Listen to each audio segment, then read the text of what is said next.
word. She seldom listened to anybody for more than half a minute, and never attended to Mary at all.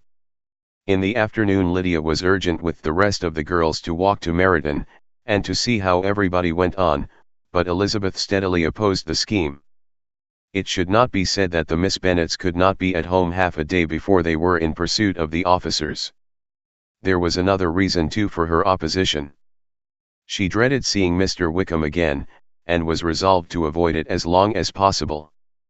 The comfort to her of the regiment's approaching removal was indeed beyond expression. In a fortnight they were to go, and once gone, she hoped there could be nothing more to plague her on his account.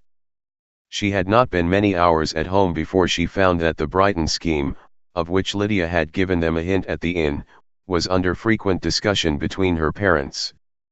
Elizabeth saw directly that her father had not the smallest intention of yielding, but his answers were at the same time so vague and equivocal, that her mother, though often disheartened, had never yet despaired of succeeding at last. Chapter 40.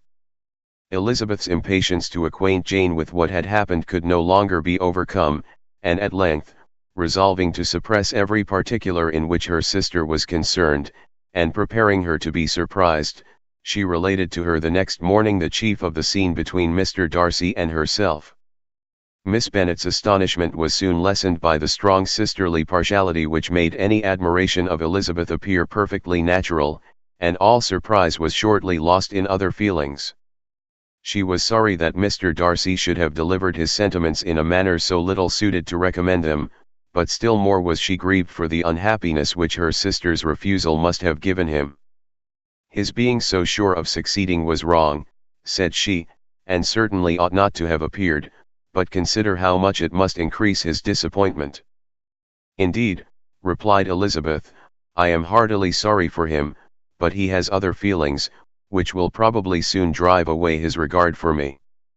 You do not blame me, however, for refusing him. Blame you? Oh, no. But you blame me for having spoken so warmly of Wickham. No, I do not know that you were wrong in saying what you did. But you will know it, when I tell you what happened the very next day. She then spoke of the letter, repeating the whole of its contents as far as they concerned George Wickham. What a stroke was this for poor Jane! Who would willingly have gone through the world without believing that so much wickedness existed in the whole race of mankind, as was here collected in one individual? Nor was Darcy's vindication, though grateful to her feelings, capable of consoling her for such discovery. Most earnestly did she labor to prove the probability of error, and seek to clear the one without involving the other. This will not do, said Elizabeth, you never will be able to make both of them good for anything. Take your choice, but you must be satisfied with only one. There is but such a quantity of merit between them, just enough to make one good sort of man, and of late it has been shifting about pretty much. For my part, I am inclined to believe it all Darcy's, but you shall do as you choose. It was some time, however, before a smile could be extorted from Jane. I do not know when I have been more shocked, said she. Wickham so very bad? It is almost past belief. And poor Mr. Darcy.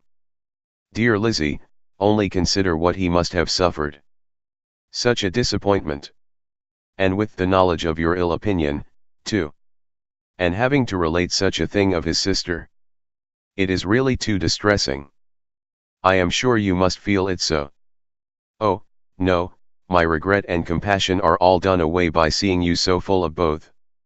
I know you will do him such ample justice, that I am growing every moment more unconcerned and indifferent. Your profusion makes me saving, and if you lament over him much longer, my heart will be as light as a feather.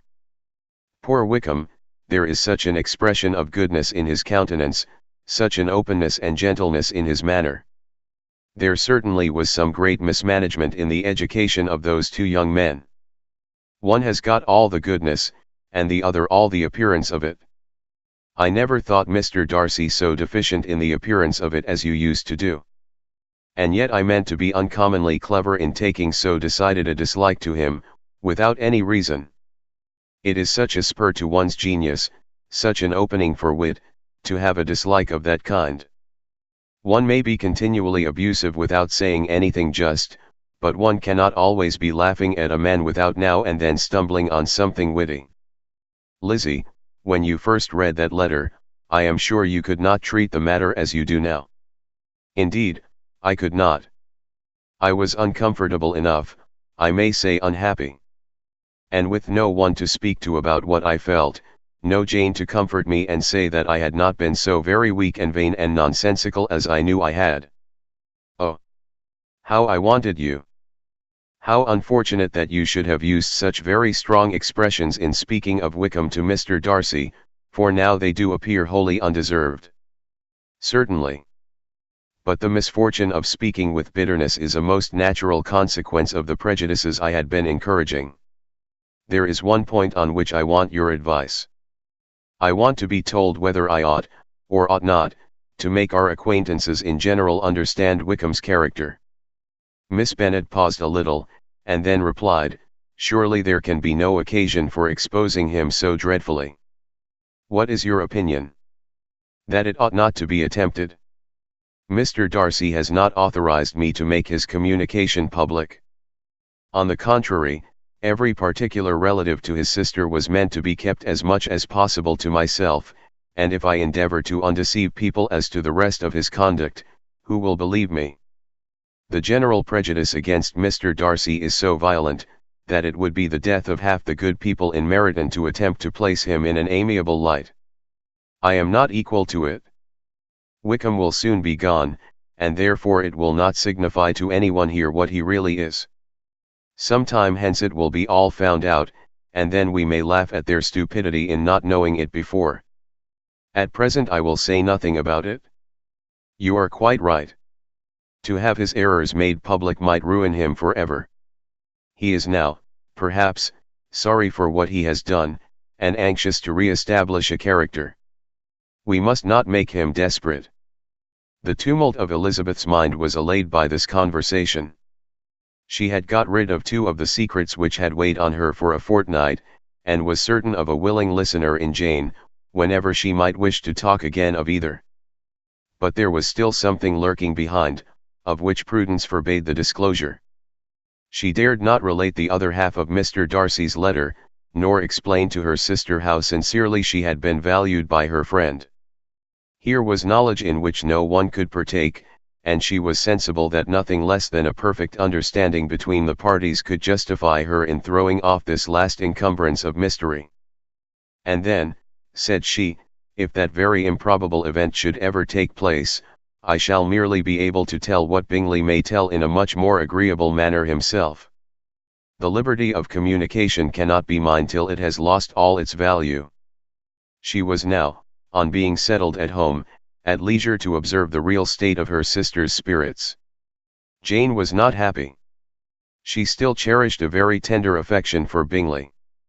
Having never even fancied herself in love before, her regard had all the warmth of first attachment, and, from her age and disposition, greater steadiness than most first attachments often boast, and so fervently did she value his remembrance, and prefer him to every other man, that all her good sense, and all her attention to the feelings of her friends, were requisite to check the indulgence of those regrets which must have been injurious to her own health and their tranquillity. "Well, Lizzie," said Mrs. Bennet one day, "what is your opinion now of this sad business of Jane's? For my part, I am determined never to speak of it again to anybody. I told my sister Phillips so the other day. But I cannot find out that Jane saw anything of him in London. Well, he is a very undeserving young man, and I do not suppose there's the least chance in the world of her ever getting him now. There is no talk of his coming to Netherfield again in the summer, and I have inquired of everybody, too, who is likely to know. I do not believe he will ever live at Netherfield any more. Oh well, it is just as he chooses. Nobody wants him to come. Though I shall always say he used my daughter extremely ill, and if I was her, I would not have put up with it. Well, my comfort is, I am sure Jane will die of a broken heart, and then he will be sorry for what he has done." But as Elizabeth could not receive comfort from any such expectation, She made no answer. "Well, Lizzie," continued her mother, soon afterwards, "and so the Collinses live very comfortable, do they? Well, well, I only hope it will last. And what sort of table do they keep? Charlotte is an excellent manager, I dare say. If she is half as sharp as her mother, she is saving enough. There is nothing extravagant in their housekeeping, I dare say. No, nothing at all. A great deal of good management, depend upon it. Yes, yes, they will take care not to outrun their income. They will never be distressed for money. Well, much good may it do them. And so, I suppose, they often talk of having Longbourn when your father is dead. They look upon it as quite their own, I dare say, whenever that happens. It was a subject which they could not mention before me. No, it would have been strange if they had, but I make no doubt they often talk of it between themselves. Well, if they can be easy with an estate that is not lawfully their own, so much the better. I should be ashamed of having one that was only entailed on me. Chapter 41. The first week of their return was soon gone. The second began. It was the last of the regiment's stay in Meryton, and all the young ladies in the neighbourhood were drooping apace. The dejection was almost universal. The elder Miss Bennets alone were still able to eat, drink, and sleep, and pursue the usual course of their employments. Very frequently were they reproached for this insensibility by Kitty and Lydia, whose own misery was extreme, and who could not comprehend such hard-heartedness in any of the family. "Good heaven, what is to become of us? What are we to do?" would they often exclaim in the bitterness of woe. "How can you be smiling so, Lizzie?" Their affectionate mother shared all their grief. She remembered what she had herself endured on a similar occasion, 25 years ago. "I am sure," said she, "I cried for 2 days together when Colonel Miller's regiment went away. I thought I should have broken my heart." "I am sure I shall break mine," said Lydia. "If one could but go to Brighton," observed Mrs. Bennet. "Oh, yes, if one could but go to Brighton. But papa is so disagreeable. A little sea bathing would set me up forever. And my Aunt Phillips is sure it would do me a great deal of good," added Kitty. Such were the kind of lamentations resounding perpetually through Longbourn House. Elizabeth tried to be diverted by them, but all sense of pleasure was lost in shame.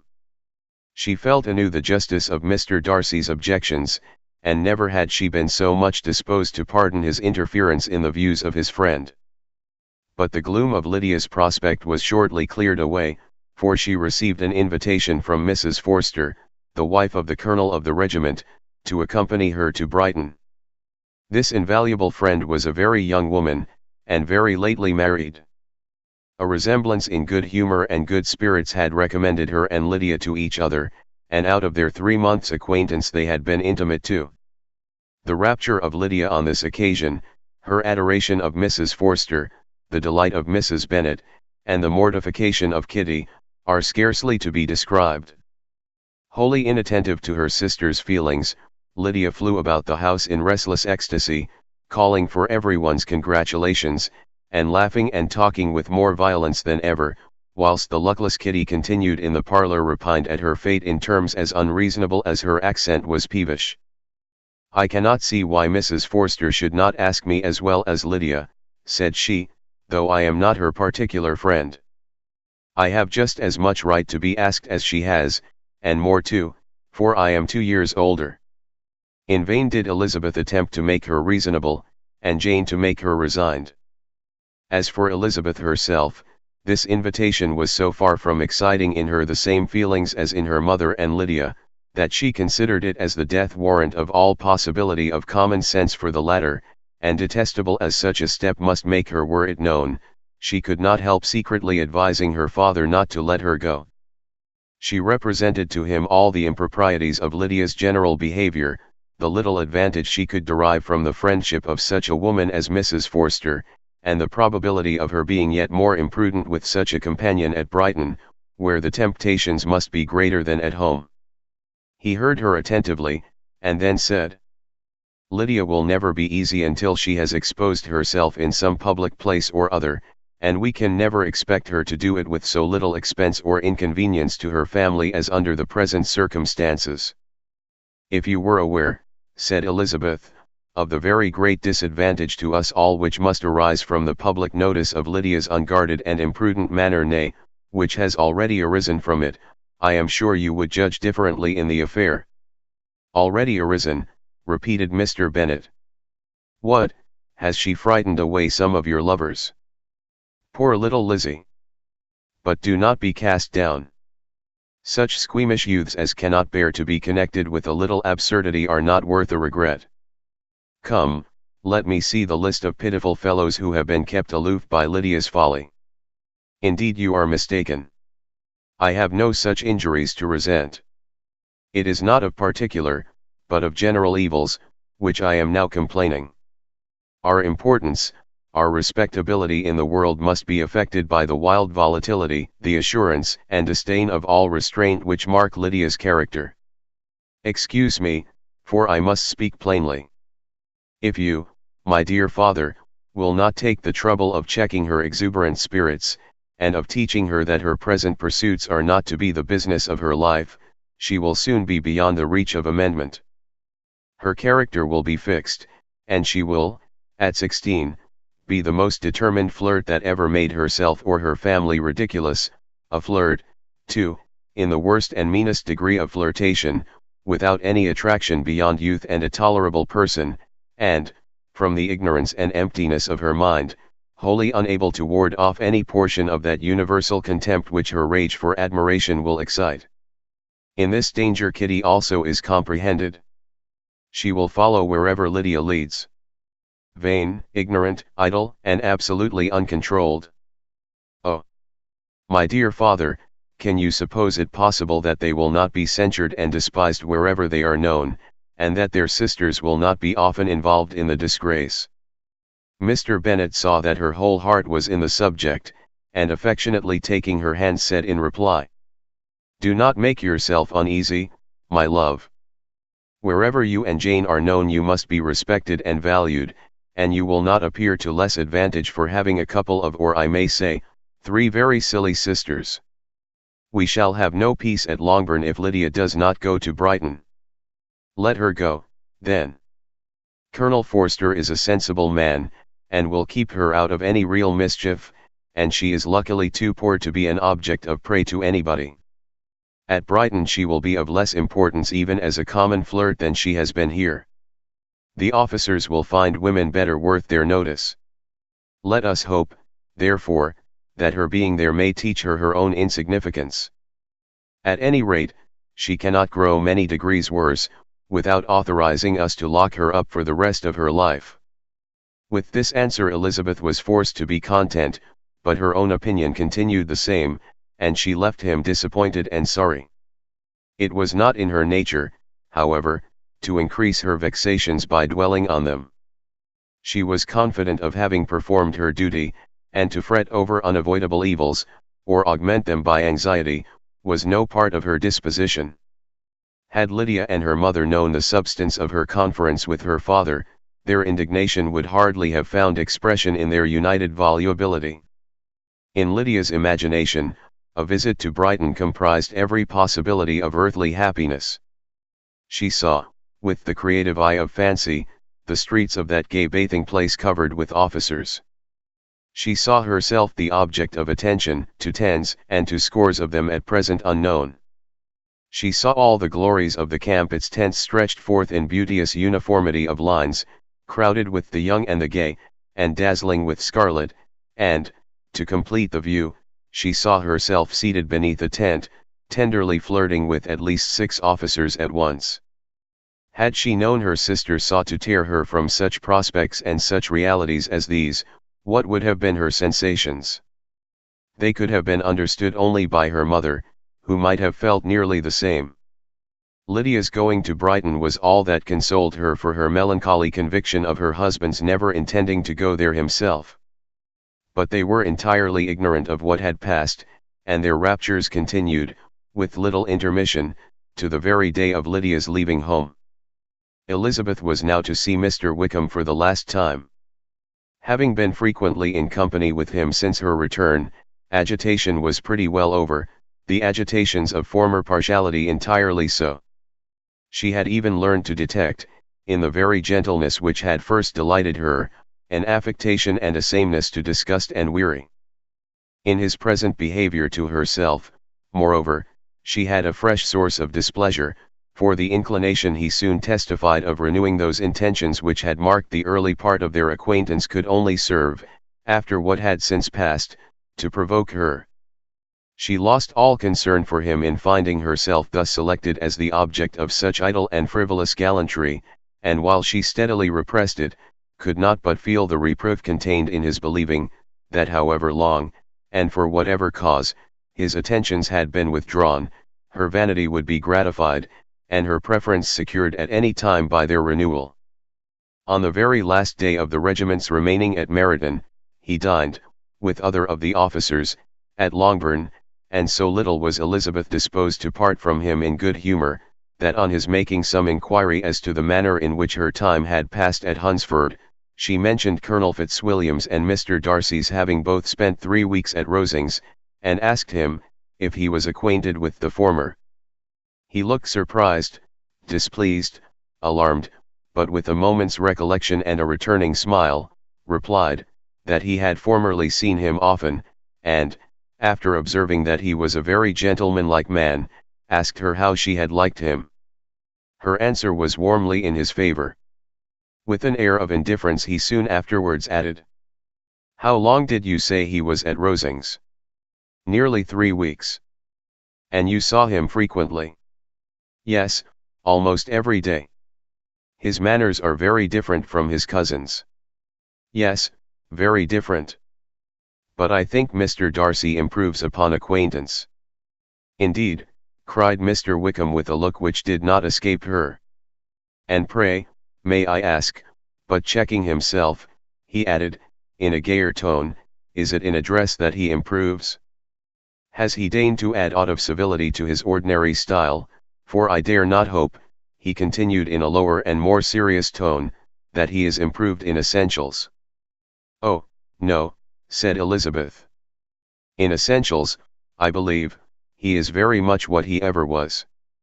While she spoke, Wickham looked as if scarcely knowing whether to rejoice over her words, or to distrust their meaning. There was a something in her countenance which made him listen with an apprehensive and anxious attention, while she added, "When I said that he improved on acquaintance, I did not mean that his mind or his manners were in a state of improvement, but that, from knowing him better, his disposition was better understood." Wickham's alarm now appeared in a heightened complexion and agitated look. For a few minutes he was silent, till, shaking off his embarrassment, he turned to her again, and said in the gentlest of accents, "You, who so well know my feeling towards Mr. Darcy, will readily comprehend how sincerely I must rejoice that he is wise enough to assume even the appearance of what is right. His pride, in that direction, may be of service, if not to himself, to many others, for it must only deter him from such foul misconduct as I have suffered by.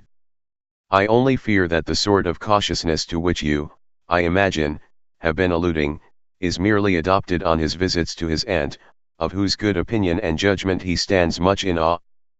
His fear of her has always operated, I know, when they were together, and a good deal is to be imputed to his wish of forwarding the match with Miss de Bourgh, which I am certain he has very much at heart."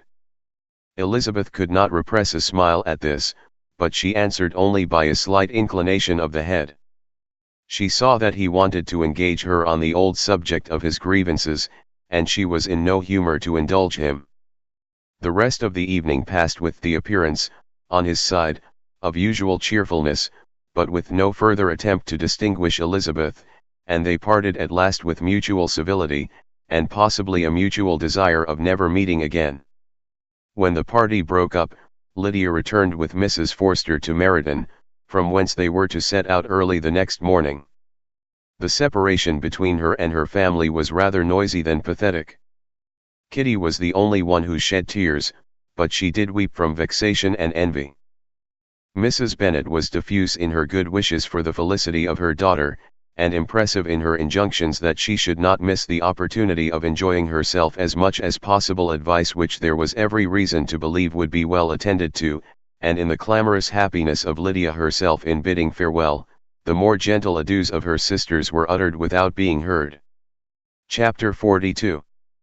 Had Elizabeth's opinion been all drawn from her own family, she could not have formed a very pleasing opinion of conjugal felicity or domestic comfort. Her father, captivated by youth and beauty, and that appearance of good humor which youth and beauty generally give, had married a woman whose weak understanding and illiberal mind had very early in their marriage put an end to all real affection for her. Respect, esteem, and confidence had vanished forever, and all his views of domestic happiness were overthrown. But Mr. Bennet was not of a disposition to seek comfort for the disappointment which his own imprudence had brought on, in any of those pleasures which too often console the unfortunate for their folly or their vice. He was fond of the country and of books, and from these tastes had arisen his principal enjoyments. To his wife he was very little otherwise indebted, than as her ignorance and folly had contributed to his amusement. This is not the sort of happiness which a man would in general wish to owe to his wife, but where other powers of entertainment are wanting, the true philosopher will derive benefit from such as are given.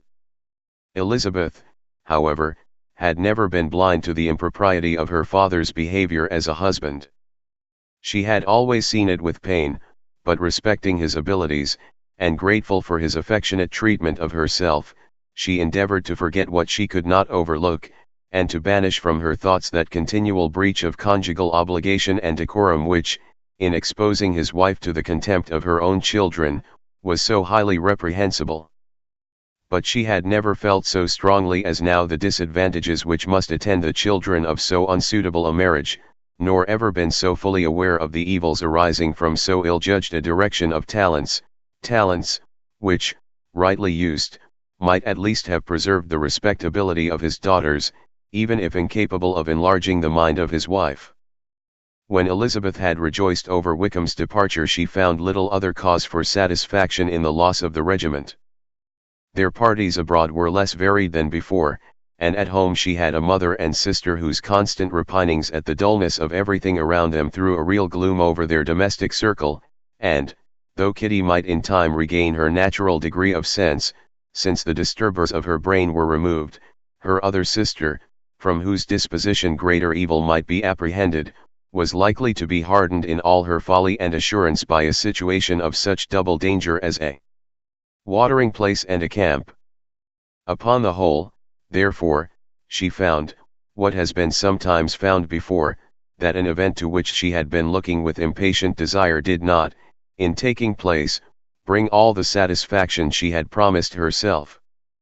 It was consequently necessary to name some other period for the commencement of actual felicity, to have some other point on which her wishes and hopes might be fixed, and by again enjoying the pleasure of anticipation, console herself for the present, and prepare for another disappointment.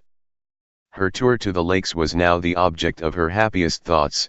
It was her best consolation for all the uncomfortable hours which the discontentedness of her mother and Kitty made inevitable, and could she have included Jane in the scheme, every part of it would have been perfect. But it is fortunate, thought she, that I have something to wish for. Were the whole arrangement complete, my disappointment would be certain. But here, by carrying with me one ceaseless source of regret in my sister's absence, I may reasonably hope to have all my expectations of pleasure realized. A scheme of which every part promises delight can never be successful, and general disappointment is only warded off by the defense of some little peculiar vexation. When Lydia went away she promised to write very often and very minutely to her mother and Kitty, but her letters were always long expected, and always very short. Those to her mother contained little else than that they were just returned from the library, where such and such officers had attended them, and where she had seen such beautiful ornaments as made her quite wild, that she had a new gown, or a new parasol, which she would have described more fully, but was obliged to leave off in a violent hurry, as Mrs. Forster called her, and they were going off to the camp, and from her correspondence with her sister, there was still less to be learned for. Her letters to Kitty, though rather longer, were much too full of lines under the words to be made public. After the first fortnight or 3 weeks of her absence, health, good humor, and cheerfulness began to reappear at Longbourn. Everything wore a happier aspect. The families who had been in town for the winter came back again, and summer finery and summer engagements arose.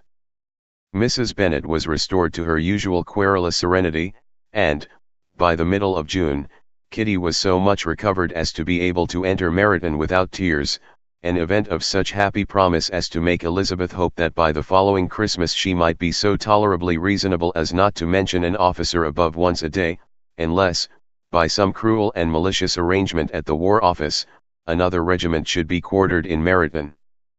The time fixed for the beginning of their northern tour was now fast approaching, and a fortnight only was wanting of it, when a letter arrived from Mrs. Gardiner, which at once delayed its commencement and curtailed its extent. Mr. Gardiner would be prevented by business from setting out till a fortnight later in July, and must be in London again within a month, and as that left too short a period for them to go so far, and see so much as they had proposed, or at least to see it with the leisure and comfort they had built on, they were obliged to give up the lakes, and substitute a more contracted tour, and, according to the present plan, were to go no farther northwards than Derbyshire. In that county there was enough to be seen to occupy the chief of their 3 weeks, and to Mrs. Gardiner it had a peculiarly strong attraction. The town where she had formerly passed some years of her life, and where they were now to spend a few days, was probably as great an object of her curiosity as all the celebrated beauties of Matlock, Chatsworth, Dovedale, or the Peak. Elizabeth was excessively disappointed. She had set her heart on seeing the lakes, and still thought there might have been time enough. But it was her business to be satisfied and certainly her temper to be happy, and all was soon right again. With the mention of Derbyshire there were many ideas connected. It was impossible for her to see the word without thinking of Pemberley and its owner. But surely, said she, I may enter his county with impunity, and rob it of a few petrified spars without his perceiving me. The period of expectation was now doubled. 4 weeks were to pass away before her uncle and aunt's arrival.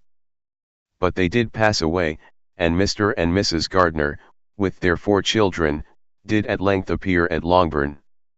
The children, 2 girls of 6 and 8 years old, and 2 younger boys, were to be left under the particular care of their cousin Jane, who was the general favorite, and whose steady sense and sweetness of temper exactly adapted her for attending to them in every way, teaching them, playing with them, and loving them. The Gardiners stayed only 1 night at Longbourn, and set off the next morning with Elizabeth in pursuit of novelty and amusement.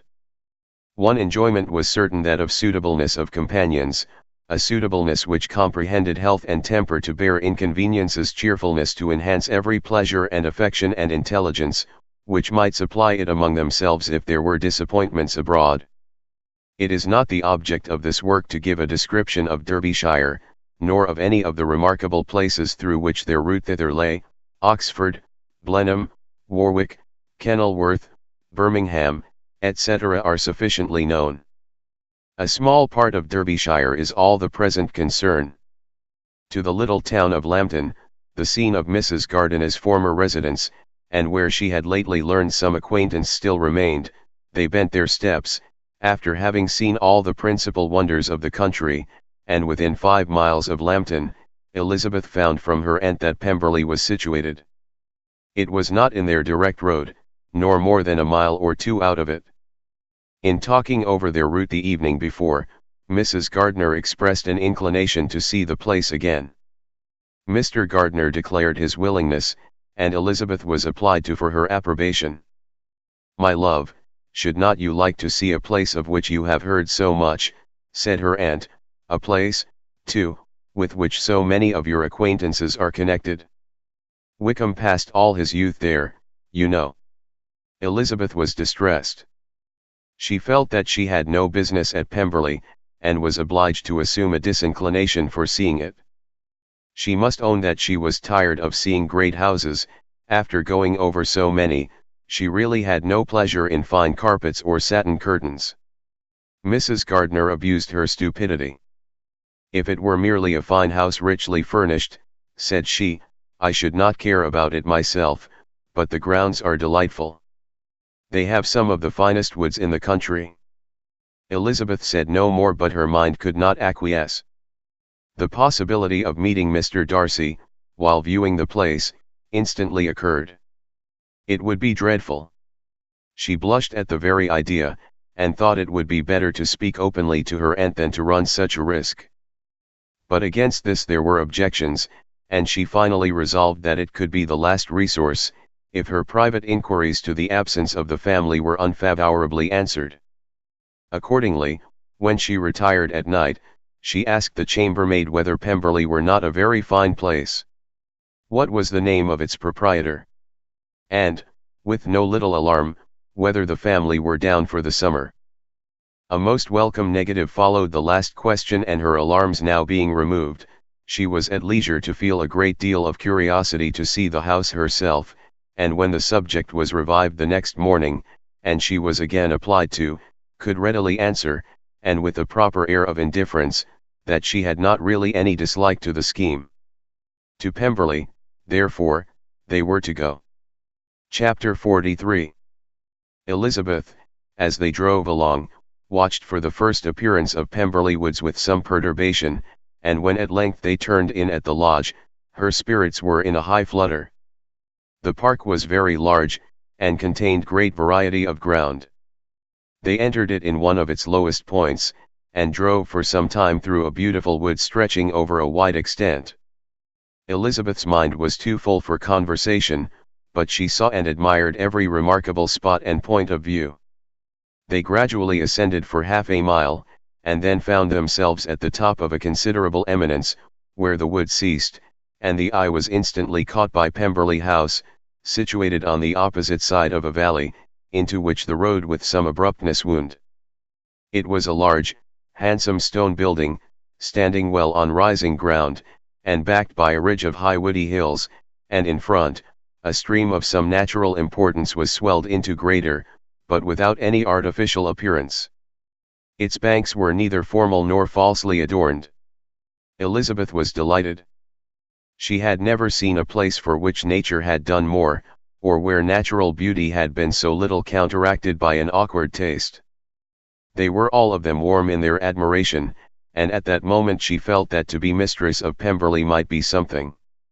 They descended the hill, crossed the bridge, and drove to the door, and, while examining the nearer aspect of the house, all her apprehension of meeting its owner returned.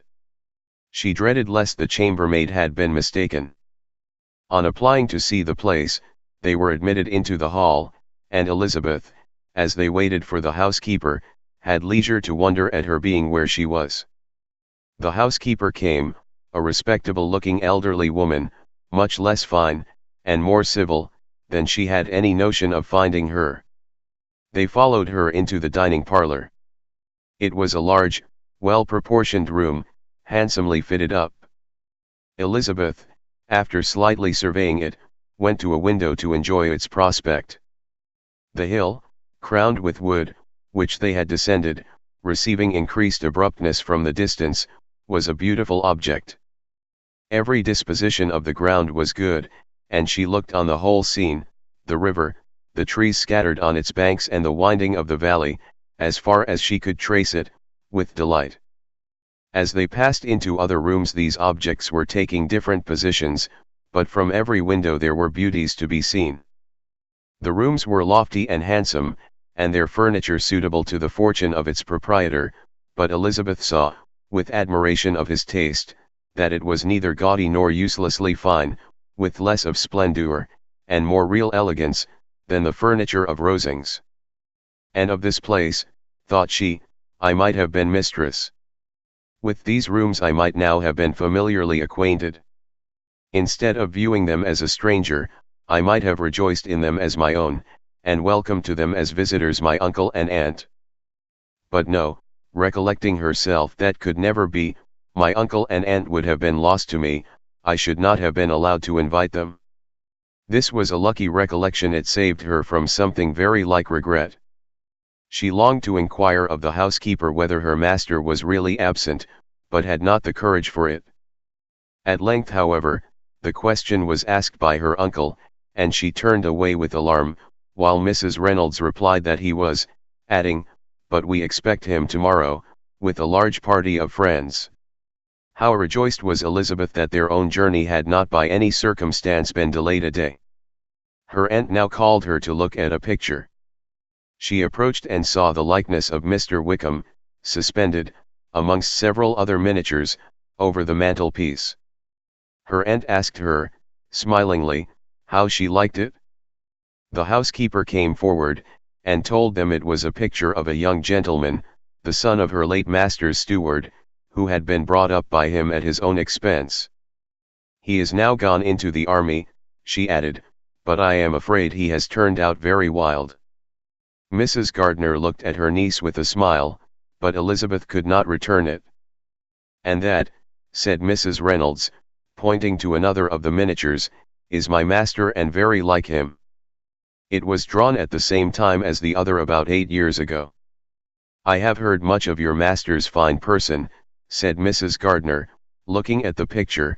"It is a handsome face. But, Lizzie, you can tell us whether it is like or not." Mrs. Reynolds' respect for Elizabeth seemed to increase on this intimation of her knowing her master. "Does that young lady know Mr. Darcy?" Elizabeth colored, and said, "A little." "And do not you think him a very handsome gentleman, ma'am?" "Yes, very handsome. I am sure I know none so handsome, but in the gallery upstairs you will see a finer, larger picture of him than this. This room was my late master's favorite room, and these miniatures are just as they used to be then. He was very fond of them." This accounted to Elizabeth for Mr. Wickham's being among them. Mrs. Reynolds then directed their attention to one of Miss Darcy, drawn when she was only 8 years old. "And is Miss Darcy as handsome as her brother?" said Mrs. Gardiner. "Oh, yes, the handsomest young lady that ever was seen, and so accomplished. She plays and sings all day long. In the next room is a new instrument just come down for her, a present from my master. She comes here tomorrow with him." Mr. Gardiner, whose manners were very easy and pleasant, encouraged her communicativeness by his questions and remarks. Mrs. Reynolds, either by pride or attachment, had evidently great pleasure in talking of her master and his sister. "Is your master much at Pemberley in the course of the year?" "Not so much as I could wish, sir, but I dare say he may spend half his time here, and Miss Darcy is always down for the summer months. Except," thought Elizabeth, "when she goes to Ramsgate. If your master would marry, you might see more of him." "Yes, sir, but I do not know when that will be. I do not know who is good enough for him." Mr. and Mrs. Gardiner smiled. Elizabeth could not help saying, "It is very much to his credit, I am sure, that you should think so." "I say no more than the truth, and everybody will say that knows him," replied the other. Elizabeth thought this was going pretty far, and she listened with increasing astonishment as the housekeeper added, "I have never known a cross word from him in my life, and I have known him ever since he was 4 years old." This was praise, of all others most extraordinary, most opposite to her ideas. That he was not a good-tempered man had been her firmest opinion. Her keenest attention was awakened, she longed to hear more, and was grateful to her uncle for saying, "There are very few people of whom so much can be said. You are lucky in having such a master." "Yes, sir, I know I am. If I were to go through the world, I could not meet with a better. But I have always observed, that they who are good-natured when children, are good-natured when they grow up, and he was always the sweetest-tempered, most generous-hearted boy in the world." Elizabeth almost stared at her. "Can this be Mr. Darcy?" thought she. "His father was an excellent man," said Mrs. Gardiner. "Yes, ma'am, that he was indeed, and his son will be just like him, just as affable to the poor." Elizabeth listened, wondered, doubted, and was impatient for more. Mrs. Reynolds could interest her on no other point. She related the subjects of the pictures, the dimensions of the rooms, and the price of the furniture, in vain. Mr. Gardiner, highly amused by the kind of family prejudice to which he attributed her excessive commendation of her master, soon led again to the subject, and she dwelt with energy on his many merits as they proceeded together up the great staircase. "He is the best landlord, and the best master," said she, "that ever lived, not like the wild young men nowadays, who think of nothing but themselves. There is not one of his tenants or servants but will give him a good name. Some people call him proud, but I am sure I never saw anything of it. To my fancy, it is only because he does not rattle away like other young men." "In what an amiable light does this place him," thought Elizabeth. "This fine account of him," whispered her aunt as they walked, "is not quite consistent with his behavior to our poor friend. Perhaps we might be deceived." "That is not very likely, our authority was too good." On reaching the spacious lobby above, they were shown into a very pretty sitting room, lately fitted up with greater elegance and lightness than the apartments below, and were informed that it was but just done to give pleasure to Miss Darcy, who had taken a liking to the room when last at Pemberley. "He is certainly a good brother," said Elizabeth, as she walked towards one of the windows. Mrs. Reynolds anticipated Miss Darcy's delight, when she should enter the room. "And this is always the way with him," she added. "Whatever can give his sister any pleasure is sure to be done in a moment. There is nothing he would not do for her." The picture gallery, and 2 or 3 of the principal bedrooms, were all that remained to be shown. In the former were many good paintings, but Elizabeth knew nothing of the art, and from such as had been already visible below, she had willingly turned to look at some drawings of Miss Darcy's, in crayons, whose subjects were usually more interesting, and also more intelligible. In the gallery there were many family portraits, but they could have little to fix the attention of a stranger. Elizabeth walked in quest of the only face whose features would be known to her. At last it arrested her, and she beheld a striking resemblance to Mr. Darcy, with such a smile over the face as she remembered to have sometimes seen when he looked at her. She stood several minutes before the picture, in earnest contemplation, and returned to it again before they quitted the gallery. Mrs. Reynolds informed them that it had been taken in his father's lifetime. There was certainly at this moment, in Elizabeth's mind, a more gentle sensation towards the original than she had ever felt at the height of their acquaintance. The commendation bestowed on him by Mrs. Reynolds was of no trifling nature. What praise is more valuable than the praise of an intelligent servant? As a brother, a landlord, a master, she considered how many people's happiness were in his guardianship, how much of pleasure or pain was it in his power to bestow, how much of good or evil must be done by him. Every idea that had been brought forward by the housekeeper was favorable to his character, and as she stood before the canvas on which he was represented, and fixed his eyes upon herself, she thought of his regard with a deeper sentiment of gratitude than it had ever raised before. She remembered its warmth, and softened its impropriety of expression. When all of the house that was open to general inspection had been seen, they returned downstairs, and, taking leave of the housekeeper, were consigned over to the gardener, who met them at the hall door. As they walked across the hall towards the river, Elizabeth turned back to look again. Her uncle and aunt stopped also, and while the former was conjecturing as to the date of the building, the owner of it himself suddenly came forward from the road, which led behind it to the stables. They were within 20 yards of each other, and so abrupt was his appearance, that it was impossible to avoid his sight. Their eyes instantly met, and the cheeks of both were overspread with the deepest blush. He absolutely started, and for a moment seemed immovable from surprise, but shortly recovering himself, advanced towards the party, and spoke to Elizabeth, if not in terms of perfect composure, at least of perfect civility. She had instinctively turned away, but stopping on his approach, received his compliments with an embarrassment impossible to be overcome. Had his first appearance, or his resemblance to the picture they had just been examining, been insufficient to assure the other two that they now saw Mr. Darcy, The gardener's expression of surprise, on beholding his master, must immediately have told it. They stood a little aloof while he was talking to their niece, who, astonished and confused, scarcely dared lift her eyes to his face, and knew not what answer she returned to his civil inquiries after her family.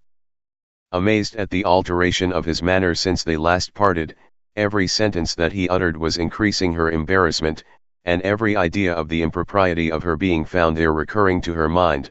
The few minutes in which they continued were some of the most uncomfortable in her life. Nor did he seem much more at ease. When he spoke, his accent had none of its usual sedateness, and he repeated his inquiries as to the time of her having left Longbourn, and of her having stayed in Derbyshire, so often, and in so hurried a way, as plainly spoke the distraction of his thoughts. At length every idea seemed to fail him, and, after standing a few moments without saying a word, he suddenly recollected himself, and took leave. The others then joined her, and expressed admiration of his figure, but Elizabeth heard not a word, and wholly engrossed by her own feelings, followed them in silence. She was overpowered by shame and vexation. Her coming there was the most unfortunate, the most ill-judged thing in the world. How strange it must appear to him! In what a disgraceful light might it not strike so vain a man! It might seem as if she had purposely thrown herself in his way again. Oh! Why did she come? Or, why did he thus come a day before he was expected? Had they been only 10 minutes sooner, they should have been beyond the reach of his discrimination, for it was plain that he was that moment arrived, that moment alighted from his horse or his carriage. She blushed again and again over the perverseness of the meeting. And his behavior, so strikingly altered, what could it mean? That he should even speak to her was amazing, but to speak with such civility, to inquire after her family. Never in her life had she seen his manners so little dignified, never had he spoken with such gentleness as on this unexpected meeting. What a contrast did it offer to his last address in Rosings Park, when he put his letter into her hand. She knew not what to think, or how to account for it. They had now entered a beautiful walk by the side of the water, and every step was bringing forward a nobler fall of ground, or a finer reach of the woods to which they were approaching, but it was some time before Elizabeth was sensible of any of it, and, though she answered mechanically to the repeated appeals of her uncle and aunt, and seemed to direct her eyes to such objects as they pointed out, she distinguished no part of the scene. Her thoughts were all fixed on that one spot of Pemberley House, whichever it might be, where Mr. Darcy then was. She longed to know what at the moment was passing in his mind, in what manner he thought of her, and whether, in defiance of everything, she was still dear to him. Perhaps he had been civil only because he felt himself at ease, yet there had been that in his voice which was not like ease. Whether he had felt more of pain or of pleasure in seeing her she could not tell, but he certainly had not seen her with composure. At length, however, the remarks of her companions on her absence of mind aroused her, and she felt the necessity of appearing more like herself. They entered the woods, and bidding adieu to the river for a while, ascended some of the higher grounds, when, in spots where the opening of the trees gave the eye power to wander, were many charming views of the valley, the opposite hills, with the long range of woods overspreading many, and occasionally part of the stream. Mr. Gardiner expressed a wish of going round the whole park, but feared it might be beyond a walk. With a triumphant smile they were told that it was 10 miles round. It settled the matter, and they pursued the accustomed circuit, which brought them again, after some time, in a descent among hanging woods, to the edge of the water, and one of its narrowest parts. They crossed it by a simple bridge, in character with the general air of the scene. It was a spot less adorned than any they had yet visited, and the valley, here contracted into a glen, allowed room only for the stream, and a narrow walk amidst the rough coppicewood which bordered it.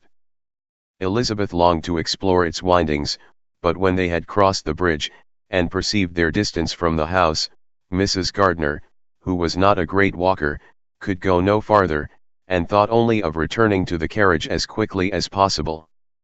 Her niece was, therefore, obliged to submit, and they took their way towards the house on the opposite side of the river, in the nearest direction, but their progress was slow, for Mr. Gardner, though seldom able to indulge the taste, was very fond of fishing, and was so much engaged in watching the occasional appearance of some trout in the water, and talking to the men about them, that he advanced but little.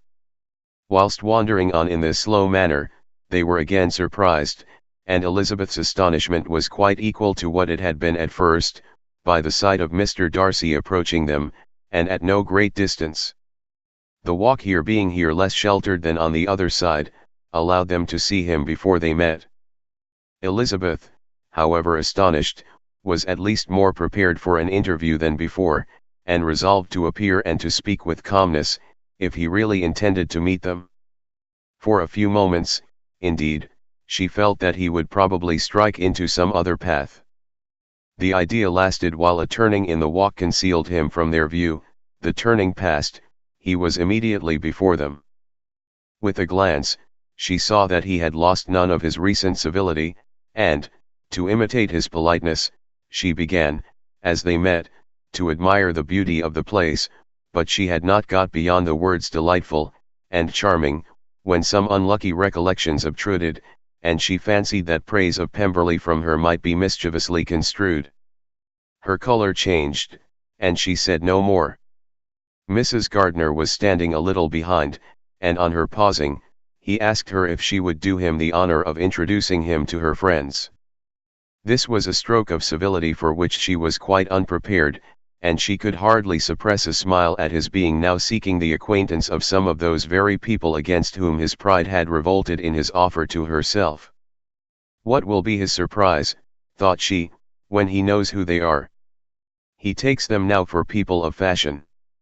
The introduction, however, was immediately made, and as she named their relationship to herself, she stole a sly look at him, to see how he bore it, and was not without the expectation of his decamping as fast as he could from such disgraceful companions. That he was surprised by the connection was evident. He sustained it, however, with fortitude, and so far from going away, turned back with them, and entered into conversation with Mr. Gardner. Elizabeth could not but be pleased, could not but triumph. It was consoling that he should know she had some relations for whom there was no need to blush.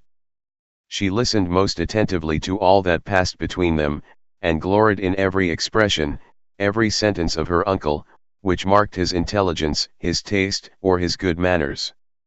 The conversation soon turned upon fishing, and she heard Mr. Darcy invite him, with the greatest civility, to fish there as often as he chose while he continued in the neighbourhood, offering at the same time to supply him with fishing tackle, and pointing out those parts of the stream where there was usually most sport. Mrs. Gardner, who was walking arm in arm with Elizabeth, gave her a look expressive of wonder. Elizabeth said nothing, but it gratified her exceedingly. The compliment must be all for herself. Her astonishment, however, was extreme, and continually was she repeating, "Why is he so altered? From what can it proceed? It cannot be for me, it cannot be for my sake that his manners are thus softened. My reproofs at Hunsford could not work such a change as this. It is impossible that he should still love me." After walking some time in this way, the two ladies in front, the two gentlemen behind, on resuming their places, after descending to the brink of the river for the better inspection of some curious water plant, there chanced to be a little alteration. It originated in Mrs. Gardner, who, fatigued by the exercise of the morning, found Elizabeth's arm inadequate to her support, and consequently preferred her husband's. Mr. Darcy took her place by her niece, and they walked on together. After a short silence, the lady first spoke. She wished him to know that she had been assured of his absence before she came to the place, and accordingly began by observing, that his arrival had been very unexpected, for your housekeeper, she added, informed us that you would certainly not be here till tomorrow, and indeed, before we left Bakewell, we understood that you were not immediately expected in the country. He acknowledged the truth of it all, and said that business with his steward had occasioned his coming forward a few hours before the rest of the party with whom he had been travelling. They will join me early tomorrow, he continued, and among them are some who will claim an acquaintance with you, Mr. Bingley and his sisters. Elizabeth answered only by a slight bow. Her thoughts were instantly driven back to the time when Mr. Bingley's name had been the last mentioned between them, and, if she might judge by his complexion, his mind was not very differently engaged. There is also one other person in the party, he continued after a pause, who more particularly wishes to be known to you. Will you allow me, or do I ask too much, to introduce my sister to your acquaintance during your stay at Lambton? The surprise of such an application was great indeed, it was too great for her to know in what manner she acceded to it. She immediately felt that whatever desire Miss Darcy might have of being acquainted with her must be the work of her brother, and, without looking farther, it was satisfactory, it was gratifying to know that his resentment had not made him think really ill of her. They now walked on in silence, each of them deep in thought.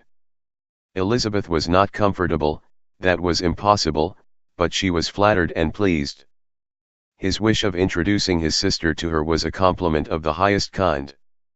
They soon outstripped the others, and when they had reached the carriage, Mr. and Mrs. Gardiner were half a quarter of a mile behind. He then asked her to walk into the house, but she declared herself not tired, and they stood together on the lawn. At such a time much might have been said, and silence was very awkward. She wanted to talk, but there seemed to be an embargo on every subject. At last she recollected that she had been travelling, and they talked of Matlock and Dovedale with great perseverance. Yet time and her aunt moved slowly, and her patience and her ideas were nearly worn out before the tete-a-tete was over.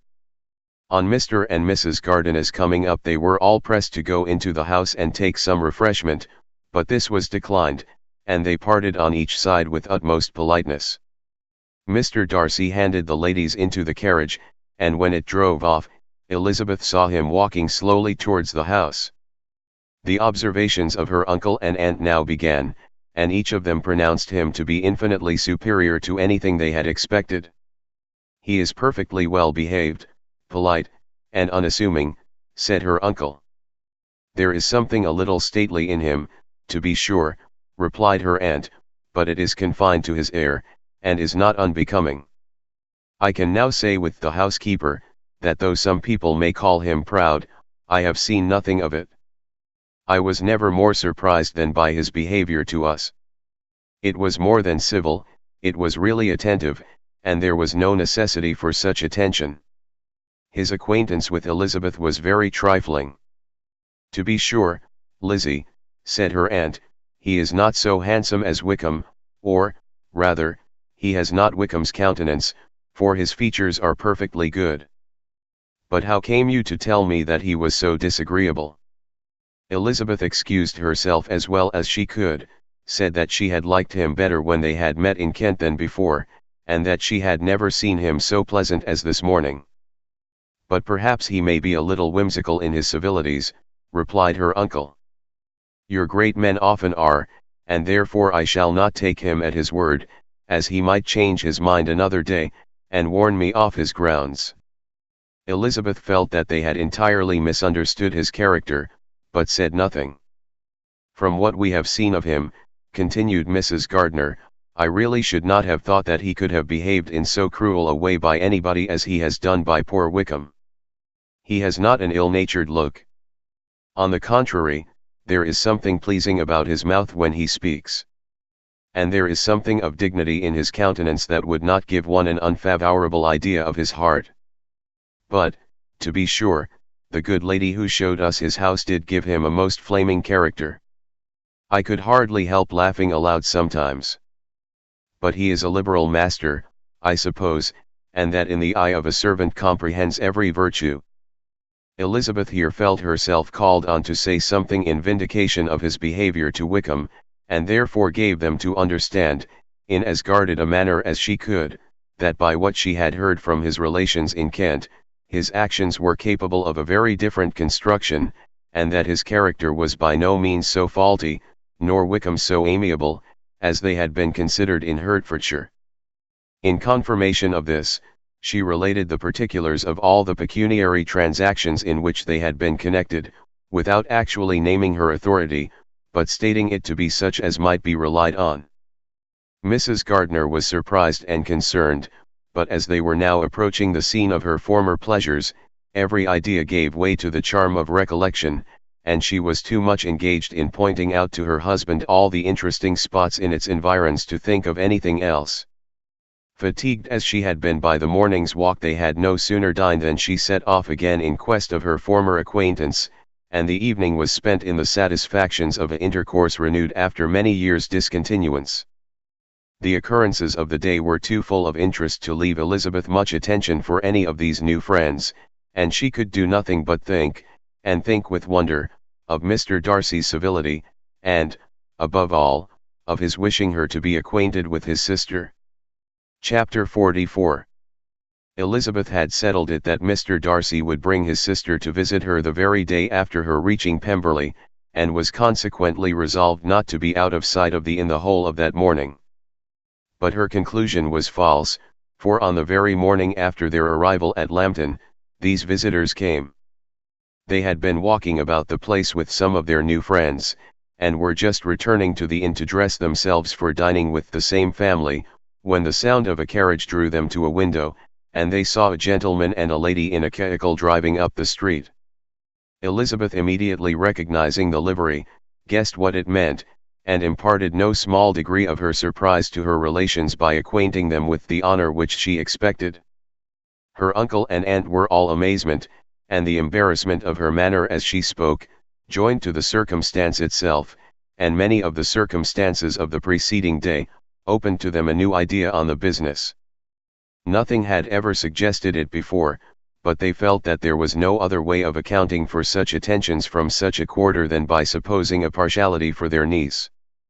While these newly born notions were passing in their heads, the perturbation of Elizabeth's feelings was at every moment increasing. She was quite amazed at her own discomposure, but amongst other causes of disquiet, she dreaded lest the partiality of the brother should have said too much in her favor, and, more than commonly anxious to please, she naturally suspected that every power of pleasing would fail her. She retreated from the window, fearful of being seen, and as she walked up and down the room, endeavoring to compose herself, saw such looks of inquiring surprise in her uncle and aunt as made everything worse. Miss Darcy and her brother appeared, and this formidable introduction took place. With astonishment did Elizabeth see that her new acquaintance was at least as much embarrassed as herself. Since her being at Lambton, she had heard that Miss Darcy was exceedingly proud, but the observation of a very few minutes convinced her that she was only exceedingly shy. She found it difficult to obtain even a word from her beyond a monosyllable. Miss Darcy was tall, and on a larger scale than Elizabeth, and, though little more than 16, her figure was formed, and her appearance womanly and graceful. She was less handsome than her brother, but there was sense and good humor in her face, and her manners were perfectly unassuming and gentle. Elizabeth, who had expected to find in her as acute and unembarrassed an observer as ever Mr. Darcy had been, was much relieved by discerning such different feelings. They had not long been together before Mr. Darcy told her that Bingley was also coming to wait on her, and she had barely time to express her satisfaction, and prepare for such a visitor, when Bingley's quick step was heard on the stairs, and in a moment he entered the room. All Elizabeth's anger against him had been long done away, but had she still felt any, it could hardly have stood its ground against the unaffected cordiality with which he expressed himself on seeing her again. He inquired in a friendly, though general way, after her family, and looked and spoke with the same good-humoured ease that he had ever done. To Mr. and Mrs. Gardner he was scarcely a less interesting personage than to herself. They had long wished to see him. The whole party before them, indeed, excited a lively attention. The suspicions which had just arisen of Mr. Darcy and their niece directed their observation towards each with an earnest though guarded inquiry, and they soon drew from those inquiries the full conviction that one of them at least knew what it was to love. Of the lady's sensations they remained a little in doubt, but that the gentleman was overflowing with admiration was evident enough. Elizabeth, on her side, had much to do.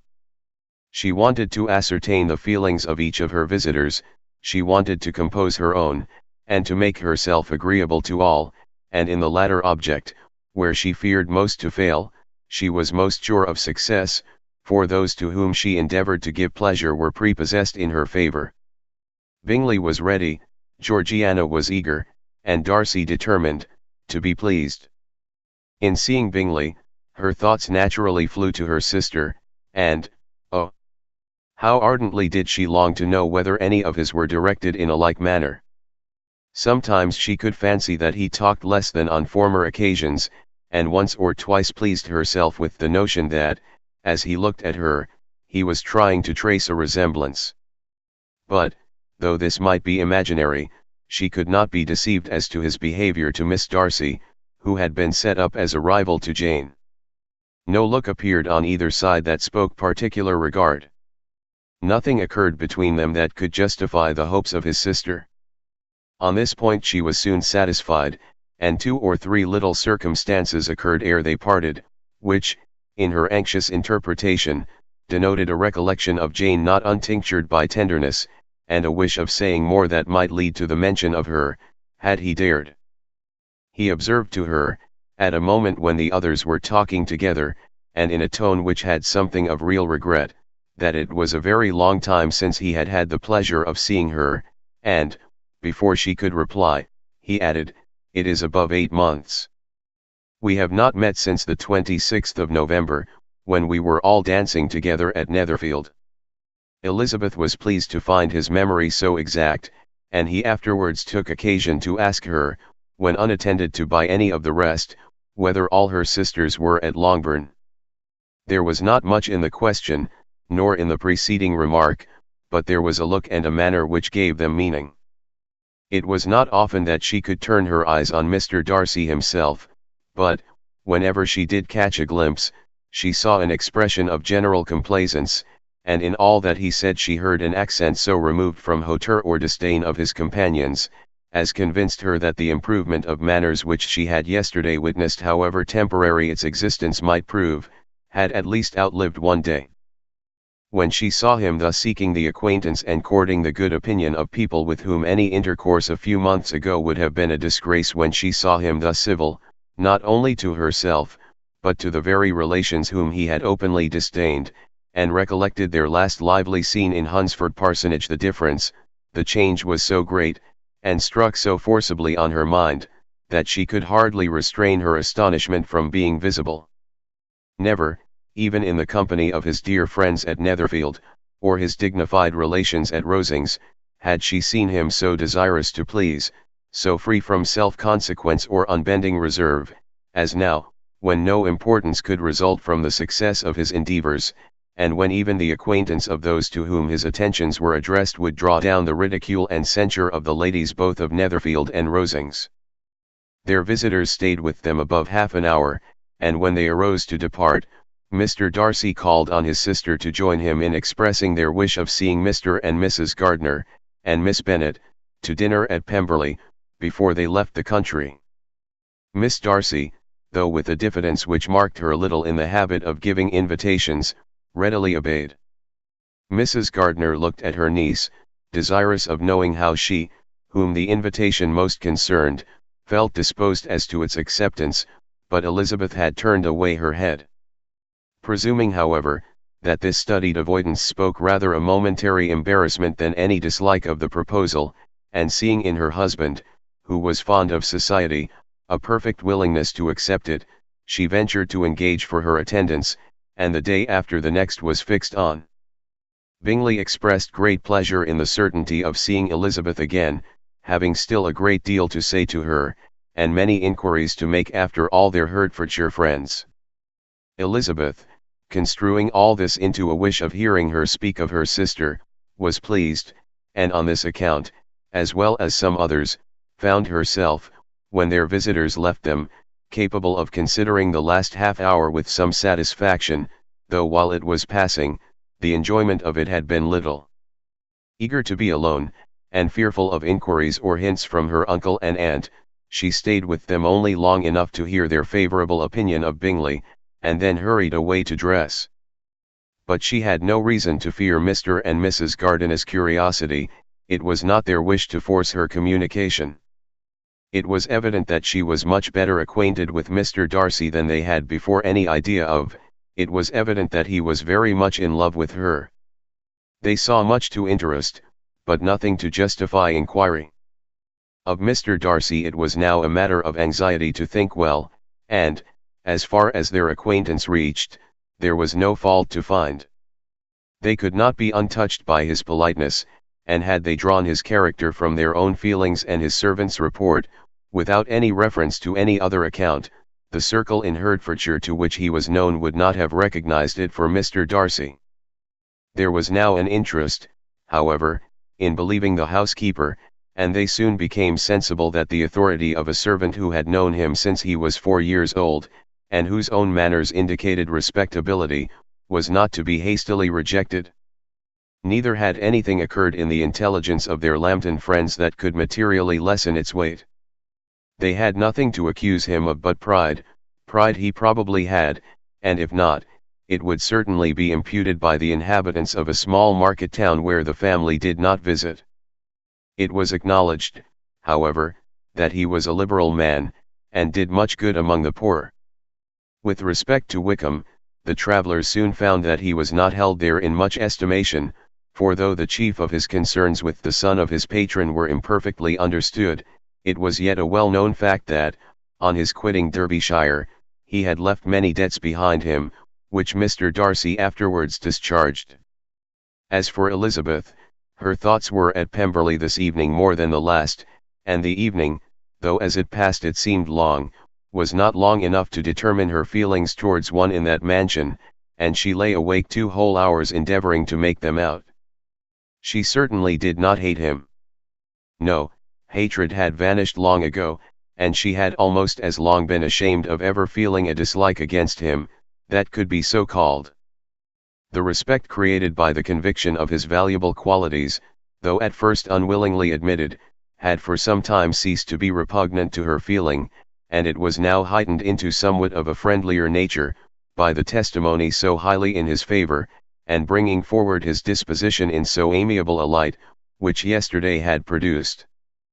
But above all, above respect and esteem, there was a motive within her of goodwill which could not be overlooked. It was gratitude, not merely for having once loved her, but for loving her still well enough to forgive all the petulance and acrimony of her manner in rejecting him, and all the unjust accusations accompanying her rejection. He who, she had been persuaded, would avoid her as his greatest enemy, seemed, on this accidental meeting, most eager to preserve the acquaintance, and without any indelicate display of regard, or any peculiarity of manner, where their 2 selves only were concerned, was soliciting the good opinion of her friends, and bent on making her known to his sister. Such a change in a man of so much pride exciting not only astonishment but gratitude, for to love, ardent love, it must be attributed, and as such its impression on her was of a sort to be encouraged, as by no means unpleasing, though it could not be exactly defined. She respected, she esteemed, she was grateful to him, she felt a real interest in his welfare, and she only wanted to know how far she wished that welfare to depend upon herself, and how far it would be for the happiness of both that she should employ the power, which her fancy told her she still possessed, of bringing on her the renewal of his addresses. It had been settled in the evening between the aunt and the niece, that such a striking civility as Miss Darcy's in coming to see them on the very day of her arrival at Pemberley, for she had reached it only to a late breakfast, ought to be imitated, though it could not be equalled, by some exertion of politeness on their side, and, consequently, that it would be highly expedient to wait on her at Pemberley the following morning. They were, therefore, to go. Elizabeth was pleased, though when she asked herself the reason, she had very little to say in reply. Mr. Gardiner left them soon after breakfast. The fishing scheme had been renewed the day before, and a positive engagement made of his meeting some of the gentlemen at Pemberley before noon. Chapter 45. Convinced as Elizabeth now was that Miss Bingley's dislike of her had originated in jealousy, She could not help feeling how unwelcome her appearance at Pemberley must be to her, and was curious to know with how much civility on that lady's side the acquaintance would now be renewed. On reaching the house, they were shown through the hall into the saloon, whose northern aspect rendered it delightful for summer. Its windows opening to the ground, admitted a most refreshing view of the high woody hills behind the house, and of the beautiful oaks and Spanish chestnuts which were scattered over the intermediate lawn. In this house they were received by Miss Darcy, who was sitting there with Mrs. Hurst and Miss Bingley, and the lady with whom she lived in London. Georgiana's reception of them was very civil, but attended with all the embarrassment which, though proceeding from shyness and the fear of doing wrong, would easily give to those who felt themselves inferior the belief of her being proud and reserved. Mrs. Gardiner and her niece, however, did her justice, and pitied her. By Mrs. Hurst and Miss Bingley they were noticed only by a curtsy, and, on their being seated, a pause, awkward as such pauses must always be, succeeded for a few moments. It was first broken by Mrs. Annesley, a genteel, agreeable-looking woman, whose endeavour to introduce some kind of discourse proved her to be more truly well-bred than either of the others, and between her and Mrs. Gardiner, with occasional help from Elizabeth, the conversation was carried on. Miss Darcy looked as if she wished for courage enough to join in it, and sometimes did venture a short sentence when there was least danger of its being heard. Elizabeth soon saw that she was herself closely watched by Miss Bingley, and that she could not speak a word, especially to Miss Darcy, without calling her attention. This observation would not have prevented her from trying to talk to the latter, had they not been seated at an inconvenient distance, but she was not sorry to be spared the necessity of saying much. Her own thoughts were employing her. She expected every moment that some of the gentlemen would enter the room. She feared that the master of the house might be amongst them, and whether she wished or feared it most, she could scarcely determine. After sitting in this manner a quarter of an hour without hearing Miss Bingley's voice, Elizabeth was roused by receiving from her a cold inquiry after the health of her family. She answered with equal indifference and brevity, and the other said no more. The next variation which their visit afforded was produced by the entrance of servants with cold meat, cake, and a variety of all the finest fruits in season, but this did not take place till after many a significant look and smile from Mrs. Annesley to Miss Darcy had been given, to remind her of her post. There was now employment for the whole party, for though they could not all talk, they could all eat, and the beautiful pyramids of grapes, nectarines, and peaches soon collected them round the table. While thus engaged, Elizabeth had a fair opportunity of deciding whether she most feared or wished for the appearance of Mr. Darcy, by the feelings which prevailed on his entering the room, and then, though but a moment before she had believed her wishes to predominate, she began to regret that he came. He had been some time with Mr. Gardiner, who, with 2 or 3 other gentlemen from the house, was engaged by the river, and had left him only on learning that the ladies of the family intended a visit to Georgiana that morning.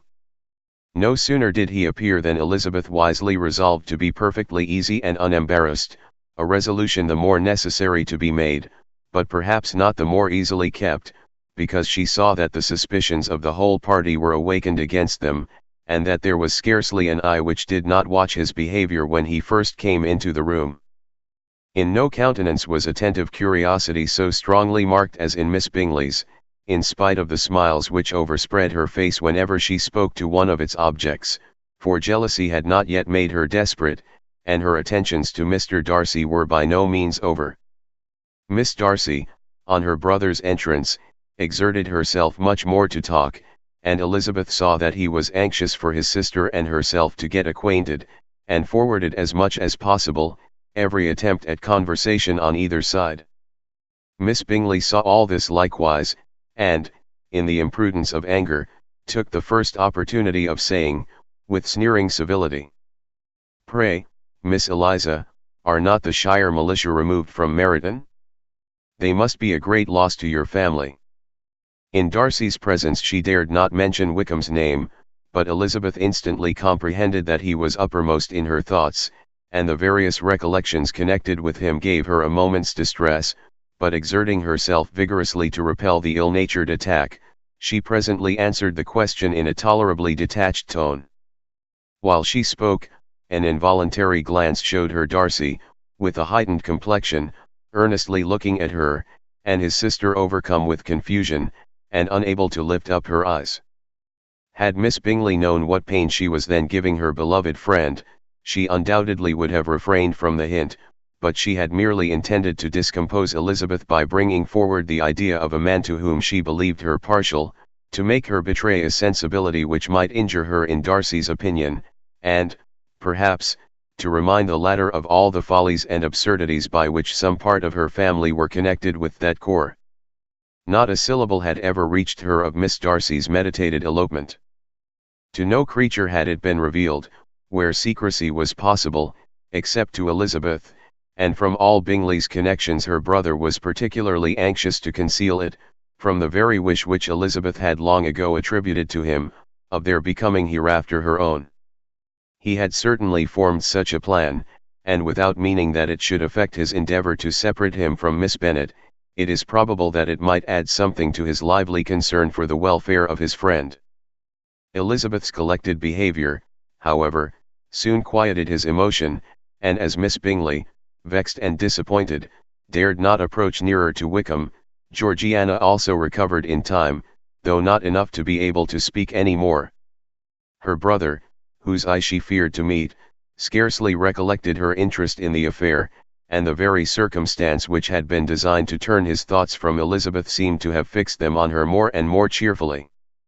Their visit did not continue long after the question and answer above mentioned, and while Mr. Darcy was attending them to their carriage, Miss Bingley was venting her feelings in criticisms on Elizabeth's person, behaviour, and dress.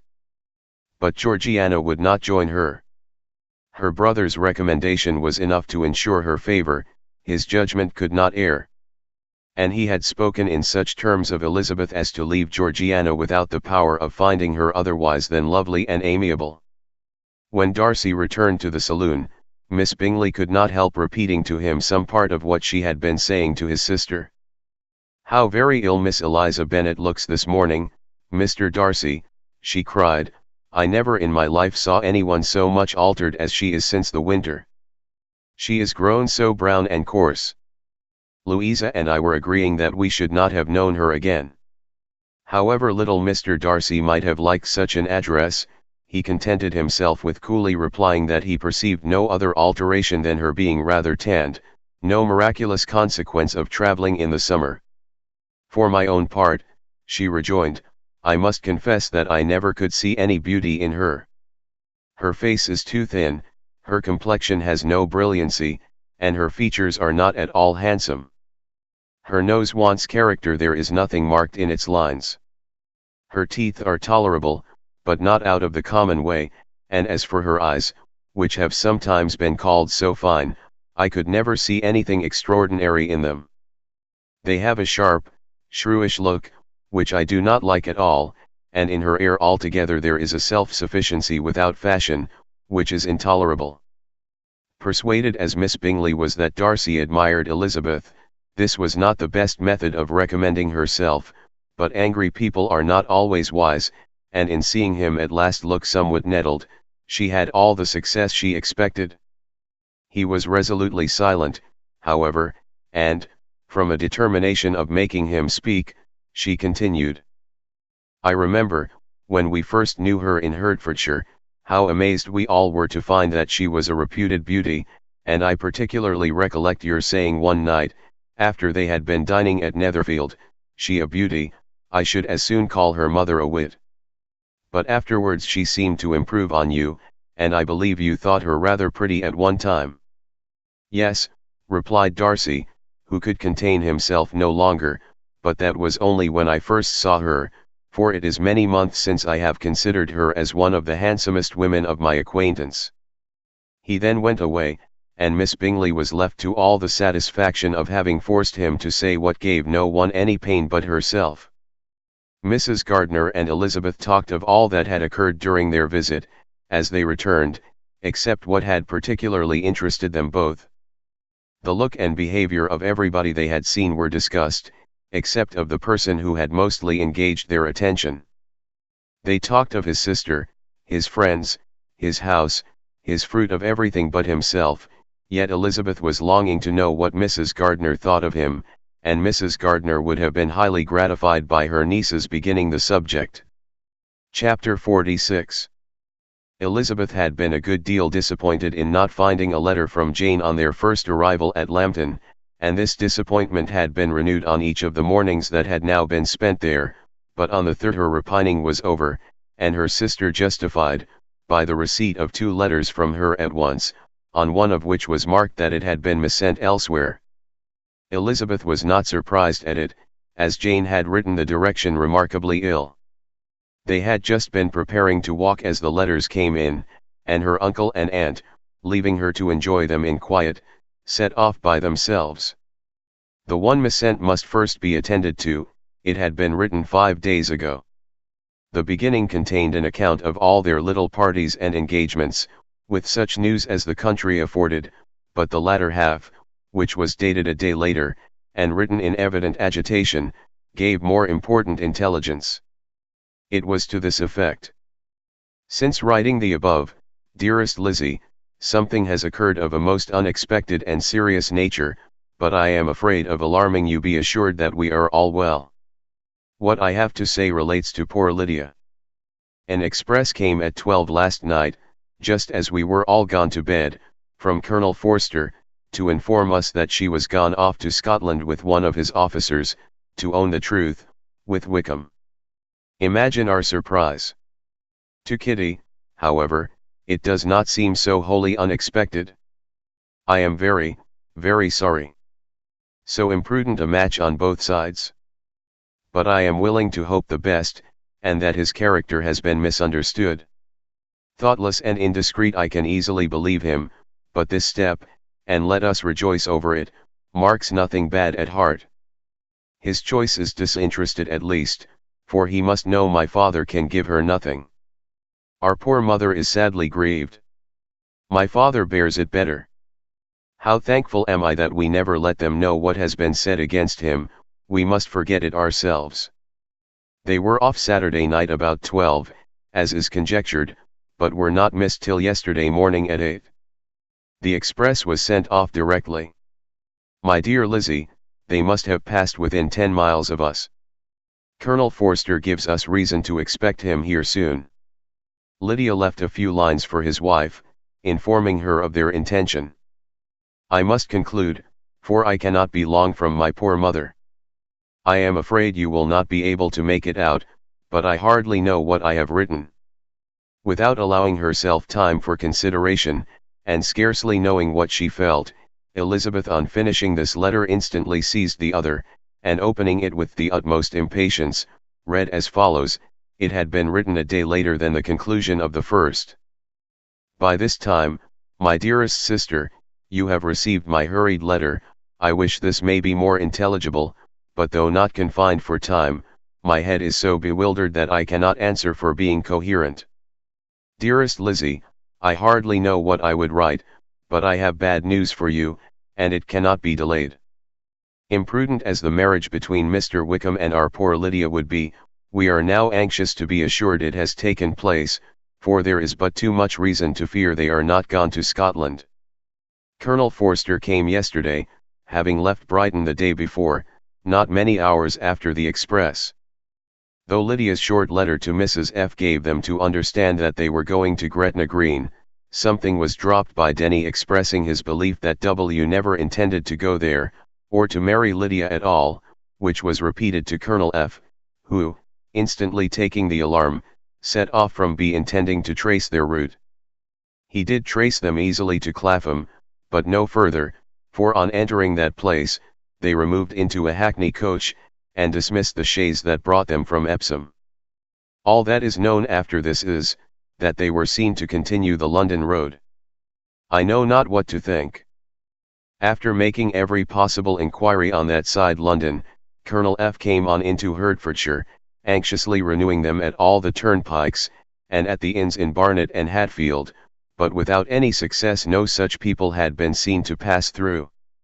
With the kindest concern he came on to Longbourn, and broke his apprehensions to us in a manner most creditable to his heart. I am sincerely grieved for him and Mrs. F., but no one can throw any blame on them. Our distress, my dear Lizzie, is very great. My father and mother believe the worst, but I cannot think so ill of him.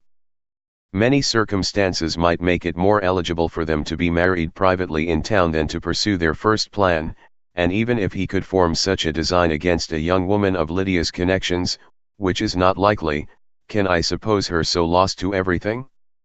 Impossible. I grieve to find, however, that Colonel F. is not disposed to depend upon their marriage.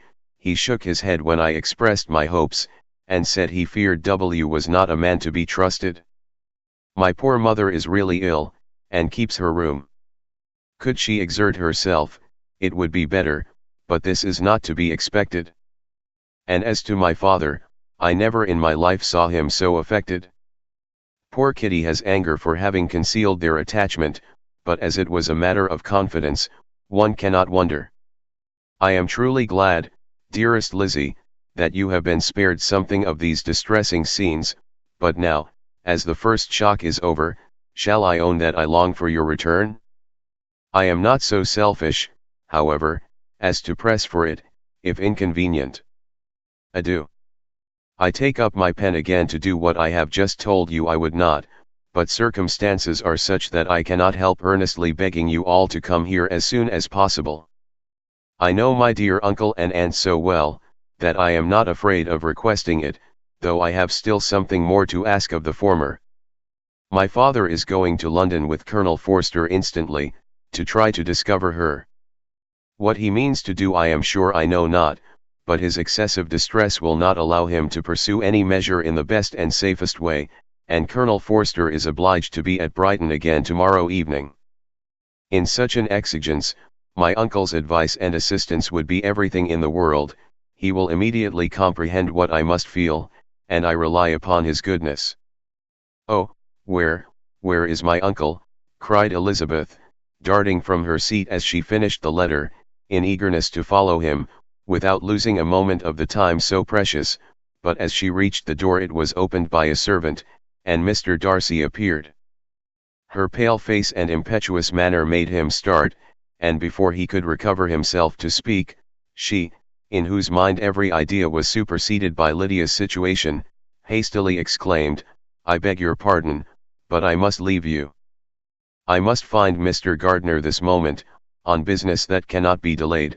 I have not an instant to lose." "Good God, what is the matter?" cried he, with more feeling than politeness. Then recollecting himself, "I will not detain you a minute, but let me, or let the servant go after Mr. and Mrs. Gardiner. You are not well enough, you cannot go yourself." Elizabeth hesitated, but her knees trembled under her and she felt how little would be gained by her attempting to pursue them. Calling back the servant, therefore, she commissioned him, though in so breathless an accent as made her almost unintelligible, to fetch his master and mistress home instantly. On his quitting the room she sat down, unable to support herself, and looking so miserably ill, that it was impossible for Darcy to leave her, or to refrain from saying, in a tone of gentleness and commiseration, "Let me call your maid. Is there nothing you could take to give you present relief? A glass of wine, shall I get you one? You are very ill." "No, I thank you," she replied, endeavoring to recover herself. "There is nothing the matter with me. I am quite well. I am only distressed by some dreadful news which I have just received from Longbourn." She burst into tears as she alluded to it, and for a few minutes could not speak another word. Darcy, in wretched suspense, could only say something indistinctly of his concern, and observe her in compassionate silence. At length she spoke again. "I have just had a letter from Jane, with such dreadful news. It cannot be concealed from anyone. My younger sister has left all her friends, has eloped, has thrown herself into the power of Mr. Wickham. They are gone off together from Brighton. You know him too well to doubt the rest. She has no money, no connections, nothing that can tempt him to. She is lost forever. Darcy was fixed in astonishment. When I consider, she added in a yet more agitated voice, that I might have prevented it. I, who knew what he was. Had I but explained some part of it, only some part of what I learned, to my own family. Had his character been known, this could not have happened. But it is all too late now. I am grieved indeed, cried Darcy, grieved, shocked. But is it certain, absolutely certain? Oh, yes. They left Brighton together on Sunday night, and were traced almost to London, but not beyond. They are certainly not gone to Scotland. And what has been done, what has been attempted, to recover her? My father is gone to London, and Jane has written to beg my uncle's immediate assistance, and we shall be off, I hope, in half an hour. But nothing can be done. I know very well that nothing can be done. How is such a man to be worked on? How are they even to be discovered? I have not the smallest hope. It is every way horrible. Darcy shook his head in silent acquiescence. When my eyes were opened to his real character, oh, had I known what I ought, what I dared to do. But I knew not. I was afraid of doing too much. Wretched, wretched mistake. Darcy made no answer. He seemed scarcely to hear her, and was walking up and down the room in earnest meditation, his brow contracted, his air gloomy. Elizabeth soon observed, and instantly understood it. Her power was sinking. Everything must sink under such a proof of family weakness, such an assurance of the deepest disgrace. She could neither wonder nor condemn, but the belief of his self-conquest brought nothing consolatory to her bosom, afforded no palliation of her distress. It was, on the contrary, exactly calculated to make her understand her own wishes, and never had she so honestly felt that she could have loved him, as now, when all love must be vain. But self, though it would intrude, could not engross her.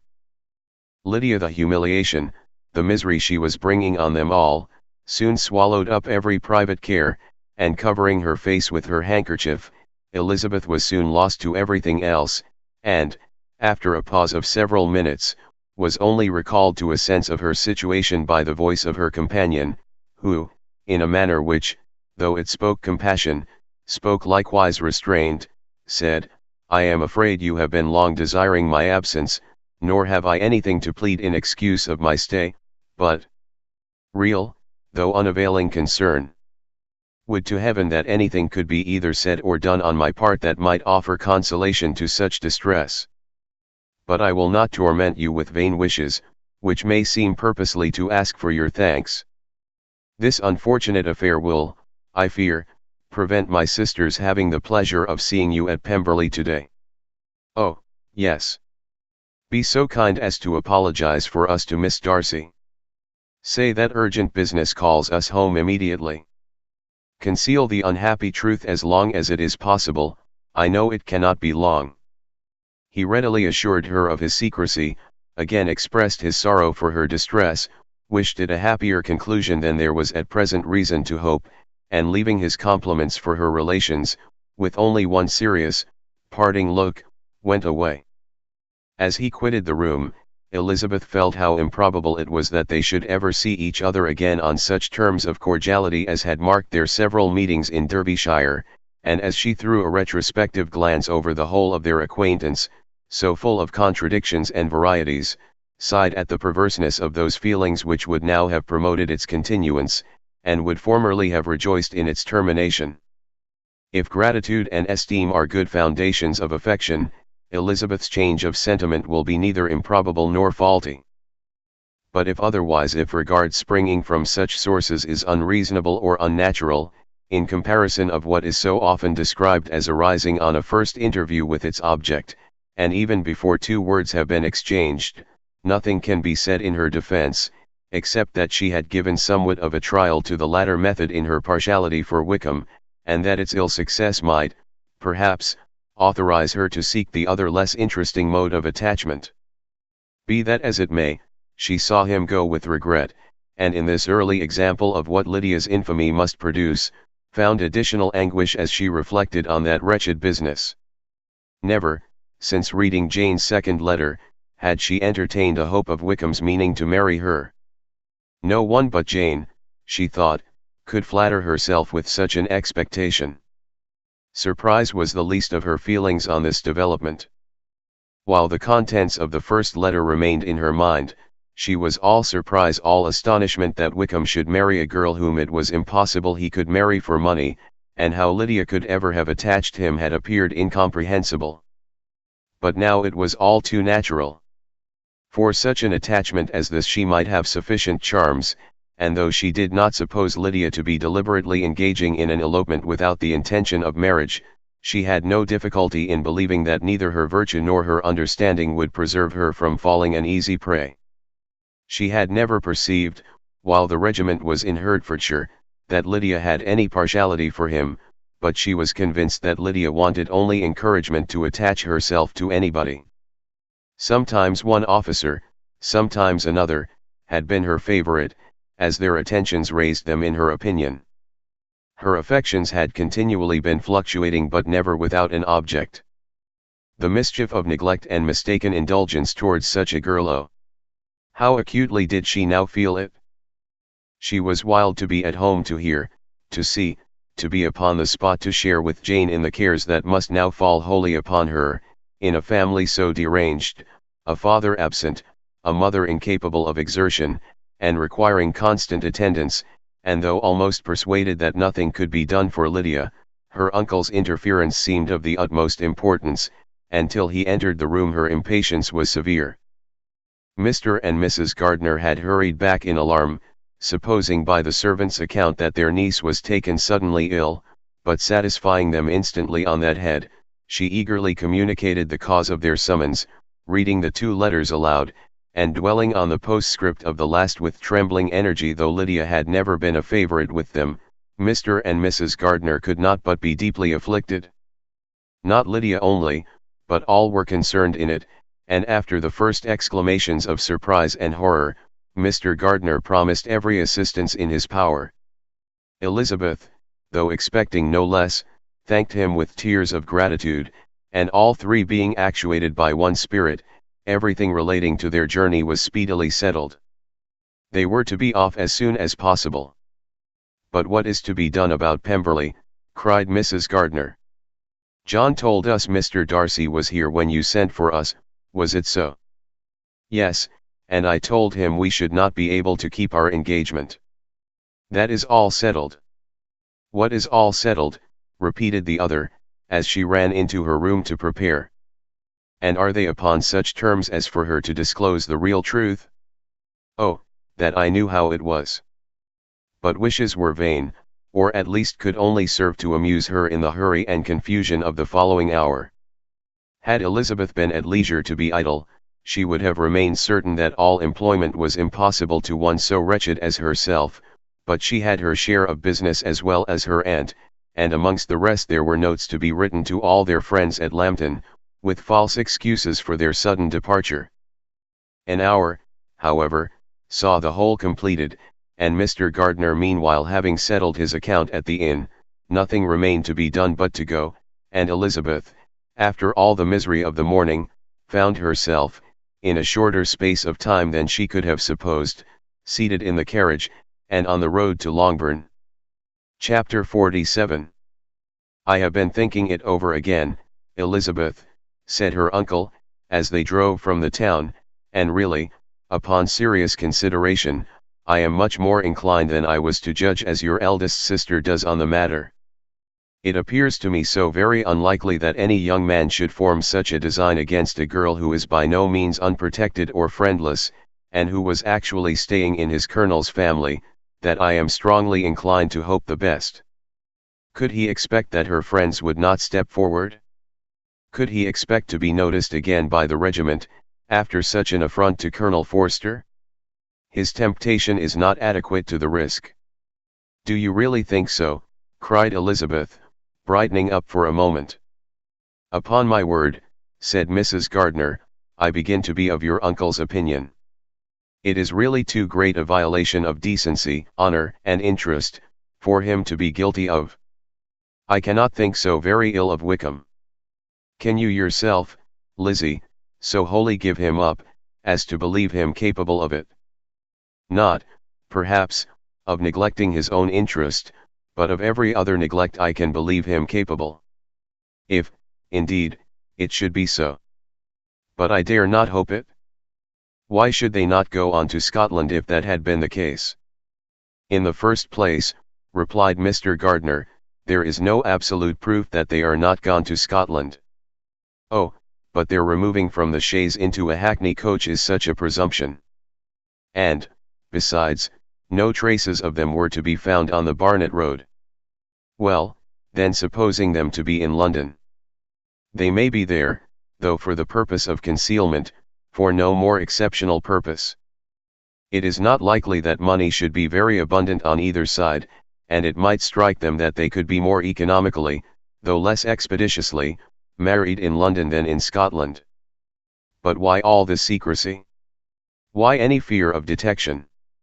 Why must their marriage be private? Oh, no, no, this is not likely. His most particular friend, you see by Jane's account, was persuaded of his never intending to marry her. Wickham will never marry a woman without some money. He cannot afford it. And what claims has Lydia, what attraction has she beyond youth, health, and good humor that could make him, for her sake, forego every chance of benefiting himself by marrying well? As to what restraint the apprehensions of disgrace in the corps might throw on a dishonorable elopement with her, I am not able to judge, for I know nothing of the effects that such a step might produce. But as to your other objection, I am afraid it will hardly hold good. Lydia has no brothers to step forward, and he might imagine, from my father's behavior, from his indolence and the little attention he has ever seemed to give to what was going forward in his family, that he would do as little, and think as little about it, as any father could do, in such a matter. But can you think that Lydia is so lost to everything but love of him as to consent to live with him on any terms other than marriage? It does seem, and it is most shocking indeed, replied Elizabeth, with tears in her eyes, that a sister's sense of decency and virtue in such a point should admit of doubt. But, really, I know not what to say. Perhaps I am not doing her justice.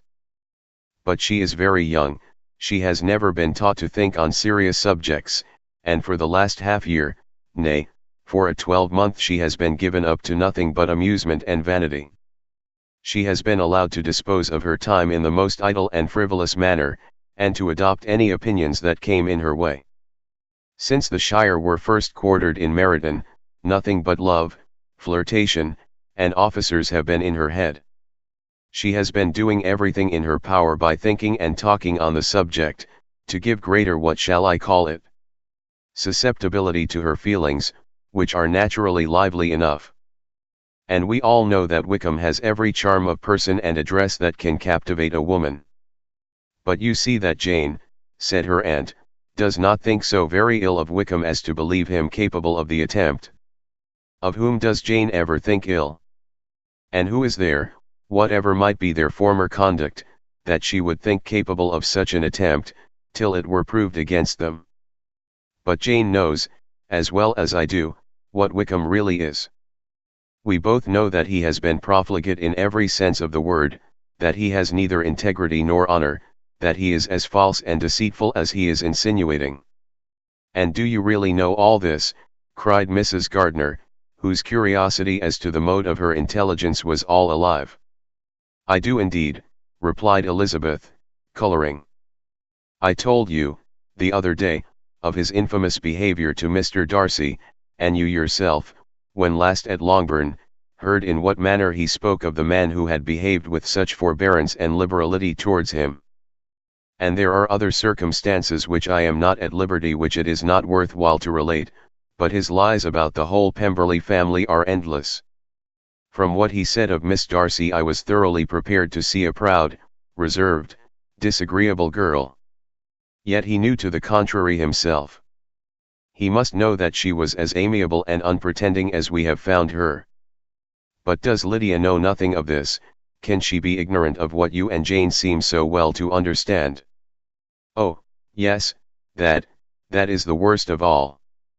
Till I was in Kent, and saw so much both of Mr. Darcy and his relation Colonel Fitzwilliam, I was ignorant of the truth myself.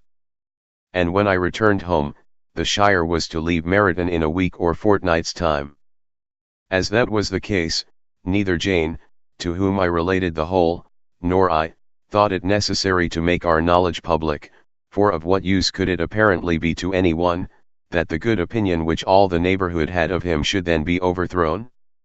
And even when it was settled that Lydia should go with Mrs. Forster, the necessity of opening her eyes to his character never occurred to me.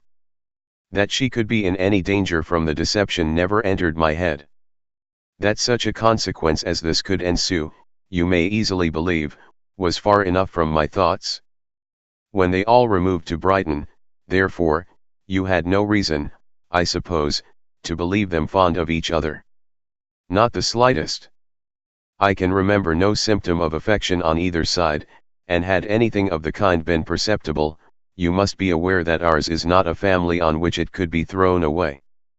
When first he entered the corps, she was ready enough to admire him, but so we all were. Every girl in or near Meryton was out of her senses about him for the first 2 months, but he never distinguished her by any particular attention, and, consequently, after a moderate period of extravagant and wild admiration, her fancy for him gave way, and others of the regiment, who treated her with more distinction, again became her favorites. It may be easily believed, that however little of novelty could be added to their fears, hopes, and conjectures, on this interesting subject, by its repeated discussion, no other could detain them from it long, during the whole of the journey. From Elizabeth's thoughts it was never absent. Fixed there by the keenest of all anguish, self-reproach, she could find no interval of ease or forgetfulness. They travelled as expeditiously as possible, and, sleeping one night on the road, reached Longbourn by dinner time the next day. It was a comfort to Elizabeth to consider that Jane could not have been wearied by long expectations.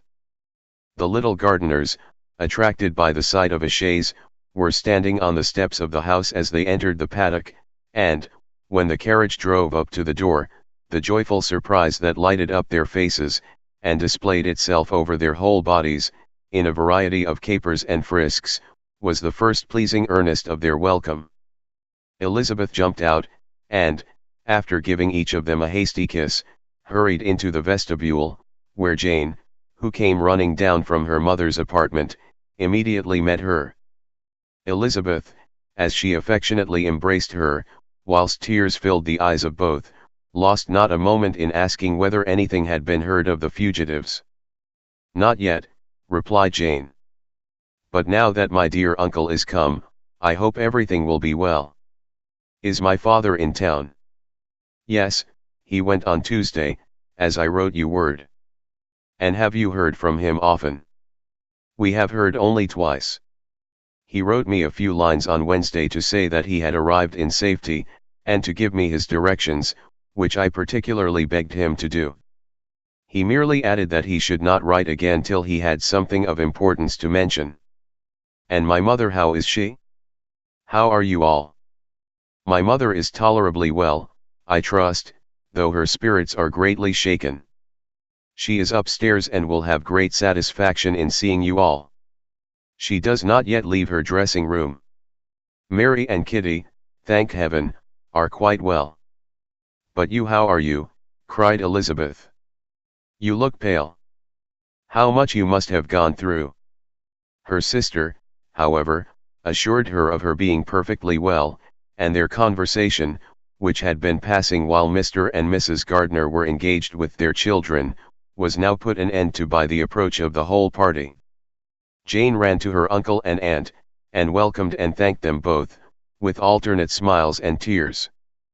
When they were all in the drawing room, the questions which Elizabeth had already asked were of course repeated by the others, and they soon found that Jane had no intelligence to give.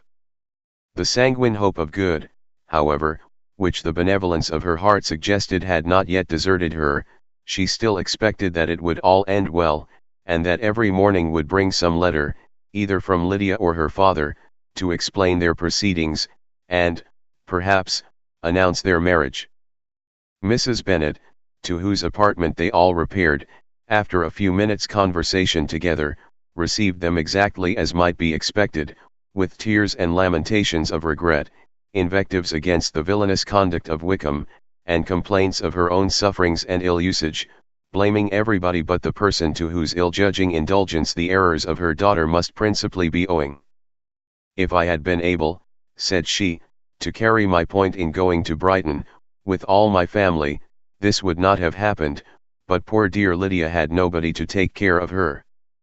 Why did the Forsters ever let her go out of their sight? I am sure there was some great neglect or other on their side, for she is not the kind of girl to do such a thing if she had been well looked after. I always thought they were very unfit to have the charge of her, but I was overruled, as I always am. Poor dear child. And now here's Mr. Bennet gone away, and I know he will fight Wickham, wherever he meets him, and then he will be killed, and what is to become of us all? The Collinses will turn us out before he is cold in his grave, and if you are not kind to us, brother, I do not know what we shall do." They all exclaimed against such terrific ideas, and Mr. Gardiner, after general assurances of his affection for her and all her family, told her that he meant to be in London the very next day, and would assist Mr. Bennet in every endeavour for recovering Lydia. "Do not give way to useless alarm," added he, "though it is right to be prepared for the worst, there is no occasion to look on it as certain.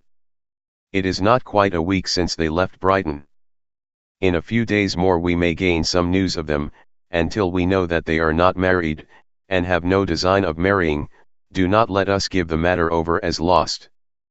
As soon as I get to town I shall go to my brother, and make him come home with me to Gracechurch Street, and then we may consult together as to what is to be done." "Oh, my dear brother," replied Mrs. Bennet, "that is exactly what I could most wish for. And now do, when you get to town, find them out, wherever they may be, and if they are not married already, make them marry. And as for wedding clothes, do not let them wait for that, but tell Lydia she shall have as much money as she chooses to buy them, after they are married. And, above all, keep Mr. Bennet from fighting. Tell him what a dreadful state I am in, that I am frightened out of my wits and have such tremblings, such flutterings, all over me, such spasms in my side and pains in my head, and such beatings at heart, that I can get no rest by night nor by day.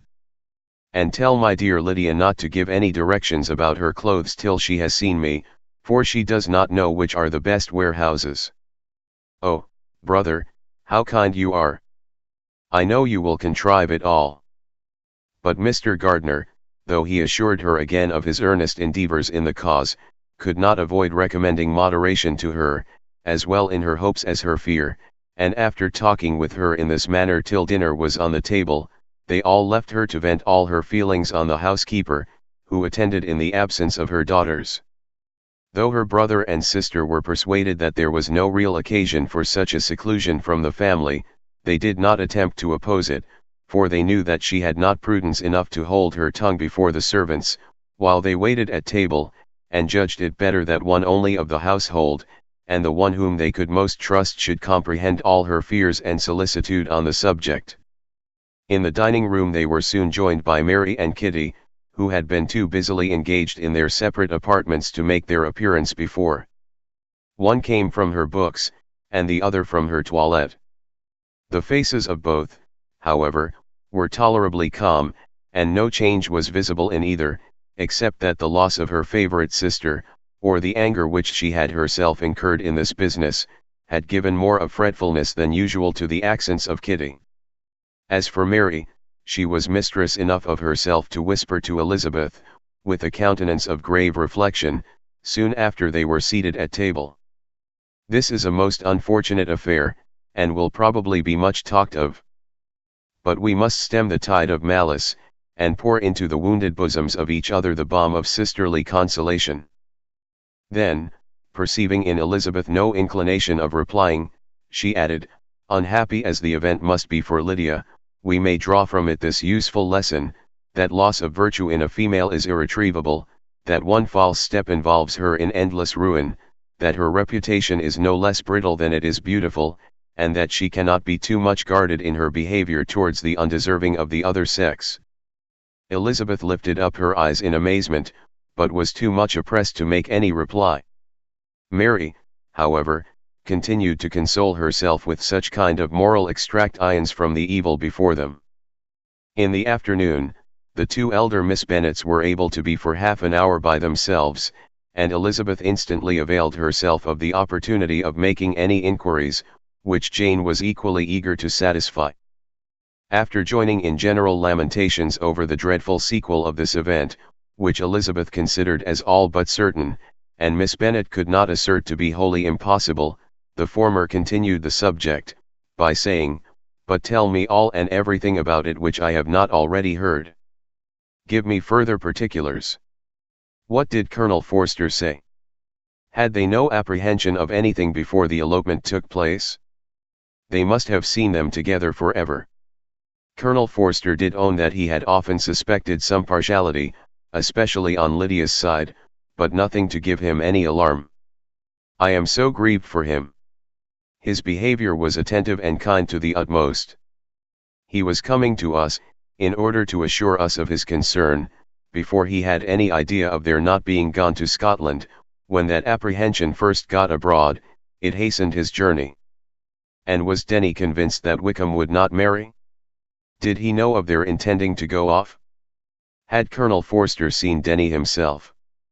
Yes, but, when questioned by him, Denny denied knowing anything of their plans, and would not give his real opinion about it. He did not repeat his persuasion of their not marrying, and from that, I am inclined to hope, he might have been misunderstood before.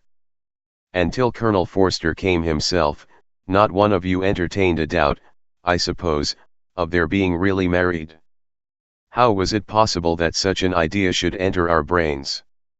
I felt a little uneasy, a little fearful of my sister's happiness with him in marriage, because I knew that his conduct had not been always quite right. My father and mother knew nothing of that, they only felt how imprudent a match it must be. Kitty then owned, with a very natural triumph on knowing more than the rest of us, that in Lydia's last letter she had prepared her for such a step. She had known, it seems, of their being in love with each other, many weeks. But not before they went to Brighton. No, I believe not. And did Colonel Forster appear to think well of Wickham himself? Does he know his real character? I must confess that he did not speak so well of Wickham as he formerly did. He believed him to be imprudent and extravagant. And since this sad affair has taken place, it is said that he left Meryton greatly in debt, but I hope this may be false. Oh, Jane, had we been less secret, had we told what we knew of him, this could not have happened. Perhaps it would have been better, replied her sister. But to expose the former faults of any person without knowing what their present feelings were, seemed unjustifiable. We acted with the best intentions. Could Colonel Forster repeat the particulars of Lydia's note to his wife? He brought it with him for us to see. Jane then took it from her pocket-book, and gave it to Elizabeth. These were the contents. My dear Harriet, you will laugh when you know where I am gone, and I cannot help laughing myself at your surprise tomorrow morning, as soon as I am missed.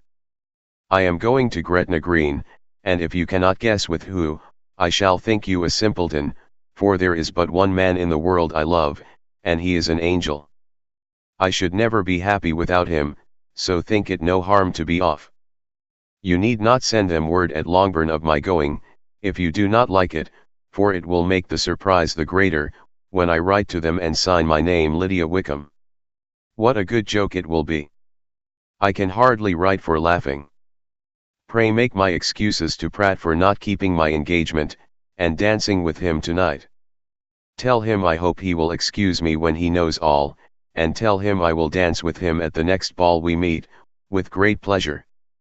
I shall send for my clothes when I get to Longbourn, but I wish you would tell Sally to mend a great slit in my worked muslin gown before they are packed up. Goodbye. Give my love to Colonel Forster. I hope you will drink to our good journey. Your affectionate friend, Lydia Bennet. Oh, thoughtless, "Thoughtless Lydia," cried Elizabeth when she had finished it. "What a letter is this, to be written at such a moment! But at least it shows that she was serious on the subject of their journey. Whatever he might afterwards persuade her to, it was not on her side a scheme of infamy. My poor father! How he must have felt it! I never saw anyone so shocked. He could not speak a word for full 10 minutes. My mother was taken ill immediately, and the whole house in such confusion." "Oh! Jane," cried Elizabeth, "was there a servant belonging to it who did not know the whole story before the end of the day?" "I do not know. I hope there was. But to be guarded at such a time is very difficult. My mother was in hysterics, and though I endeavored to give her every assistance in my power, I am afraid I did not do so much as I might have done. But the horror of what might possibly happen almost took from me my faculties. Your attendance upon her has been too much for you. You do not look well. Oh, that I had been with you! You have had every care and anxiety upon yourself alone.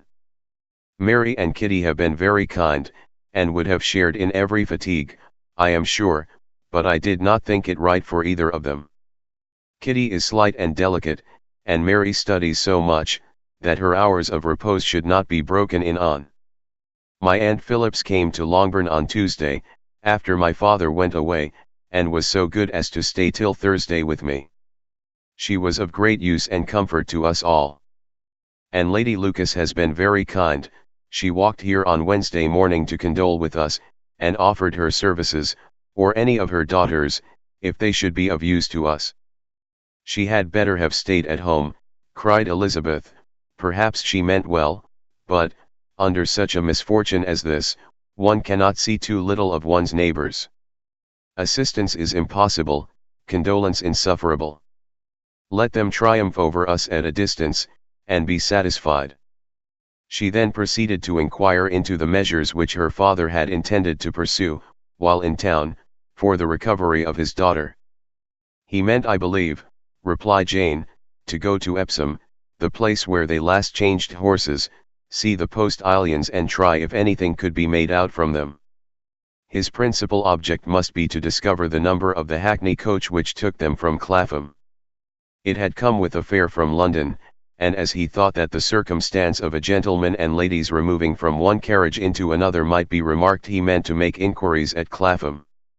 If he could anyhow discover at what house the coachman had before set down his fare, he determined to make inquiries there, and hoped it might not be impossible to find out the stand and number of the coach.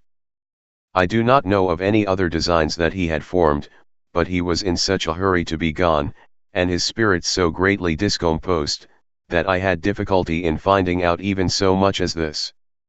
Chapter 48. The whole party were in hopes of a letter from Mr. Bennet the next morning, but the post came in without bringing a single line from him.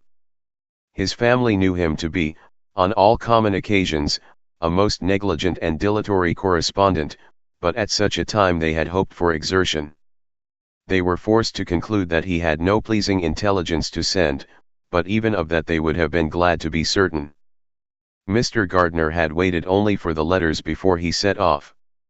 When he was gone, they were certain at least of receiving constant information of what was going on, and their uncle promised, at parting, to prevail on Mr. Bennet to return to Longbourn, as soon as he could, to the great consolation of his sister, who considered it as the only security for her husband's not being killed in a duel.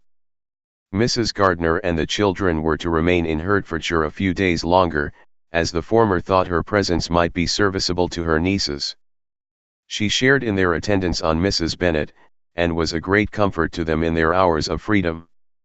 Their other aunt also visited them frequently, and always, as she said, with the design of cheering and heartening them up, though, as she never came without reporting some fresh instance of Wickham's extravagance or irregularity, she seldom went away without leaving them more dispirited than she found them. All Meryton seemed striving to blacken the man who, but 3 months before, had been almost an angel of light. He was declared to be in debt to every tradesman in the place, and his intrigues, all honored with the title of seduction, had been extended into every tradesman's family. Everybody declared that he was the wickedest young man in the world, and everybody began to find out that they had always distrusted the appearance of his goodness. Elizabeth, though she did not credit above half of what was said, believed enough to make her former assurance of her sister's ruin more certain, and even Jane, who believed still less of it, became almost hopeless, more especially as the time was now come when, if they had gone to Scotland, which she had never before entirely despaired of, they must in all probability have gained some news of them. Mr. Gardiner left Longbourn on Sunday. On Tuesday his wife received a letter from him. It told them that, on his arrival, he had immediately found out his brother, and persuaded him to come to Gracechurch Street, that Mr. Bennet had been to Epsom and Clapham, before his arrival, but without gaining any satisfactory information, and that he was now determined to inquire at all the principal hotels in town, as Mr. Bennet thought it possible they might have gone to one of them, on their first coming to London, before they procured lodgings. Mr. Gardiner himself did not expect any success from this measure, but as his brother was eager in it, he meant to assist him in pursuing it. He added that Mr. Bennet seemed wholly disinclined at present to leave London and promised to write again very soon. There was also a postscript to this effect. I have written to Colonel Forster to desire him to find out, if possible, from some of the young man's intimates in the regiment, whether Wickham has any relations or connections who would be likely to know in what part of town he has now concealed himself. If there were anyone that one could apply to with the probability of gaining such a clue as that, it might be of essential consequence. At present we have nothing to guide us. Colonel Forster will, I dare say, do everything in his power to satisfy us on this head.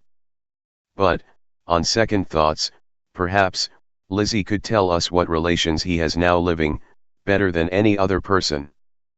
Elizabeth was at no loss to understand from whence this deference to her authority proceeded, but it was not in her power to give any information of so satisfactory a nature as the compliment deserved. She had never heard of his having had any relations, except a father and mother, both of whom had been dead many years. It was possible, however, that some of his companions in the shire might be able to give more information, and though she was not very sanguine in expecting it, the application was a something to look forward to. Every day at Longbourn was now a day of anxiety, but the most anxious part of each was when the post was expected. The arrival of letters was the grand object of every morning's impatience. Through letters, whatever of good or bad was to be told would be communicated, and every succeeding day was expected to bring some news of importance. But before they heard again from Mr. Gardiner, a letter arrived for their father, from a different quarter, from Mr. Collins, which, as Jane had received directions to open all that came for him in his absence, she accordingly read, and Elizabeth, who knew what curiosities his letters always were, looked over her, and read it likewise. It was as follows. My dear Sir, I feel myself called upon, by our relationship, and my situation in life, to condole with you on the grievous affliction you are now suffering under, of which we were yesterday informed by a letter from Hertfordshire. Be assured, my dear Sir, that Mrs. Collins and myself sincerely sympathize with you and all your respectable family, in your present distress, which must be of the bitterest kind, because proceeding from a cause which no time can remove. No arguments shall be wanting on my part that can alleviate so severe a misfortune or that may comfort you, under a circumstance that must be of all others the most afflicting to a parent's mind. The death of your daughter would have been a blessing in comparison of this.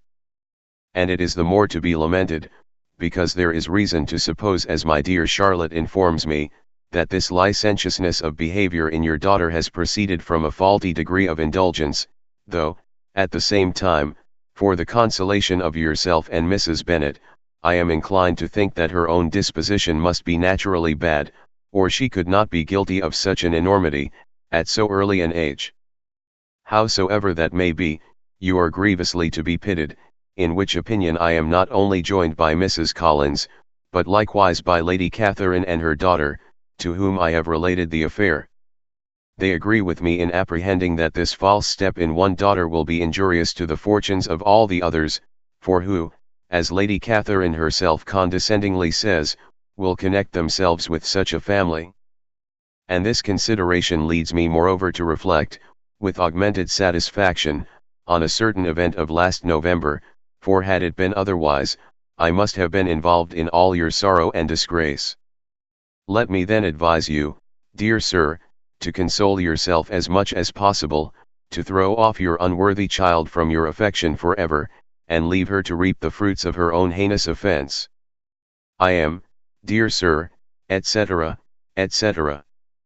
Mr. Gardiner did not write again till he had received an answer from Colonel Forster, and then he had nothing of a pleasant nature to send.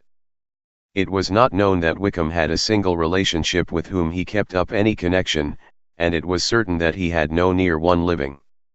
His former acquaintances had been numerous, but since he had been in the militia, it did not appear that he was on terms of particular friendship with any of them. There was no one, therefore, who could be pointed out as likely to give any news of him. And in the wretched state of his own finances, there was a very powerful motive for secrecy, in addition to his fear of discovery by Lydia's relations, for it had just transpired that he had left gaming debts behind him to a very considerable amount. Colonel Forster believed that more than £1,000 would be necessary to clear his expenses at Brighton. He owed a good deal in town, but his debts of honour were still more formidable. Mr. Gardiner did not attempt to conceal these particulars from the Longbourn family. Jane heard them with horror. "A gamester," she cried. "This is wholly unexpected. I had not an idea of it." Mr. Gardiner added in his letter, that they might expect to see their father at home on the following day, which was Saturday. Rendered spiritless by the ill success of all their endeavours, he had yielded to his brother-in-law's entreaty that he would return to his family, and leave it to him to do whatever occasion might suggest to be advisable for continuing their pursuit. When Mrs. Bennet was told of this, she did not express so much satisfaction as her children expected, considering what her anxiety for his life had been before. "What, is he coming home, and without poor Lydia?" she cried. "Sure he will not leave London before he has found them. Who is to fight Wickham, and make him marry her, if he comes away?" As Mrs. Gardiner began to wish to be at home, it was settled that she and the children should go to London, at the same time that Mr. Bennet came from it. The coach, therefore, took them the first stage of their journey, and brought its master back to Longbourn. Mrs. Gardiner went away in all the perplexity about Elizabeth and her Derbyshire friend that had attended her from that part of the world. His name had never been voluntarily mentioned before them by her niece, and the kind of half-expectation which Mrs. Gardiner had formed, of their being followed by a letter from him, had ended in nothing. Elizabeth had received none since her return that could come from Pemberley. The present unhappy state of the family rendered any other excuse for the lowness of her spirits unnecessary. Nothing, therefore, could be fairly conjectured from that, though Elizabeth, who was by this time tolerably well acquainted with her own feelings, was perfectly aware that, had she known nothing of Darcy, she could have borne the dread of Lydia's infamy somewhat better. It would have spared her, she thought, one sleepless night out of two. When Mr. Bennet arrived, he had all the appearance of his usual philosophic composure. He said as little as he had ever been in the habit of saying, made no mention of the business that had taken him away, and it was some time before his daughters had courage to speak of it. It was not till the afternoon, when he had joined them at tea, that Elizabeth ventured to introduce the subject, and then, on her briefly expressing her sorrow for what he must have endured, he replied, "Say nothing of that. Who should suffer but myself? It has been my own doing, and I ought to feel it." "You must not be too severe upon yourself," replied Elizabeth. "You may well warn me against such an evil. Human nature is so prone to fall into it. No, Lizzie, let me once in my life feel how much I have been to blame. I am not afraid of being overpowered by the impression. It will pass away soon enough. Do you suppose them to be in London?" "Yes, where else can they be so well concealed? And Lydia used to want to go to London, added Kitty. She is happy then, said her father drily, and her residence there will probably be of some duration. Then after a short silence he continued. Lizzie, I bear you no ill will for being justified in your advice to me last May, which, considering the event, shows some greatness of mind. They were interrupted by Miss Bennet, who came to fetch her mother's tea. This is a parade, he cried, which does one good, it gives such an elegance to misfortune. Another day I will do the same, I will sit in my library, in my nightcap and powdering gown, and give as much trouble as I can, or, perhaps, I may defer it till Kitty runs away.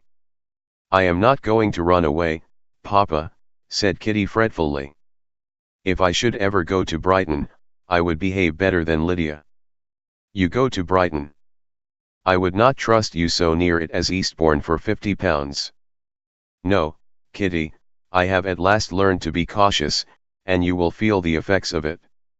No officer is ever to enter into my house again, nor even to pass through the village.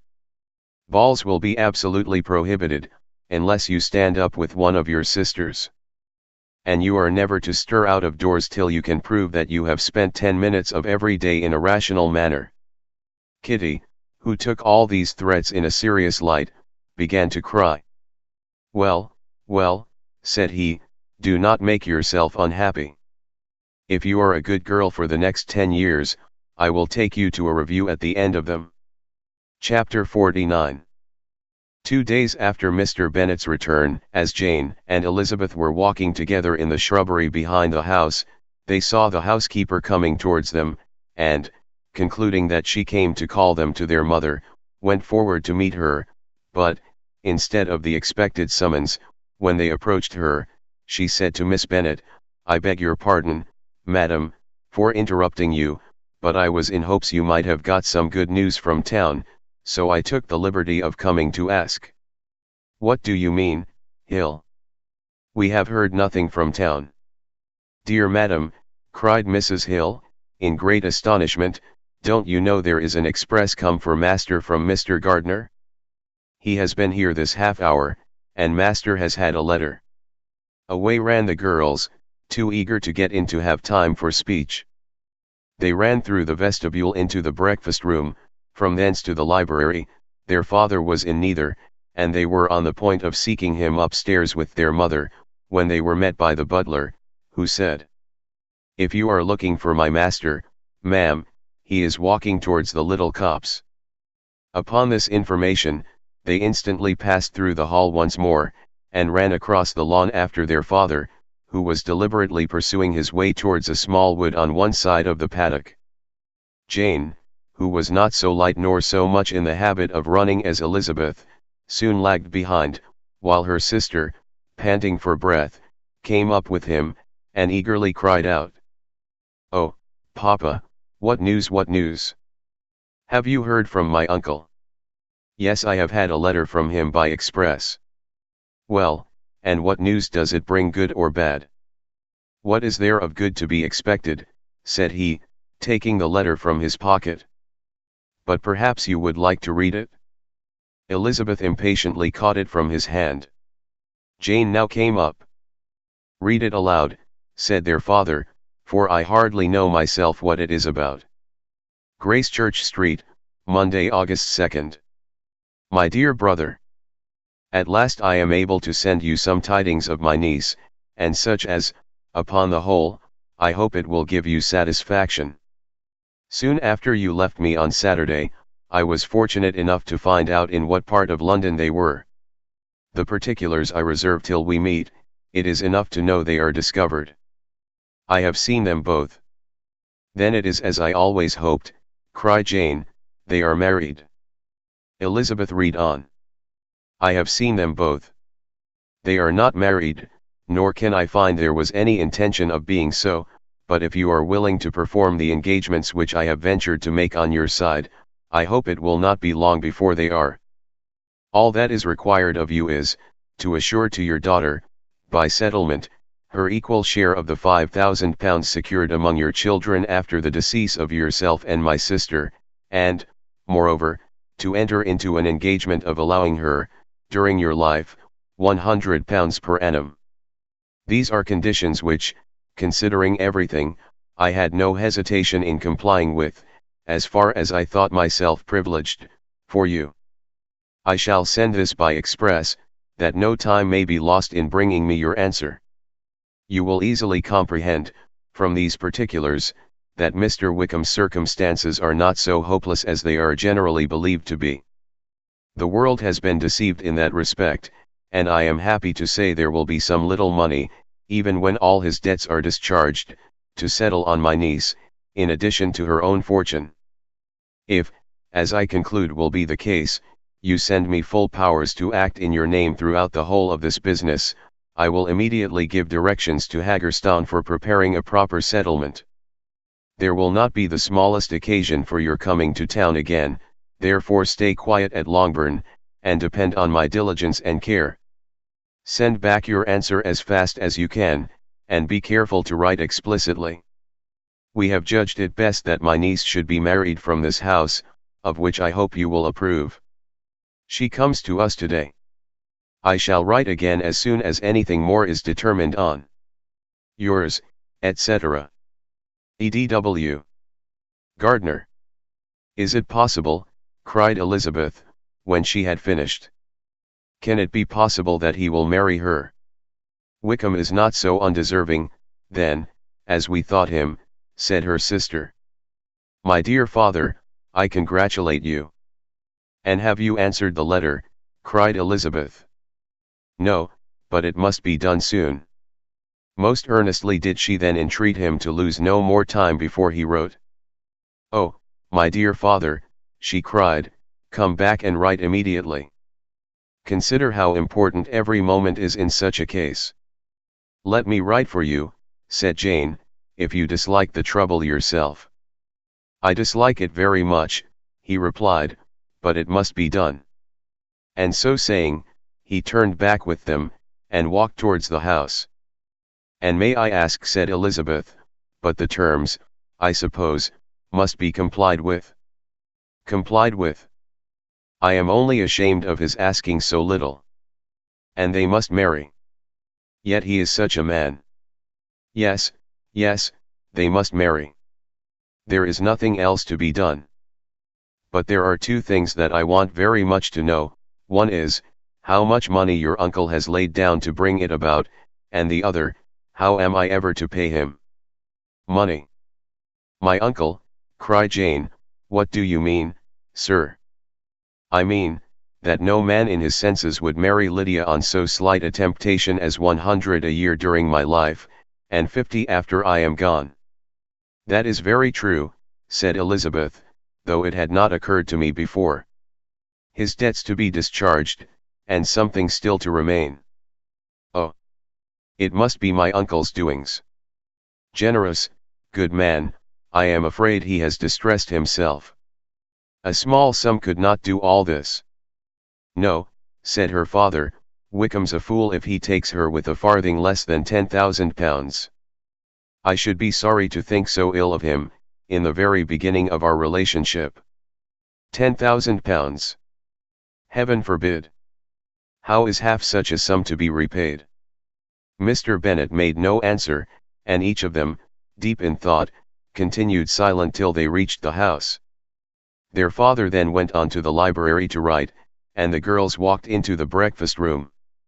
And they are really to be married, cried Elizabeth, as soon as they were by themselves.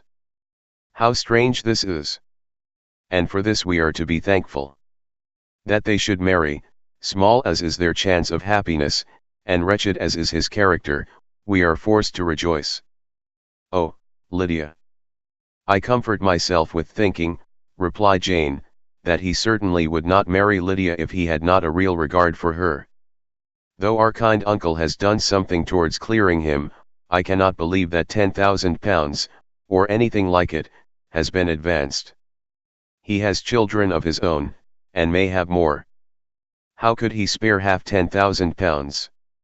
If he were ever able to learn what Wickham's debts have been, said Elizabeth, and how much is settled on his side on our sister, we shall exactly know what Mr. Gardiner has done for them, because Wickham has not sixpence of his own. The kindness of my uncle and aunt can never be requited. Their taking her home, and affording her their personal protection and countenance, is such a sacrifice to her advantage as years of gratitude cannot enough acknowledge. By this time she is actually with them. If such goodness does not make her miserable now, she will never deserve to be happy. What a meeting for her, when she first sees my aunt. We must endeavor to forget all that has passed on either side, said Jane. I hope and trust they will yet be happy. His consenting to marry her is a proof, I will believe, that he is come to a right way of thinking. Their mutual affection will steady them, and I flatter myself they will settle so quietly, and live in so rational a manner, as may in time make their past imprudence forgotten. Their conduct has been such, replied Elizabeth, as neither you, nor I, nor anybody can ever forget. It is useless to talk of it. It now occurred to the girls that their mother was in all likelihood perfectly ignorant of what had happened. They went to the library, therefore, and asked their father whether he would not wish them to make it known to her.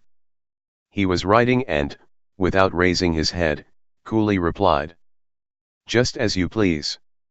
May we take my uncle's letter to read to her?" "Take whatever you like, and get away." Elizabeth took the letter from his writing table, and they went upstairs together. Mary and Kitty were both with Mrs. Bennet. One communication would, therefore, do for all. After a slight preparation for good news, the letter was read aloud. Mrs. Bennet could hardly contain herself. As soon as Jane had read Mr. Gardiner's hope of Lydia's being soon married, her joy burst forth, and every following sentence added to its exuberance. She was now in an irritation as violent from delight, as she had ever been fidgety from alarm and vexation. To know that her daughter would be married was enough. She was disturbed by no fear for her felicity, nor humbled by any remembrance of her misconduct. "My dear, dear Lydia," she cried. "This is delightful indeed. She will be married. I shall see her again. She will be married at 16. My good, kind brother. I knew how it would be. I knew he would manage everything. How I long to see her. And to see dear Wickham too. But the clothes, the wedding clothes? I will write to my sister Gardiner about them directly. Lizzie, my dear, run down to your father, and ask him how much he will give her. Stay, stay, I will go myself. Ring the bell, Kitty, for Hill. I will put on my things in a moment. My dear, dear Lydia. How merry we shall be together when we meet." Her eldest daughter endeavored to give some relief to the violence of these transports, by leading her thoughts to the obligations which Mr. Gardiner's behavior laid them all under. "For we must attribute this happy conclusion," she added, "in a great measure to his kindness. We are persuaded that he has pledged himself to assist Mr. Wickham with money." "Well," cried her mother, "it is all very right, who should do it but her own uncle? If he had not had a family of his own, I and my children must have had all his money, you know, and it is the first time we have ever had anything from him, except a few presents. Well, I am so happy. In a short time I shall have a daughter married. Mrs. Wickham. How well it sounds. And she was only 16 last June. My dear Jane, I am in such a flutter, that I am sure I can't write, so I will dictate, and you write for me. We will settle with your father about the money afterwards, but the things should be ordered immediately." She was then proceeding to all the particulars of calico, muslin, and cambric, and would shortly have dictated some very plentiful orders, had not Jane, though with some difficulty, persuaded her to wait till her father was at leisure to be consulted. One day's delay, she observed, would be of small importance, and her mother was too happy to be quite so obstinate as usual. Other schemes, too, came into her head. "I will go to Meryton," said she, "as soon as I am dressed, and tell the good news to my sister Phillips. And as I come back, I can call on Lady Lucas and Mrs. Long. Kitty, run down and order the carriage. An airing would do me a great deal of good, I am sure. Girls, can I do anything for you in Meryton? Oh, here comes Hill. My dear Hill, have you heard the good news? Miss Lydia is going to be married, and you shall all have a bowl of punch to make merry at her wedding." Mrs. Hill began instantly to express her joy. Elizabeth received her congratulations amongst the rest, and then, sick of this folly, took refuge in her own room, that she might think with freedom. Poor Lydia's situation must, at best, be bad enough, but that it was no worse, she had need to be thankful. She felt it so, and though, in looking forward, neither rational happiness nor worldly prosperity could be justly expected for her sister, in looking back to what they had feared, only 2 hours ago, she felt all the advantages of what they had gained. Chapter 50. Mr. Bennet had very often wished before this period of his life that, instead of spending his whole income, he had laid by an annual sum for the better provision of his children, and of his wife, if she survived him. He now wished it more than ever. Had he done his duty in that respect, Lydia need not have been indebted to her uncle for whatever of honor or credit could now be purchased for her. The satisfaction of prevailing on one of the most worthless young men in Great Britain to be her husband might then have rested in its proper place.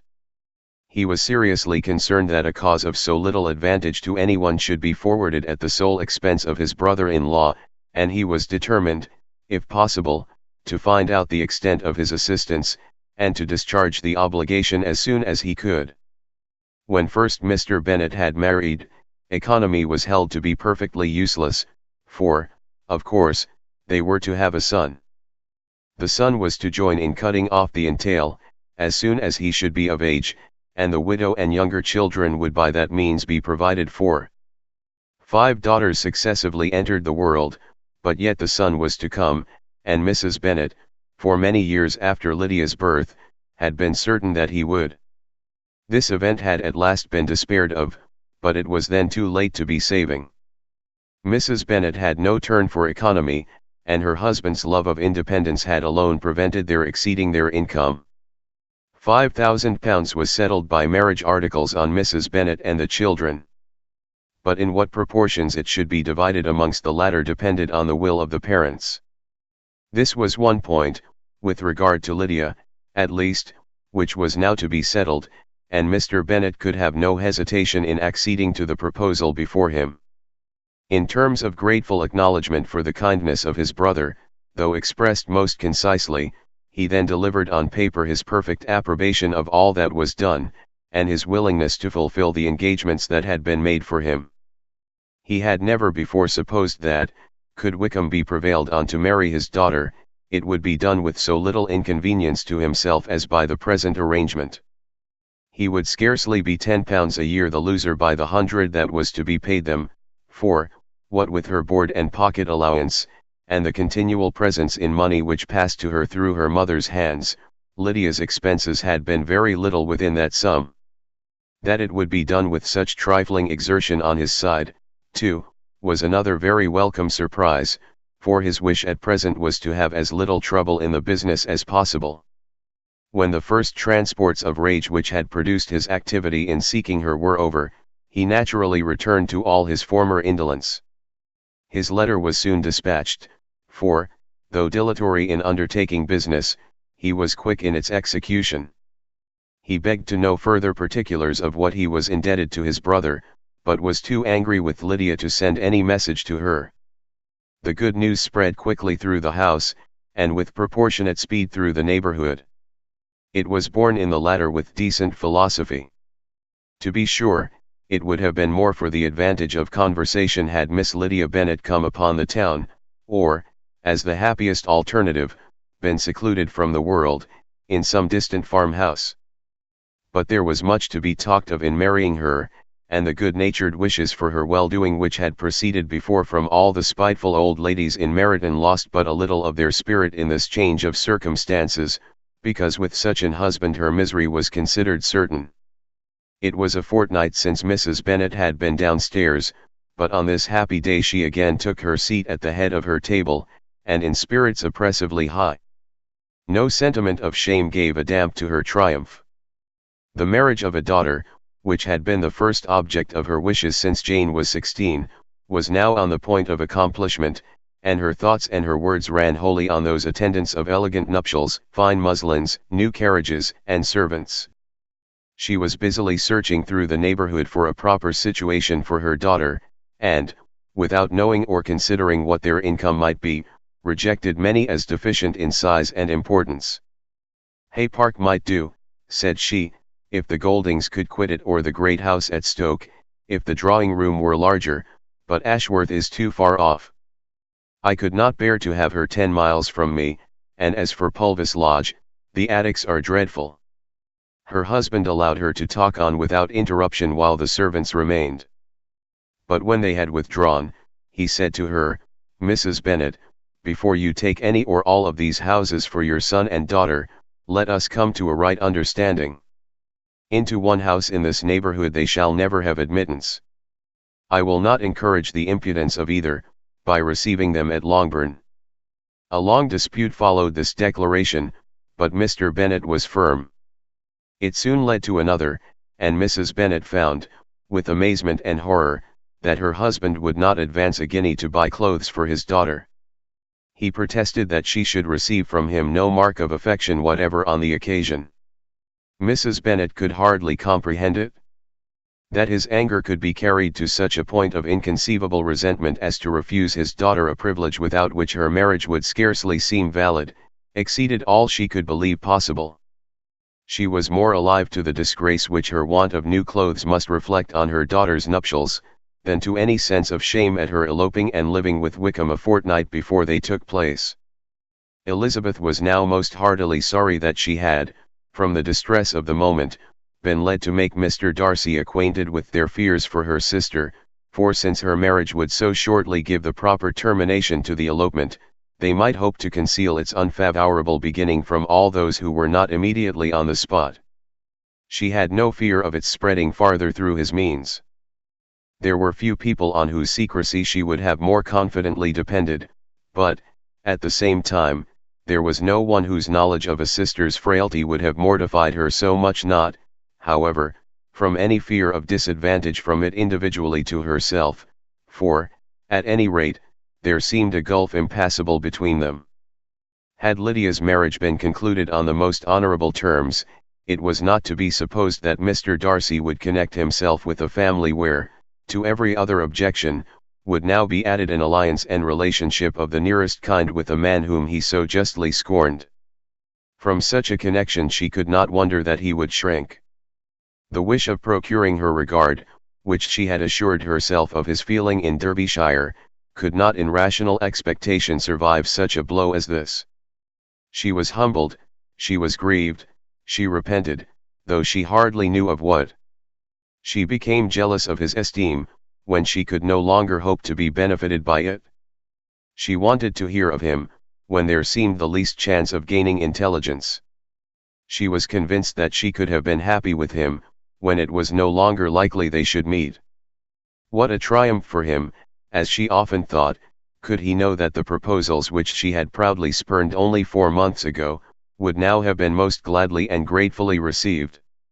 He was as generous, she doubted not, as the most generous of his sex, but while he was mortal, there must be a triumph. She began now to comprehend that he was exactly the man who, in disposition and talents, would most suit her.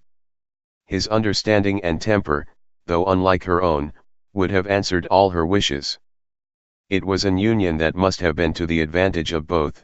By her ease and liveliness, his mind might have been softened, his manners improved, and from his judgment, information, and knowledge of the world, she must have received benefit of greater importance. But no such happy marriage could now teach the admiring multitude what connubial felicity really was. An union of a different tendency, and precluding the possibility of the other, was soon to be formed in their family. How Wickham and Lydia were to be supported in tolerable independence, she could not imagine. But how little of permanent happiness could belong to a couple who were only brought together because their passions were stronger than their virtue, she could easily conjecture. Mr. Gardiner soon wrote again to his brother. To Mr. Bennet's acknowledgments he briefly replied, with assurance of his eagerness to promote the welfare of any of his family, and concluded with entreaties that the subject might never be mentioned to him again. The principal purport of his letter was to inform them that Mr. Wickham had resolved on quitting the militia. It was greatly my wish that he should do so, he added, as soon as his marriage was fixed on. And I think you will agree with me, in considering the removal from that corps as highly advisable, both on his account and my niece's. It is Mr. Wickham's intention to go into the regulars, and among his former friends, there are still some who are able and willing to assist him in the army. He has the promise of an ensigncy in General S. regiment, now quartered in the north. It is an advantage to have it so far from this part of the kingdom. He promises fairly, and I hope among different people, where they may each have a character to preserve, they will both be more prudent.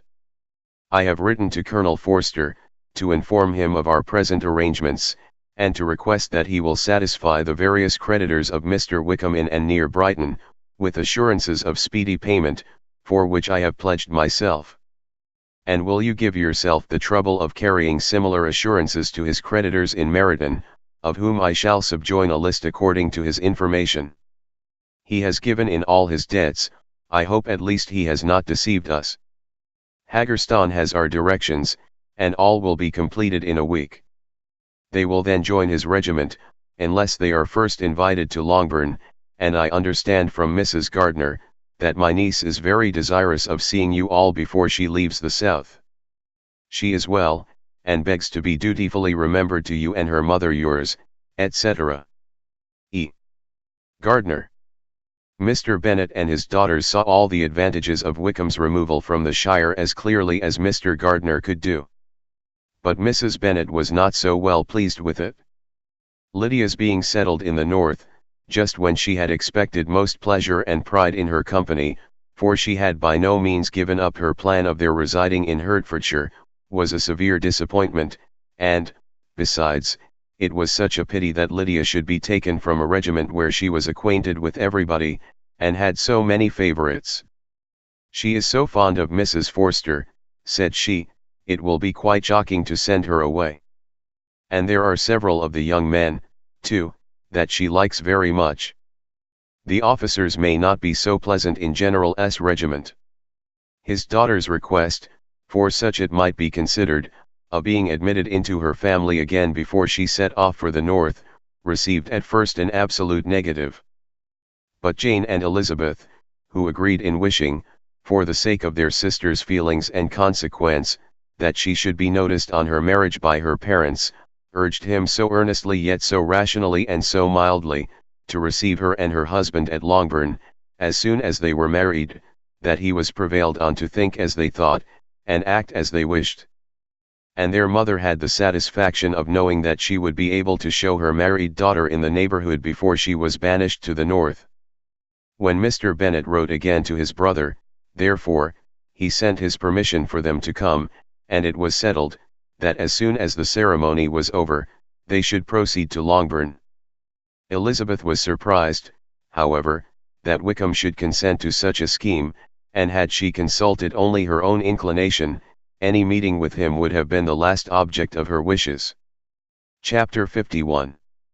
Their sister's wedding day arrived, and Jane and Elizabeth felt for her probably more than she felt for herself. The carriage was sent to meet them and they were to return in it by dinner time. Their arrival was dreaded by the elder Miss Bennets, and Jane more especially, who gave Lydia the feelings which would have attended herself, had she been the culprit, and was wretched in the thought of what her sister must endure. They came.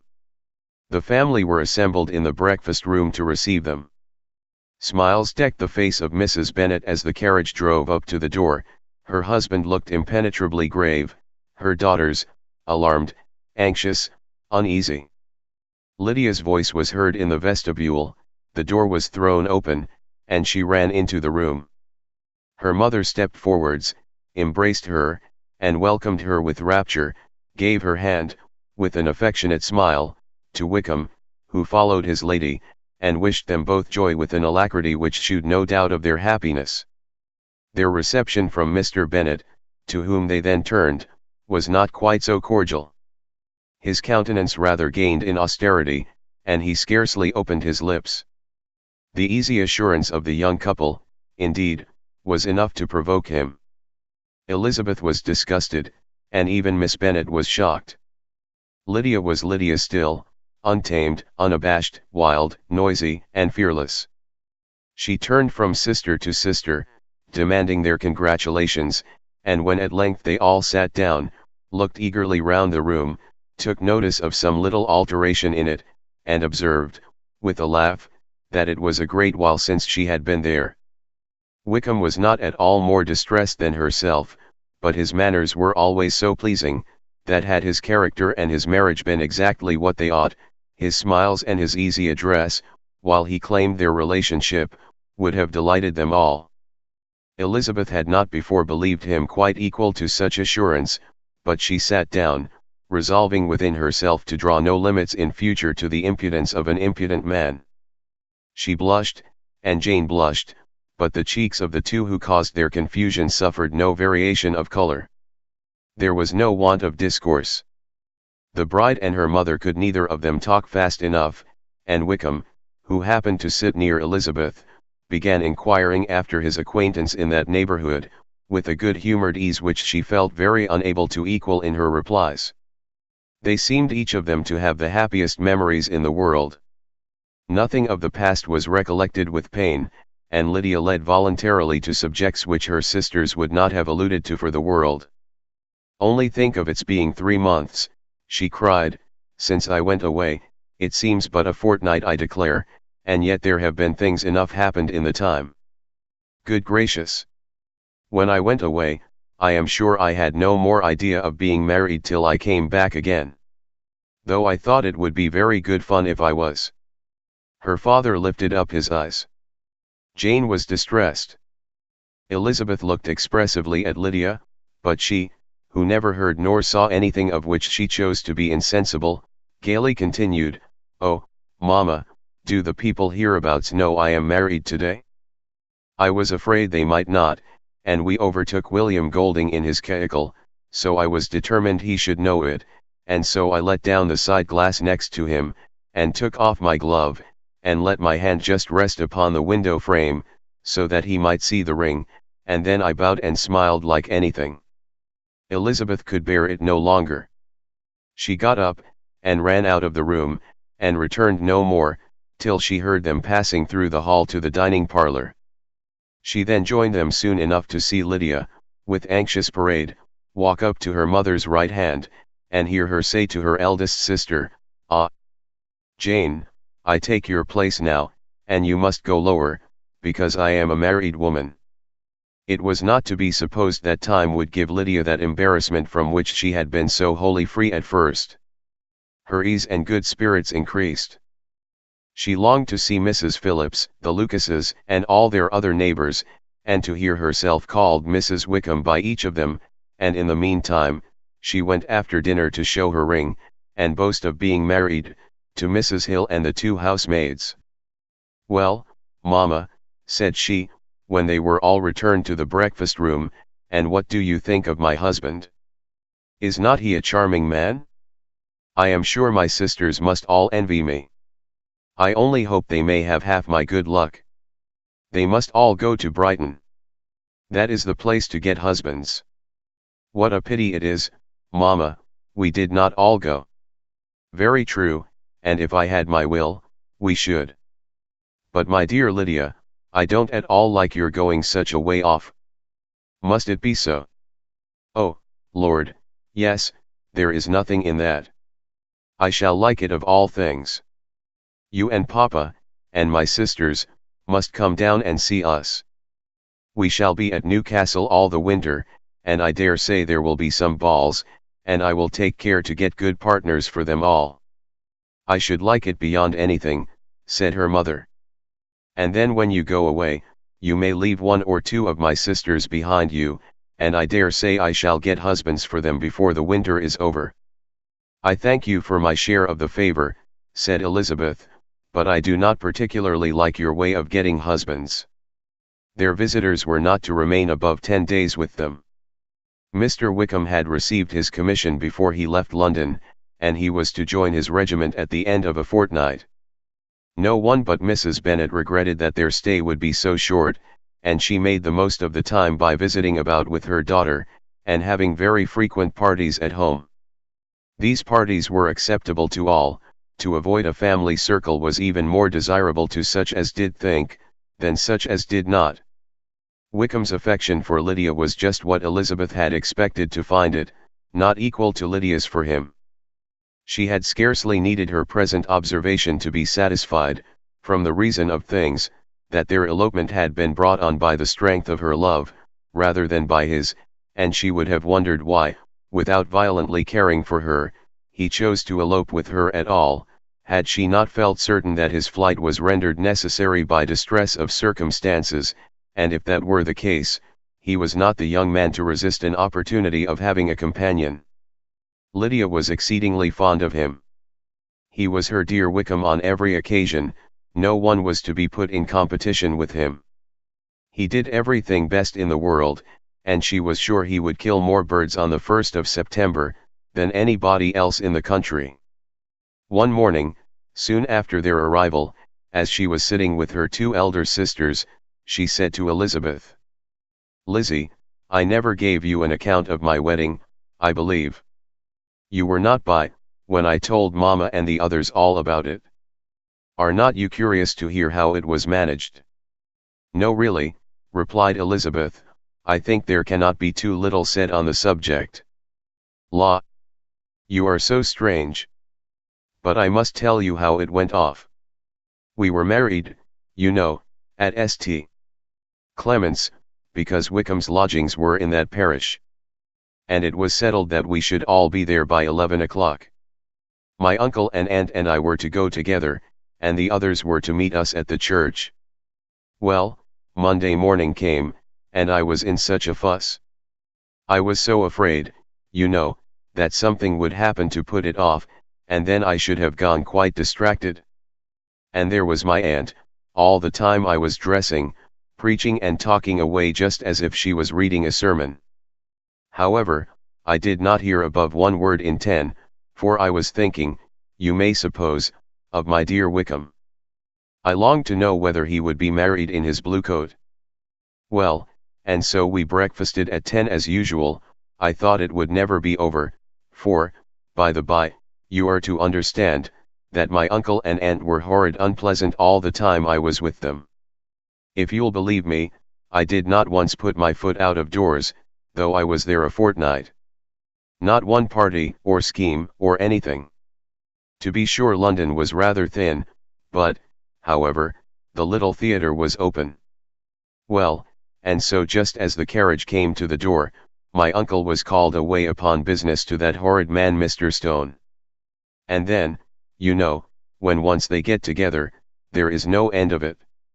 Well, I was so frightened I did not know what to do, for my uncle was to give me away, and if we were beyond the hour, we could not be married all day.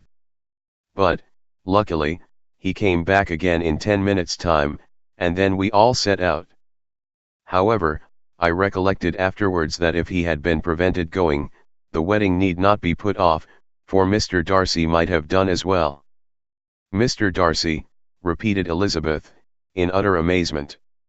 "Oh, yes, he was to come there with Wickham, you know. But gracious me! I quite forgot. I ought not to have said a word about it. I promised them so faithfully. What will Wickham say?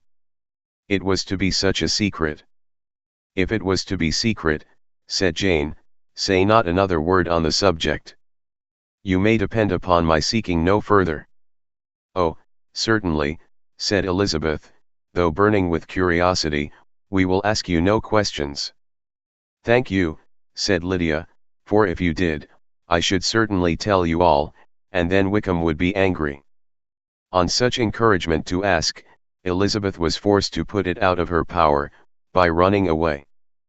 But to live in ignorance on such a point was impossible, or at least it was impossible not to try for information. Mr. Darcy had been at her sister's wedding. It was exactly a scene, and exactly among people, where he had apparently least to do, and least temptation to go. Conjectures as to the meaning of it, rapid and wild, hurried into her brain, but she was satisfied with none. Those that best pleased her, as placing his conduct in the noblest light, seemed most improbable. She could not bear such suspense, and hastily seizing a sheet of paper, wrote a short letter to her aunt, to request an explanation of what Lydia had dropped, if it were compatible with the secrecy which had been intended. You may readily comprehend, she added, what my curiosity must be to know how a person unconnected with any of us, and, comparatively speaking, a stranger to our family, should have been amongst you at such a time. Pray write instantly, and let me understand it, unless it is, for very cogent reasons, to remain in the secrecy which Lydia seems to think necessary, and then I must endeavor to be satisfied with ignorance. Not that I shall, though, she added to herself, as she finished the letter, and my dear aunt, if you do not tell me in an honorable manner, I shall certainly be reduced to tricks and stratagems to find it out. Jane's delicate sense of honor would not allow her to speak to Elizabeth privately of what Lydia had let fall. Elizabeth was glad of it, till it appeared whether her inquiries would receive any satisfaction. She had rather be without a confidant. Chapter 52. Elizabeth had the satisfaction of receiving an answer to her letter as soon as she possibly could.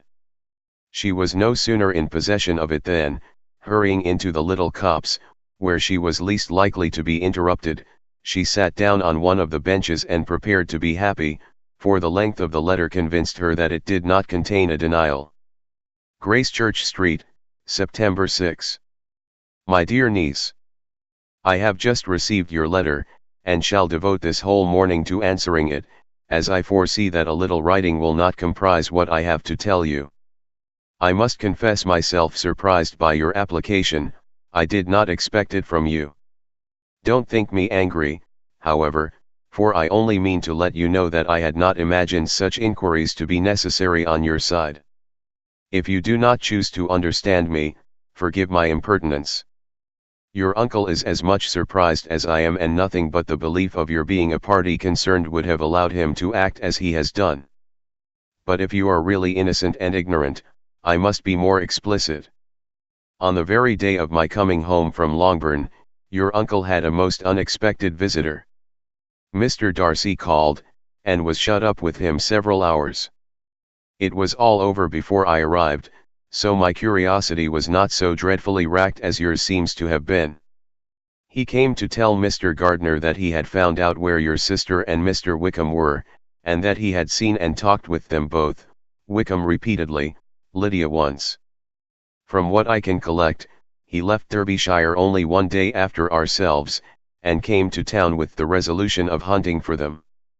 The motive professed was his conviction of its being owing to himself that Wickham's worthlessness had not been so well known as to make it impossible for any young woman of character to love or confide in him.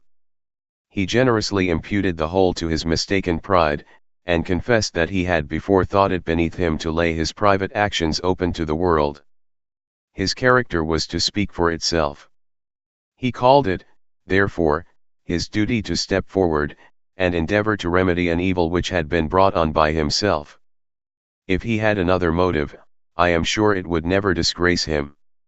He had been some days in town, before he was able to discover them, but he had something to direct his search, which was more than we had, and the consciousness of this was another reason for his resolving to follow us. There is a lady, it seems, a Mrs. Young, who was some time ago governess to Miss Darcy, and was dismissed from her charge on some cause of disapprobation, though he did not say what. She then took a large house in Edward Street, and has since maintained herself by letting lodgings. This Mrs. Young was, he knew, intimately acquainted with Wickham, and he went to her for intelligence of him as soon as he got to town. But it was 2 or 3 days before he could get from her what he wanted. She would not betray her trust, I suppose, without bribery and corruption, for she really did know where her friend was to be found. Wickham indeed had gone to her on their first arrival in London, and had she been able to receive them into her house, they would have taken up their abode with her. At length, however, our kind friend procured the wished-for direction. They were in street. He saw Wickham, and afterwards insisted on seeing Lydia. His first object with her, he acknowledged, had been to persuade her to quit her present disgraceful situation, and return to her friends as soon as they could be prevailed on to receive her, offering his assistance, as far as it would go. But he found Lydia absolutely resolved on remaining where she was. She cared for none of her friends, she wanted no help of his, she would not hear of leaving Wickham. She was sure they should be married some time or other, and it did not much signify when. Since such were her feelings, it only remained, he thought, to secure and expedite a marriage, which, in his very first conversation with Wickham, he easily learned had never been his design. He confessed himself obliged to leave the regiment, on account of some debts of honor, which were very pressing, and scrupled not to lay all the ill consequences of Lydia's flight on her own folly alone. He meant to resign his commission immediately, and as to his future situation, he could conjecture very little about it. He must go somewhere, but he did not know where, and he knew he should have nothing to live on. Mr. Darcy asked him why he had not married your sister at once. Though Mr. Bennet was not imagined to be very rich, he would have been able to do something for him, and his situation must have been benefited by marriage. But he found, in reply to this question, that Wickham still cherished the hope of more effectually making his fortune by marriage in some other country. Under such circumstances, however, he was not likely to be proof against the temptation of immediate relief. They met several times, for there was much to be discussed. Wickham of course wanted more than he could get, but at length was reduced to be reasonable. Everything being settled between them, Mr. Darcy's next step was to make your uncle acquainted with it, and he first called in Gracechurch Street the evening before I came home. But Mr. Gardiner could not be seen, and Mr. Darcy found, on further inquiry, that your father was still with him, but would quit town the next morning. He did not judge your father to be a person whom he could so properly consult as your uncle, and therefore readily postponed seeing him till after the departure of the former. He did not leave his name, and till the next day it was only known that a gentleman had called on business. On Saturday he came again. Your father was gone, your uncle at home, and, as I said before, they had a great deal of talk together. They met again on Sunday, and then I saw him too. It was not all settled before Monday. As soon as it was, the express was sent off to Longbourn. But our visitor was very obstinate. I fancy, Lizzie, that obstinacy is the real defect of his character, after all. He has been accused of many faults at different times, but this is the true one. Nothing was to be done that he did not do himself, though I am sure, and I do not speak it to be thanked, therefore say nothing about it, your uncle would most readily have settled the whole. They battled it together for a long time, which was more than either the gentleman or lady concerned in it deserved. But at last your uncle was forced to yield, and instead of being allowed to be of use to his niece, was forced to put up with only having the probable credit of it, which went sorely against the grain, and I really believe your letter this morning gave him great pleasure, because it required an explanation that would rob him of his borrowed feathers, and give the praise where it was due. But, Lizzie, this must go no farther than yourself, or Jane at most. You know pretty well, I suppose, what has been done for the young people. His debts are to be paid, amounting, I believe, to considerably more than £1,000, another 1,000 in addition to her own settled upon her, and his commission purchased. The reason why all this was to be done by him alone, was such as I have given above. It was owing to him, to his reserve and want of proper consideration, that Wickham's character had been so misunderstood, and consequently that he had been received and noticed as he was. Perhaps there was some truth in this, though I doubt whether his reserve, or anybody's reserve, can be answerable for the event. But in spite of all this fine talking, my dear Lizzie, you may rest perfectly assured that your uncle would never have yielded, if we had not given him credit for another interest in the affair. When all this was resolved on, he returned again to his friends, who were still staying at Pemberley, but it was agreed that he should be in London once more when the wedding took place, and all money matters were then to receive the last finish. I believe I have now told you everything. It is a relation which you tell me is to give you great surprise. I hope at least it will not afford you any displeasure. Lydia came to us, and Wickham had constant admission to the house.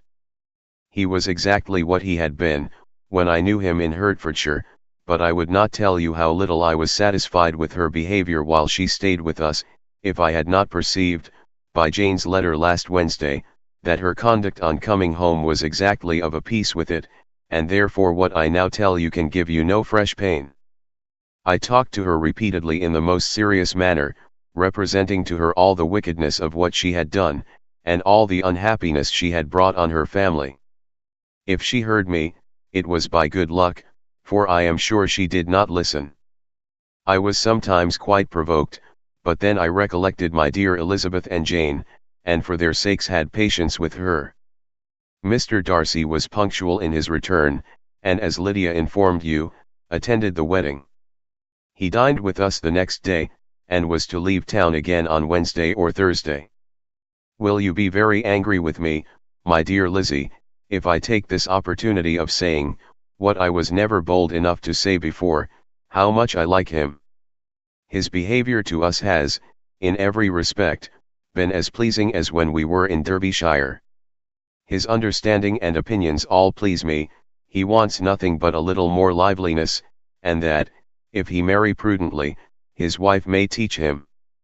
I thought him very sly. He hardly ever mentioned your name. But slyness seems the fashion. Pray forgive me if I have been very presuming, or at least do not punish me so far as to exclude me from P. I shall never be quite happy till I have been all round the park. A low phaeton, with a nice little pair of ponies, would be the very thing. But I must write no more. The children have been wanting me this half hour. Yours, very sincerely, M. Gardner. The contents of this letter threw Elizabeth into a flutter of spirits, in which it was difficult to determine whether pleasure or pain bore the greatest share. The vague and unsettled suspicions which uncertainty had produced of what Mr. Darcy might have been doing to forward her sister's match, which she had feared to encourage as an exertion of goodness too great to be probable, and at the same time dreaded to be just, from the pain of obligation, were proved beyond their greatest extent to be true. He had followed them purposely to town. He had taken on himself all the trouble and mortification attendant on such a research, in which supplication had been necessary to a woman whom he must abominate and despise, and where he was reduced to meet, frequently meet, reason with, persuade, and finally bribe, the man whom he always most wished to avoid, and whose very name it was punishment to him to pronounce. He had done all this for a girl whom he could neither regard nor esteem. Her heart did whisper that he had done it for her. But it was a hope shortly checked by other considerations, and she soon felt that even her vanity was insufficient, when required to depend on his affection for her, for a woman who had already refused him as able to overcome a sentiment so natural as abhorrence against relationship with Wickham. Brother-in-law of Wickham. Every kind of pride must revolt from the connection. He had, to be sure, done much. She was ashamed to think how much. But he had given a reason for his interference, which asked no extraordinary stretch of belief. It was reasonable that he should feel he had been wrong. He had liberality, and he had the means of exercising it, and though she would not place herself as his principal inducement, she could, perhaps, believe that remaining partiality for her might assist his endeavors in a cause where her peace of mind must be materially concerned. It was painful, exceedingly painful, to know that they were under obligations to a person who could never receive a return. They owed the restoration of Lydia, her character, everything, to him. Oh, how heartily did she grieve over every ungracious sensation she had ever encouraged, every saucy speech she had ever directed towards him. For herself she was humbled, but she was proud of him. Proud that in a cause of compassion and honor, he had been able to get the better of himself. She read over her aunt's commendation of him again and again. It was hardly enough, but it pleased her. She was even sensible of some pleasure, though mixed with regret, on finding how steadfastly both she and her uncle had been persuaded that affection and confidence subsisted between Mr. Darcy and herself. She was roused from her seat, and her reflections, by someone's approach, and before she could strike into another path, she was overtaken by Wickham. "I am afraid I interrupt your solitary ramble, my dear sister," said he, as he joined her. "You certainly do," she replied with a smile, "but it does not follow that the interruption must be unwelcome. I should be sorry indeed, if it were. We were always good friends, and now we are better." "True. Are the others coming out?" "I do not know. Mrs. Bennet and Lydia are going in the carriage to Meryton. And so, my dear sister, I find, from our uncle and aunt, that you have actually seen Pemberley." She replied in the affirmative. "I almost envy you the pleasure, and yet I believe it would be too much for me, or else I could take it in my way to Newcastle. And you saw the old housekeeper, I suppose?"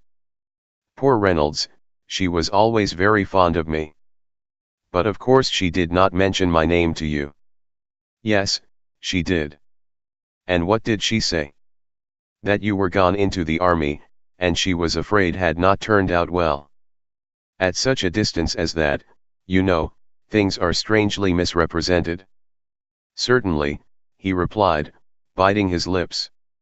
Elizabeth hoped she had silenced him, but he soon afterwards said, "I was surprised to see Darcy in town last month. We passed each other several times. I wonder what he can be doing there." "Perhaps preparing for his marriage with Miss de Bourgh," said Elizabeth.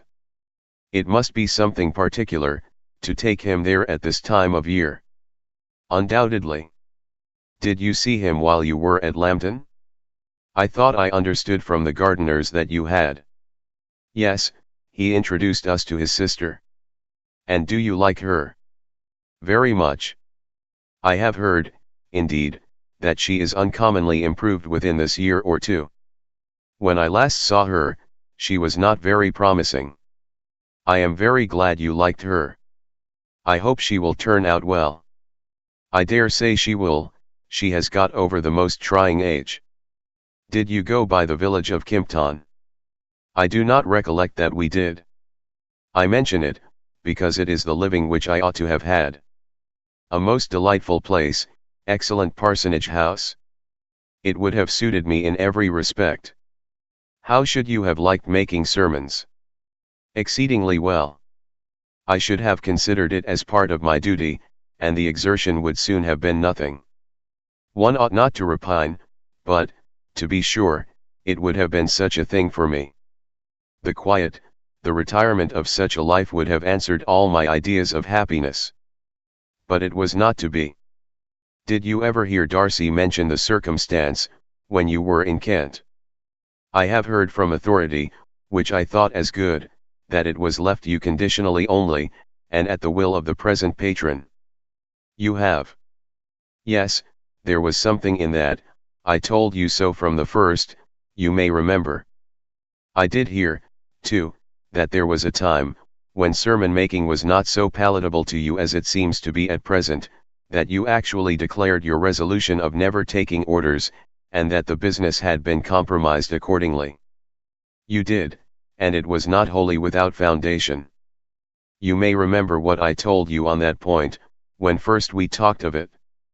They were now almost at the door of the house, for she had walked fast to get rid of him, and unwilling, for her sister's sake, to provoke him, she only said in reply, with a good-humoured smile, "Come, Mr. Wickham, we are brother and sister, you know. Do not let us quarrel about the past. In future, I hope we shall be always of one mind. She held out her hand, he kissed it with affectionate gallantry, though he hardly knew how to look, and they entered the house. Chapter 53.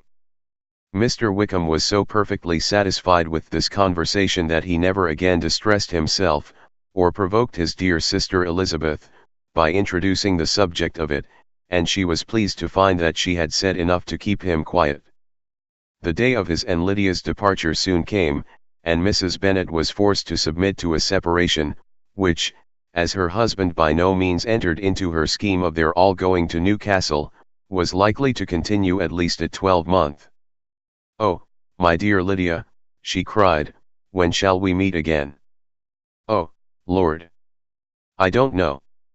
Not these 2 or 3 years, perhaps.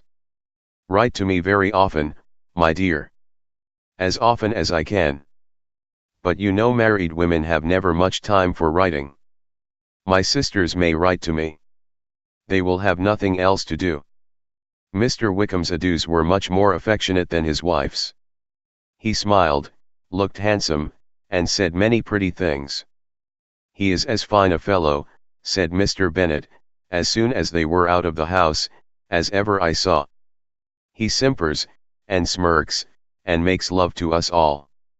I am prodigiously proud of him. I defy even Sir William Lucas himself to produce a more valuable son-in-law." The loss of her daughter made Mrs. Bennet very dull for several days. "I often think," said she, "that there is nothing so bad as parting with one's friends. One seems so forlorn without them. This is the consequence, you see, madam, of marrying a daughter," said Elizabeth.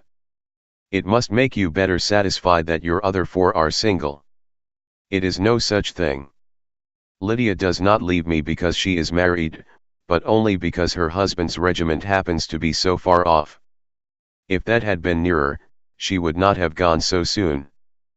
But the spiritless condition which this event threw her into was shortly relieved, and her mind opened again to the agitation of hope, by an article of news which then began to be in circulation.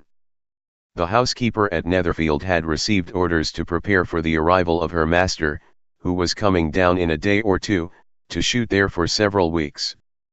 Mrs. Bennet was quite in the fidgets. She looked at Jane, and smiled and shook her head by turns. "Well, well, and so Mr. Bingley is coming down, sister," for Mrs. Phillips first brought her the news. "Well, so much the better. Not that I care about it, though. He is nothing to us, you know, and I am sure I never want to see him again. But, however, he is very welcome to come to Netherfield, if he likes it. And who knows what may happen? But that is nothing to us. You know, sister, we agreed long ago never to mention a word about it. And so, is it quite certain he is coming?" "You may depend on it," replied the other, "for Mrs. Nichols was in Meryton last night. I saw her passing by, and went out myself on purpose to know the truth of it, and she told me that it was certain true. He comes down on Thursday at the latest, very likely on Wednesday. She was going to the butcher's, she told me, on purpose to order in some meat on Wednesday, and she has got 3 couple of ducks just fit to be killed." Miss Bennet had not been able to hear of his coming without changing color. It was many months since she had mentioned his name to Elizabeth, but now, as soon as they were alone together, she said, "I saw you look at me today, Lizzie, when my aunt told us of the present report, and I know I appeared distressed. But don't imagine it was from any silly cause. I was only confused for the moment, because I felt that I should be looked at. I do assure you that the news does not affect me either with pleasure or pain. I am glad of one thing, that he comes alone, because we shall see the less of him. Not that I am afraid of myself, but I dread other people's remarks." Elizabeth did not know what to make of it. Had she not seen him in Derbyshire, she might have supposed him capable of coming there with no other view than what was acknowledged, but she still thought him partial to Jane, and she wavered as to the greater probability of his coming there with his friend's permission, or being bold enough to come without it. Yet it is hard, she sometimes thought, that this poor man cannot come to a house which he has legally hired, without raising all this speculation. I will leave him to himself. In spite of what her sister declared, and really believed to be her feelings in the expectation of his arrival, Elizabeth could easily perceive that her spirits were affected by it. They were more disturbed, more unequal, than she had often seen them. The subject which had been so warmly canvassed between their parents, about a 12-month ago, was now brought forward again. "As soon as ever Mr. Bingley comes, my dear," said Mrs. Bennet, "you will wait on him, of course." "No, no. You forced me into visiting him last year, and promised, if I went to see him, he should marry one of my daughters. But it ended in nothing, and I will not be sent on a fool's errand again." His wife represented to him how absolutely necessary such an attention would be from all the neighbouring gentlemen, on his returning to Netherfield. "'Tis an etiquette I despise," said he. "If he wants our society, let him seek it. He knows where we live. I will not spend my hours in running after my neighbours every time they go away and come back again. Well, all I know is, that it will be abominably rude if you do not wait on him. But, however, that shan't prevent my asking him to dine here. I am determined. We must have Mrs. Long and the Goldings soon. That will make 13 with ourselves, so there will be just room at table for him." Consoled by this resolution, she was the better able to bear her husband's incivility, though it was very mortifying to know that her neighbours might all see Mr. Bingley, in consequence of it, before they did. As the day of his arrival drew near, "I begin to be sorry that he comes at all," said Jane to her sister. "It would be nothing, I could see him with perfect indifference, but I can hardly bear to hear it thus perpetually talked of. My mother means well, but she does not know, no one can know, how much I suffer from what she says. Happy shall I be, when his stay at Netherfield is over." "I wish I could say anything to comfort you," replied Elizabeth, "but it is wholly out of my power. You must feel it, and the usual satisfaction of preaching patience to a sufferer is denied me, because you have always so much." Mr. Bingley arrived. Mrs. Bennet, through the assistance of servants, contrived to have the earliest tidings of it, that the period of anxiety and fretfulness on her side might be as long as it could. She counted the days that must intervene before their invitation could be sent, hopeless of seeing him before. But on the 3rd morning after his arrival in Hertfordshire, she saw him, from her dressing-room window, enter the paddock and ride towards the house. Her daughters were eagerly called to partake of her joy. Jane resolutely kept her place at the table, but Elizabeth, to satisfy her mother, went to the window. She saw Mr. Darcy with him, and sat down again by her sister. "There is a gentleman with him, mamma," said Kitty. "Who can it be?" "Some acquaintance or other, my dear, I suppose. I am sure I do not know." "La," replied Kitty, "it looks just like that man that used to be with him before." "Mr. what's his name?" "That tall, proud man." "Good gracious! Mr. Darcy, and so it does, I vow. Well, any friend of Mr. Bingley's will always be welcome here, to be sure, but else I must say that I hate the very sight of him." Jane looked at Elizabeth with surprise and concern. She knew but little of their meeting in Derbyshire, and therefore felt for the awkwardness which must attend her sister, in seeing him almost for the first time after receiving his explanatory letter. Both sisters were uncomfortable enough. Each felt for the other, and of course for themselves, and their mother talked on, of her dislike of Mr. Darcy, and her resolution to be civil to him only as Mr. Bingley's friend, without being heard by either of them. But Elizabeth had sources of uneasiness which could not be suspected by Jane, to whom she had never yet had courage to shew Mrs. Gardiner's letter, or to relate her own change of sentiment towards him. To Jane, he could be only a man whose proposals she had refused, and whose merit she had undervalued, but to her own more extensive information, he was the person to whom the whole family were indebted for the first of benefits, and whom she regarded herself with an interest, if not quite so tender, at least as reasonable and just as what Jane felt for Bingley. Her astonishment at his coming to Netherfield, to Longbourn, and voluntarily seeking her again, was almost equal to what she had known on first witnessing his altered behaviour in Derbyshire. The colour which had been driven from her face, returned for half a minute with an additional glow, and a smile of delight added lustre to her eyes, as she thought for that space of time that his affection and wishes must still be unshaken. But she would not be secure. "Let me first see how he behaves," said she, "it will then be early enough for expectation." She sat intently at work, striving to be composed, and without daring to lift up her eyes, till anxious curiosity carried them to the face of her sister as the servant was approaching the door. Jane looked a little paler than usual, but more sedate than Elizabeth had expected.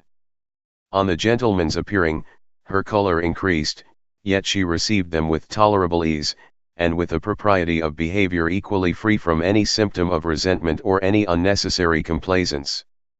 Elizabeth said as little to either as civility would allow, and sat down again to her work, with an eagerness which it did not often command. She had ventured only one glance at Darcy. He looked serious, as usual, and, she thought, more as he had been used to look in Hertfordshire, than as she had seen him at Pemberley. But, perhaps he could not in her mother's presence be what he was before her uncle and aunt. It was a painful, but not an improbable, conjecture. Bingley, she had likewise seen for an instant, and in that short period saw him looking both pleased and embarrassed. He was received by Mrs. Bennet with a degree of civility which made her two daughters ashamed, especially when contrasted with the cold and ceremonious politeness of her curtsy and address to his friend. Elizabeth, particularly, who knew that her mother owed to the latter the preservation of her favourite daughter from irremediable infamy, was hurt and distressed to a most painful degree by a distinction so ill applied. Darcy, after inquiring of her how Mr. and Mrs. Gardiner did, a question which she could not answer without confusion, said scarcely anything. He was not seated by her, perhaps that was the reason of his silence, but it had not been so in Derbyshire. There he had talked to her friends, when he could not to herself. But now several minutes elapsed without bringing the sound of his voice, and when occasionally, unable to resist the impulse of curiosity, she raised her eyes to his face, she as often found him looking at Jane as at herself, and frequently on no object but the ground. More thoughtfulness and less anxiety to please, than when they last met, were plainly expressed. She was disappointed, and angry with herself for being so. "Could I expect it to be otherwise?" said she. "Yet why did he come?" She was in no humour for conversation with anyone but himself, and to him she had hardly courage to speak. She inquired after his sister, but could do no more. "It is a long time, Mr. Bingley, since you went away," said Mrs. Bennet. He readily agreed to it. "I began to be afraid you would never come back again. People did say you meant to quit the place entirely at Michaelmas, but, however, I hope it is not true. A great many changes have happened in the neighbourhood, since you went away. Miss Lucas is married and settled. And one of my own daughters. I suppose you have heard of it, indeed, you must have seen it in the papers. It was in the Times and the Courier, I know, though it was not put in as it ought to be. It was only said, lately, George Wickham, Esq. to Miss Lydia Bennet, without there being a syllable said of her father, or the place where she lived, or anything. It was my brother Gardiner's drawing up too, and I wonder how he came to make such an awkward business of it. Did you see it?" Bingley replied that he did, and made his congratulations. Elizabeth dared not lift up her eyes. How Mr. Darcy looked, therefore, she could not tell. "It is a delightful thing, to be sure, to have a daughter well married," continued her mother, "but at the same time, Mr. Bingley, it is very hard to have her taken such away from me. They are gone down to Newcastle, a place quite northward, it seems, and there they are to stay I do not know how long. His regiment is there, for I suppose you have heard of his leaving the Shire, and of his being gone into the regulars. Thank heaven! He has some friends, though perhaps not so many as he deserves. Elizabeth, who knew this to be levelled at Mr. Darcy, was in such misery of shame, that she could hardly keep her seat. It drew from her, however, the exertion of speaking, which nothing else had so effectually done before, and she asked Bingley whether he meant to make any stay in the country at present. A few weeks, he believed. When you have killed all your own birds, Mr. Bingley, said her mother, I beg you will come here, and shoot as many as you please on Mr. Bennet's manor. I am sure he will be vastly happy to oblige you, and will save all the best of the coveys for you. Elizabeth's misery increased, at such unnecessary, such officious attention. Were the same fair prospect to arise at present as had flattered them a year ago, everything, she was persuaded, would be hastening to the same vexatious conclusion. At that instant, she felt that years of happiness could not make Jane or herself amends for moments of such painful confusion. The first wish of my heart, said she to herself, is never more to be in company with either of them. Their society can afford no pleasure that will atone for such wretchedness as this. Let me never see either one or the other again. Yet the misery, for which years of happiness were to offer no compensation, received soon afterwards material relief, from observing how much the beauty of her sister rekindled the admiration of her former lover. When first he came in, he had spoken to her but little, but every 5 minutes seemed to be giving her more of his attention. He found her as handsome as she had been last year, as good-natured, and as unaffected, though not quite so chatty. Jane was anxious that no difference should be perceived in her at all, and was really persuaded that she talked as much as ever. But her mind was so busily engaged, that she did not always know when she was silent. When the gentlemen rose to go away, Mrs. Bennet was mindful of her intended civility, and they were invited and engaged to dine at Longbourn in a few days' time. You are quite a visit in my debt, Mr. Bingley, she added, for when you went to town last winter, you promised to take a family dinner with us, as soon as you returned. I have not forgot, you see, and I assure you, I was very much disappointed that you did not come back and keep your engagement. Bingley looked a little silly at this reflection, and said something of his concern at having been prevented by business. They then went away. Mrs. Bennet had been strongly inclined to ask them to stay and dine there that day, but, though she always kept a very good table, she did not think anything less than 2 courses could be good enough for a man on whom she had such anxious designs, or satisfy the appetite and pride of one who had 10,000 a year. Chapter 54. As soon as they were gone, Elizabeth walked out to recover her spirits, or in other words, to dwell without interruption on those subjects that must deaden them more. Mr. Darcy's behaviour astonished and vexed her.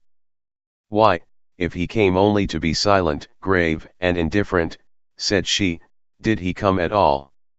She could settle it in no way that gave her pleasure.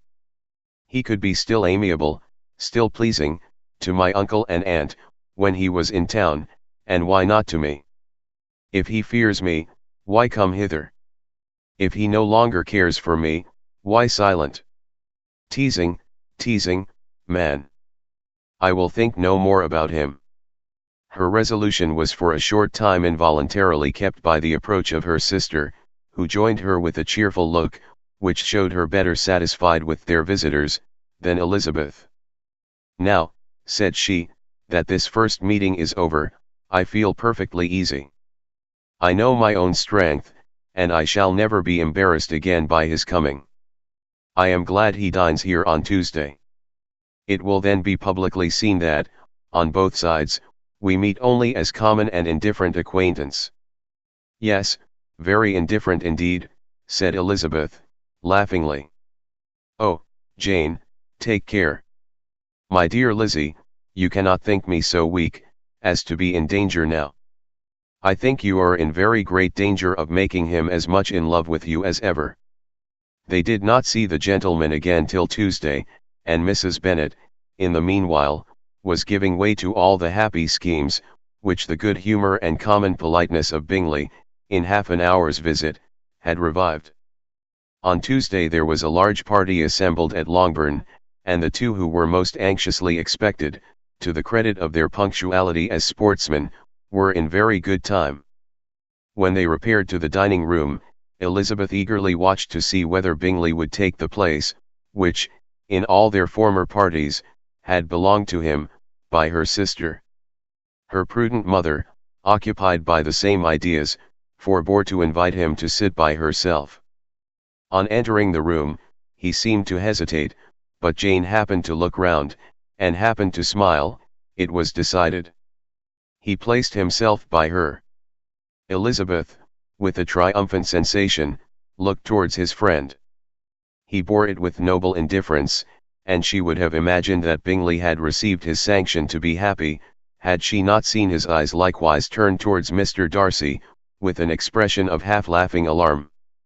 His behaviour to her sister was such, during dinner time, as showed an admiration of her, which, though more guarded than formerly, persuaded Elizabeth, that if left wholly to himself, Jane's happiness, and his own, would be speedily secured. Though she dared not depend upon the consequence, she yet received pleasure from observing his behaviour.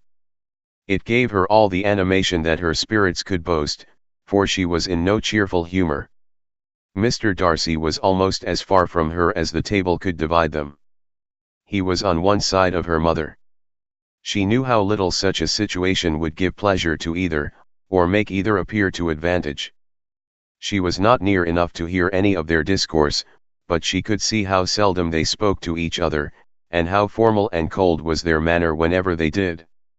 Her mother's ungraciousness made the sense of what they owed him more painful to Elizabeth's mind, and she would, at times, have given anything to be privileged to tell him that his kindness was neither unknown nor unfelt by the whole of the family. She was in hopes that the evening would afford some opportunity of bringing them together, that the whole of the visit would not pass away without enabling them to enter into something more of conversation than the mere ceremonious salutation attending his entrance. Anxious and uneasy, the period which passed in the drawing-room, before the gentleman came, was wearisome and dull to a degree that almost made her uncivil. She looked forward to their entrance as the point on which all her chance of pleasure for the evening must depend. "If he does not come to me, then," said she, "I shall give him up forever." The gentleman came, and she thought he looked as if he would have answered her hopes, but, alas! The ladies had crowded round the table, where Miss Bennet was making tea, and Elizabeth pouring out the coffee, in so close a confederacy that there was not a single vacancy near her which would admit of a chair. And on the gentleman's approaching, one of the girls moved closer to her than ever, and said, in a whisper, "The men shan't come and part us, I am determined. We want none of them, do we?" Darcy had walked away to another part of the room. She followed him with her eyes, envied everyone to whom he spoke, had scarcely patience enough to help anybody to coffee, and then was enraged against herself for being so silly. A man who has once been refused. How could I ever be foolish enough to expect a renewal of his love? Is there one among the sex, who would not protest against such a weakness as a second proposal to the same woman? There is no indignity so abhorrent to their feelings. She was a little revived, however, by his bringing back his coffee cup himself, and she seized the opportunity of saying, "Is your sister at Pemberley still?" "Yes, she will remain there till Christmas." "And quite alone?" "Have all her friends left her?" "Mrs. Annesley is with her. The others have been gone on to Scarborough, these 3 weeks." She could think of nothing more to say, but if he wished to converse with her, he might have better success.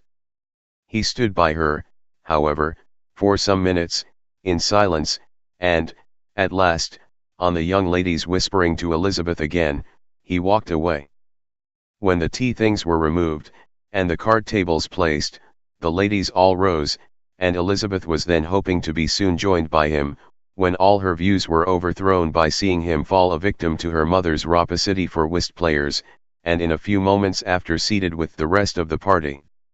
She now lost every expectation of pleasure.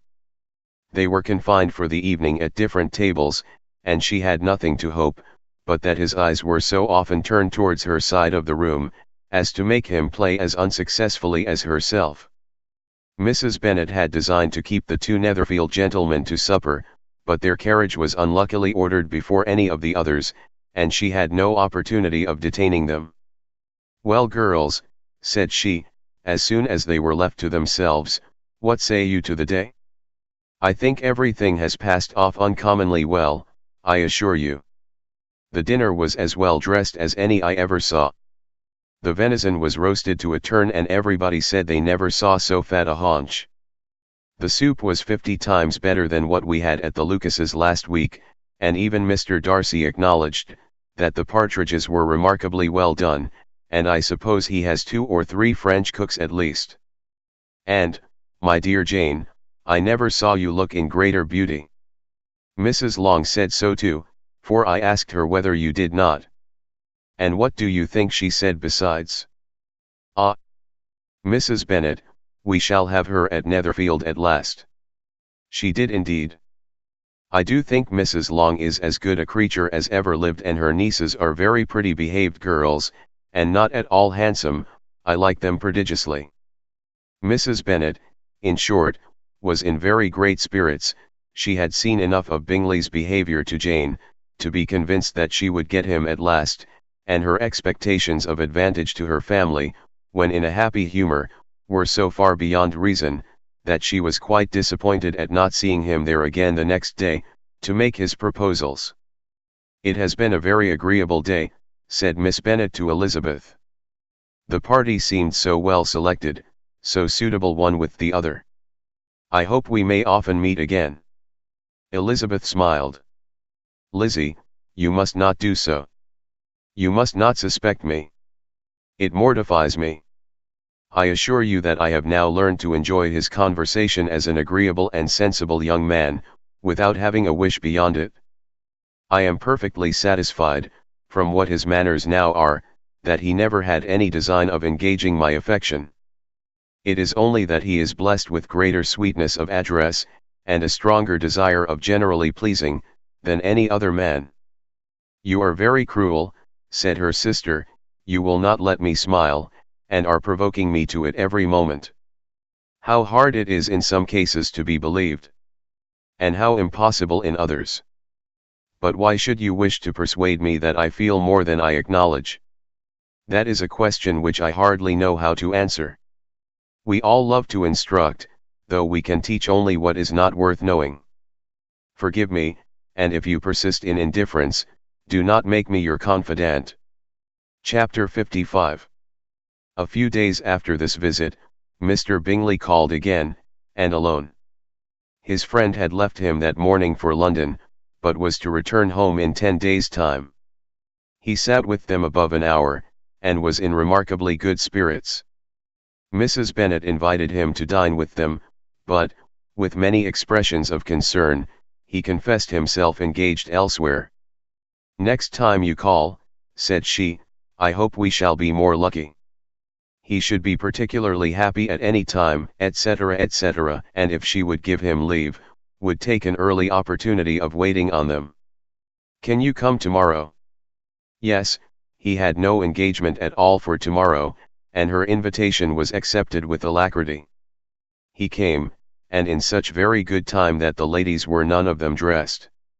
In ran Mrs. Bennet to her daughter's room, in her dressing gown, and with her hair half finished, crying out, "My dear Jane, make haste, and hurry down.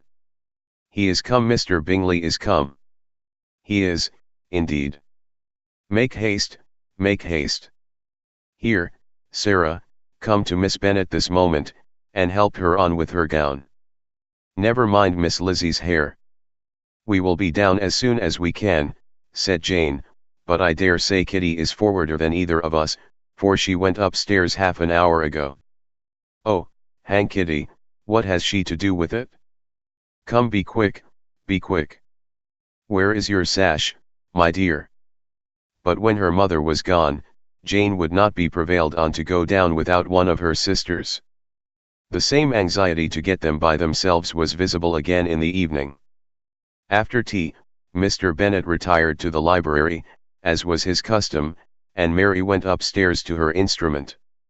2 obstacles of the 5 being thus removed, Mrs. Bennet sat looking and winking at Elizabeth and Catherine for a considerable time, without making any impression on them. Elizabeth would not observe her, and when at last Kitty did, she very innocently said, "What is the matter, mamma? What do you keep winking at me for? What am I to do?" "Nothing, child, nothing. I did not wink at you." She then sat still 5 minutes longer, but unable to waste such a precious occasion, she suddenly got up, and saying to Kitty, "Come here, my love, I want to speak to you," took her out of the room. Jane instantly gave a look at Elizabeth which spoke her distress at such premeditation, and her entreaty that she would not give in to it. In a few minutes, Mrs. Bennet half opened the door and called out, "Lizzie, my dear, I want to speak with you." Elizabeth was forced to go. "We may as well leave them by themselves, you know," said her mother, as soon as she was in the hall. "Kitty and I are going upstairs to sit in my dressing room." Elizabeth made no attempt to reason with her mother, but remained quietly in the hall, till she and Kitty were out of sight, then returned into the drawing room. Mrs. Bennet's schemes for this day were ineffectual. Bingley was everything that was charming, except the professed lover of her daughter. His ease and cheerfulness rendered him a most agreeable addition to their evening party, and he bore with the ill-judged officiousness of the mother, and heard all her silly remarks with a forbearance and command of countenance particularly grateful to the daughter. He scarcely needed an invitation to stay supper, and before he went away, an engagement was formed, chiefly through his own and Mrs. Bennet's means, for his coming next morning to shoot with her husband. After this day, Jane said no more of her indifference. Not a word passed between the sisters concerning Bingley, but Elizabeth went to bed in the happy belief that all must speedily be concluded, unless Mr. Darcy returned within the stated time. Seriously, however, she felt tolerably persuaded that all this must have taken place with that gentleman's concurrence. Bingley was punctual to his appointment, and he and Mr. Bennet spent the morning together, as had been agreed on. The latter was much more agreeable than his companion expected. There was nothing of presumption or folly in Bingley that could provoke his ridicule, or disgust him into silence, and he was more communicative, and less eccentric, than the other had ever seen him. Bingley of course returned with him to dinner, and in the evening Mrs. Bennet's invention was again at work to get everybody away from him and her daughter. Elizabeth, who had a letter to write, went into the breakfast room for that purpose soon after tea, for as the others were all going to sit down to cards, she could not be wanted to counteract her mother's schemes. But on returning to the drawing room, when her letter was finished, she saw, to her infinite surprise, there was reason to fear that her mother had been too ingenious for her. On opening the door, she perceived her sister and Bingley standing together over the hearth, as if engaged in earnest conversation, and had this led to no suspicion, the faces of both, as they hastily turned round and moved away from each other, would have told it all. Their situation was awkward enough, but hers she thought was still worse. Not a syllable was uttered by either, and Elizabeth was on the point of going away again, when Bingley, who as well as the other had sat down, suddenly rose, and whispering a few words to her sister, ran out of the room. Jane could have no reserves from Elizabeth, where confidence would give pleasure, and instantly embracing her, acknowledged, with the liveliest emotion, that she was the happiest creature in the world. "'Tis too much," she added, "by far too much. I do not deserve it. Oh! Why is not everybody as happy?" Elizabeth's congratulations were given with a sincerity, a warmth, a delight, which words could but poorly express. Every sentence of kindness was a fresh source of happiness to Jane. But she would not allow herself to stay with her sister, or say half that remained to be said for the present. I must go instantly to my mother, she cried. I would not on any account trifle with her affectionate solicitude, or allow her to hear it from anyone but myself. He is gone to my father already. Oh, Lizzie, to know that what I have to relate will give such pleasure to all my dear family. How shall I bear so much happiness? She then hastened away to her mother, who had purposely broken up the card party, and was sitting upstairs with Kitty. Elizabeth, who was left by herself, now smiled at the rapidity and ease with which an affair was finally settled, that had given them so many previous months of suspense and vexation. And this, said she, is the end of all his friend's anxious circumspection, of all his sister's falsehood and contrivance, the happiest, wisest, most reasonable end. In a few minutes she was joined by Bingley, whose conference with her father had been short and to the purpose. "Where is your sister?" said he hastily, as he opened the door. "With my mother upstairs. She will be down in a moment, I dare say." He then shut the door, and, coming up to her, claimed the good wishes and affection of a sister. Elizabeth honestly and heartily expressed her delight in the prospect of their relationship. They shook hands with great cordiality, and then, till her sister came down, she had to listen to all he had to say of his own happiness, and of Jane's perfections, and in spite of his being a lover, Elizabeth really believed all his expectations of felicity to be rationally founded, because they had for basis the excellent understanding, and super-excellent disposition of Jane, and a general similarity of feeling and taste between her and himself. It was an evening of no common delight to them all. The satisfaction of Miss Bennet's mind gave a glow of such sweet animation to her face, as made her look handsomer than ever. Kitty simpered and smiled, and hoped her turn was coming soon. Mrs. Bennet could not give her consent or speak her approbation in terms warm enough to satisfy her feelings, though she talked to Bingley of nothing else for half an hour, and when Mr. Bennet joined them at supper, his voice and manner plainly showed how really happy he was. Not a word, however, passed his lips in allusion to it, till their visitor took his leave for the night, but as soon as he was gone, he turned to his daughter, and said, "Jane, I congratulate you. You will be a very happy woman." Jane went to him instantly, kissed him, and thanked him for his goodness. "You are a good girl," he replied, "and I have great pleasure in thinking you will be so happily settled. I have not a doubt of your doing very well together. Your tempers are by no means unlike. You are each of you so complying, that nothing will ever be resolved on, so easy, that every servant will cheat you, and so generous, that you will always exceed your income. I hope not so. Imprudence or thoughtlessness in money matters would be unpardonable in me. Exceed their income. My dear Mr. Bennet," cried his wife, "what are you talking of? Why, he has 4,000 or 5,000 a year, and very likely more." Then addressing her daughter, "Oh, my dear, dear Jane, I am so happy. I am sure I shan't get a wink of sleep all night. I knew how it would be. I always said it must be so, at last. I was sure you could not be so beautiful for nothing. I remember, as soon as ever I saw him, when he first came into Hertfordshire last year, I thought how likely it was that you should come together. Oh! He is the handsomest young man that ever was seen. Wickham, Lydia, were all forgotten. Jane was beyond competition her favourite child. At that moment, she cared for no other. Her younger sisters soon began to make interest with her for objects of happiness which she might in future be able to dispense. Mary petitioned for the use of the library at Netherfield, and Kitty begged very hard for a few balls there every winter. Bingley, from this time, was of course a daily visitor at Longbourn, coming frequently before breakfast, and always remaining till after supper, unless when some barbarous neighbour, who could not be enough detested, had given him an invitation to dinner which he thought himself obliged to accept.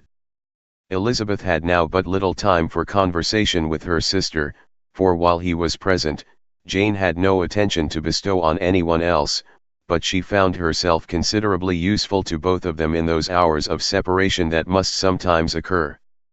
In the absence of Jane, he always attached himself to Elizabeth, for the pleasure of talking of her, and when Bingley was gone, Jane constantly sought the same means of relief. "He has made me so happy," said she, one evening, by telling me that he was totally ignorant of my being in town last spring. "I had not believed it possible." "I suspected as much," replied Elizabeth. "But how did he account for it?" "It must have been his sister's doing. They were certainly no friends to his acquaintance with me, which I cannot wonder at, since he might have chosen so much more advantageously in many respects. But when they see, as I trust they will, that their brother is happy with me, they will learn to be contented, and we shall be on good terms again, though we can never be what we once were to each other." "That is the most unforgiving speech," said Elizabeth, "that I ever heard you utter.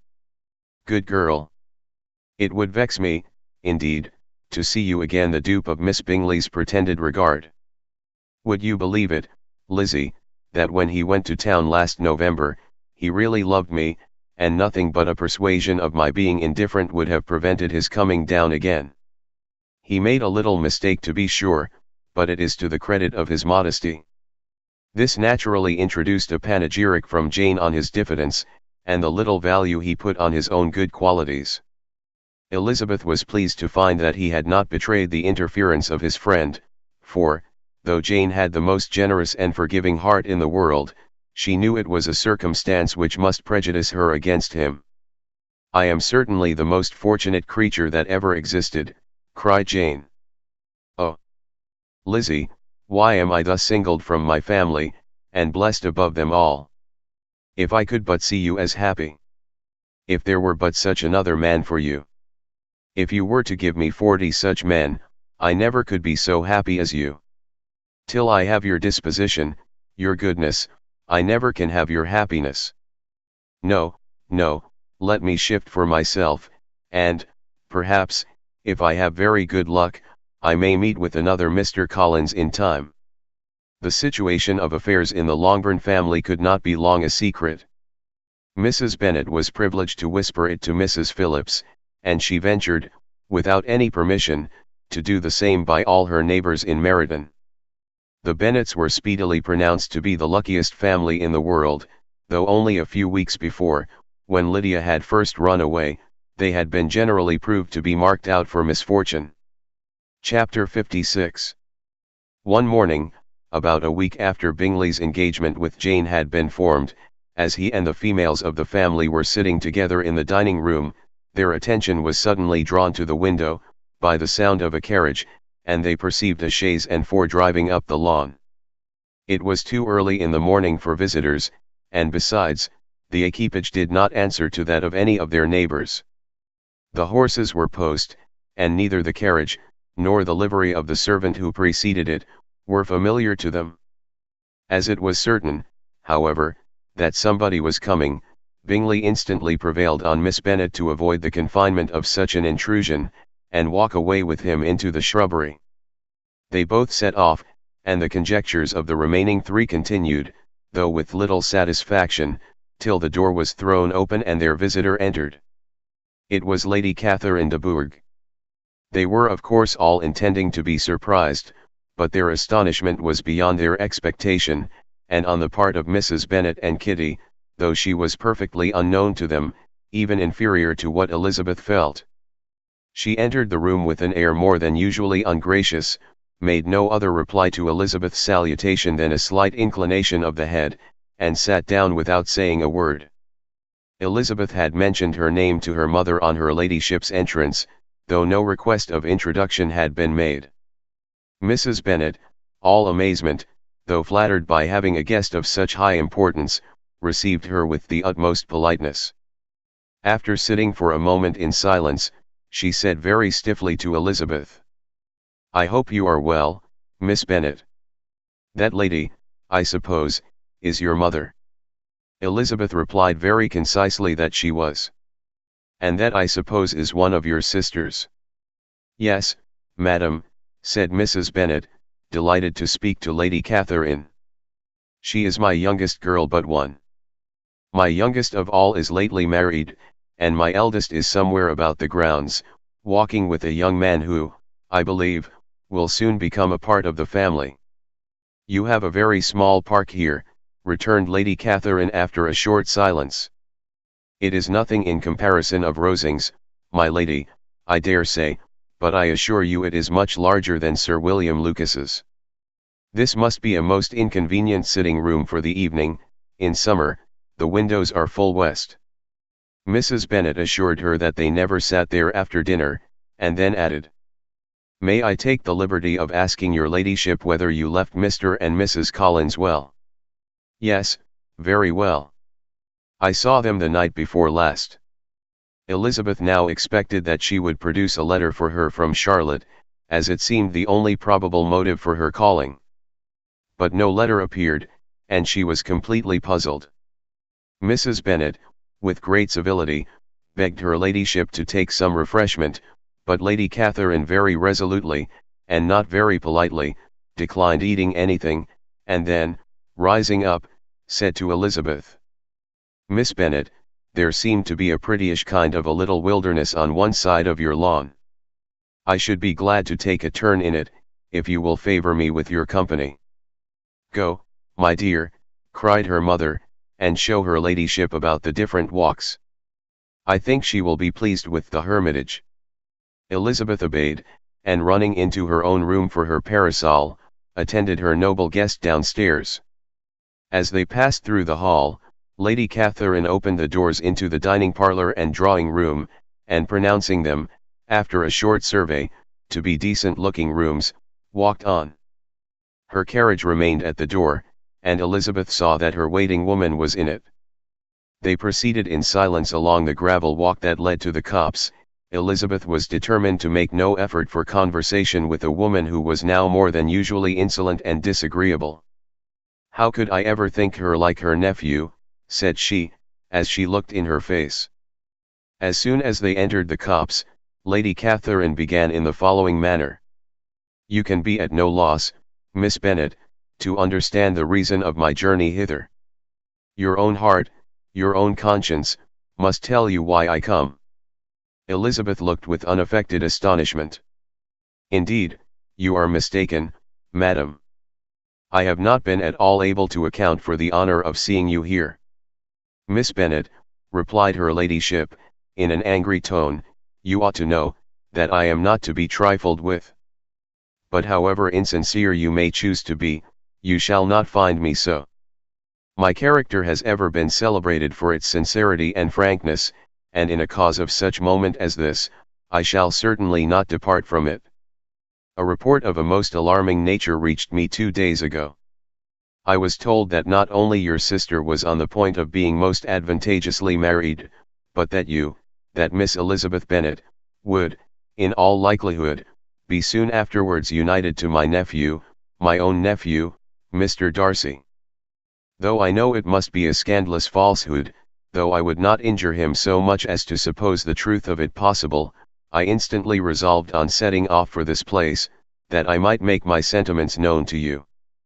"If you believed it impossible to be true," said Elizabeth, colouring with astonishment and disdain, "I wonder you took the trouble of coming so far. What could your ladyship propose by it? At once to insist upon having such a report universally contradicted?"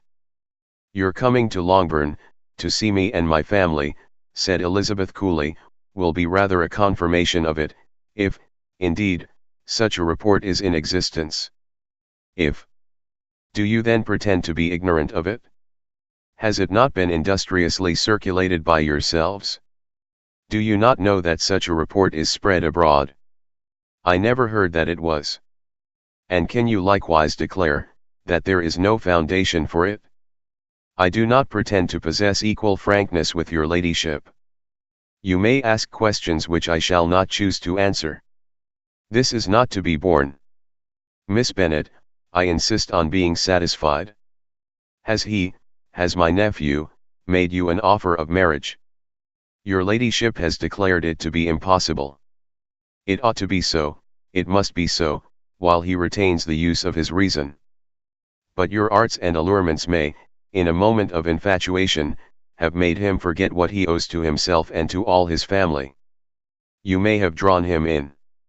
If I have, I shall be the last person to confess it. Miss Bennet, do you know who I am? I have not been accustomed to such language as this. I am almost the nearest relation he has in the world, and am entitled to know all his dearest concerns. But you are not entitled to know mine, nor will such behavior as this ever induce me to be explicit. Let me be rightly understood. This match, to which you have the presumption to aspire, can never take place. No, never. Mr. Darcy is engaged to my daughter. Now what have you to say? Only this, that if he is so, you can have no reason to suppose he will make an offer to me. Lady Catherine hesitated for a moment, and then replied. The engagement between them is of a peculiar kind. From their infancy, they have been intended for each other. It was the favorite wish of his mother, as well as of hers. While in their cradles, we planned the union, and now, at the moment when the wishes of both sisters would be accomplished in their marriage, to be prevented by a young woman of inferior birth, of no importance in the world, and wholly unallied to the family. Do you pay no regard to the wishes of his friends? To his tacit engagement with Miss de Bourgh? Are you lost to every feeling of propriety and delicacy? Have you not heard me say that from his earliest hours he was destined for his cousin? Yes, and I had heard it before. But what is that to me? If there is no other objection to my marrying your nephew, I shall certainly not be kept from it by knowing that his mother and aunt wished him to marry Miss de Bourgh. You both did as much as you could in planning the marriage. Its completion depended on others. If Mr. Darcy is neither by honor nor inclination confined to his cousin, why is not he to make another choice? And if I am that choice, why may not I accept him?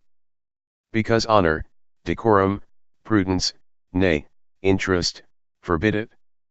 Yes, Miss Bennet, interest, for do not expect to be noticed by his family or friends, if you wilfully act against the inclinations of all. You will be censured, slighted, and despised, by everyone connected with him. Your alliance will be a disgrace, your name will never even be mentioned by any of us. These are heavy misfortunes, replied Elizabeth. But the wife of Mr. Darcy must have such extraordinary sources of happiness necessarily attached to her situation, that she could, upon the whole, have no cause to repine. Obstinate, headstrong girl! I am ashamed of you. Is this your gratitude for my attentions to you last spring? Is nothing due to me on that score? Let us sit down. You are to understand, Miss Bennet, that I came here with the determined resolution of carrying my purpose, nor will I be dissuaded from it. I have not been used to submit to any person's whims. I have not been in the habit of brooking disappointment. That will make your ladyship's situation at present more pitiable, but it will have no effect on me. I will not be interrupted. Hear me in silence. My daughter and my nephew are formed for each other. They are descended, on the maternal side, from the same noble line, and, on the father's, from respectable, honorable, and ancient though untitled families. Their fortune on both sides is splendid. They are destined for each other by the voice of every member of their respective houses, and what is to divide them? The upstart pretensions of a young woman without family, connections, or fortune. Is this to be endured? But it must not, shall not be. If you were sensible of your own good, you would not wish to quit the sphere in which you have been brought up. In marrying your nephew, I should not consider myself as quitting that sphere. He is a gentleman, I am a gentleman's daughter, so far we are equal. True. You are a gentleman's daughter. But who was your mother? Who are your uncles and aunts? Do not imagine me ignorant of their condition.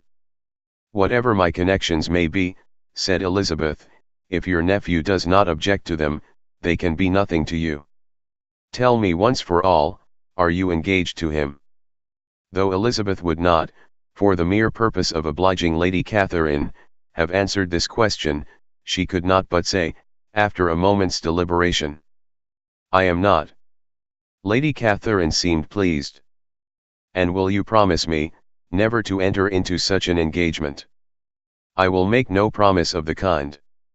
"Miss Bennet, I am shocked and astonished. I expected to find a more reasonable young woman. But do not deceive yourself into a belief that I will ever recede. I shall not go away till you have given me the assurance I require. And I certainly never shall give it. I am not to be intimidated into anything so wholly unreasonable. Your ladyship wants Mr. Darcy to marry your daughter, but would my giving you the wished-for promise make their marriage at all more probable? Supposing him to be attached to me, would my refusing to accept his hand make him wish to bestow it on his cousin? Allow me to say, Lady Catherine, that the arguments with which you have supported this extraordinary application have been as frivolous as the application was ill-judged. You have widely mistaken my character, if you think I can be worked on by such persuasions as these. How far your nephew might approve of your interference in his affairs, I cannot tell, but you have certainly no right to concern yourself in mine. I must beg, therefore, to be importuned no farther on the subject. Not so hasty, if you please. I have by no means done. To all the objections I have already urged, I have still another to add. I am no stranger to the particulars of your youngest sister's infamous elopement. I know it all, that the young man's marrying her was a patched-up business, at the expense of your father and uncles. And is such a girl to be my nephew's sister? Is her husband, is the son of his late father's steward, to be his brother? Heaven and earth, of what are you thinking? Are the shades of Pemberley to be thus polluted? You can now have nothing further to say, she resentfully answered. You have insulted me in every possible method. I must beg to return to the house. And she rose as she spoke.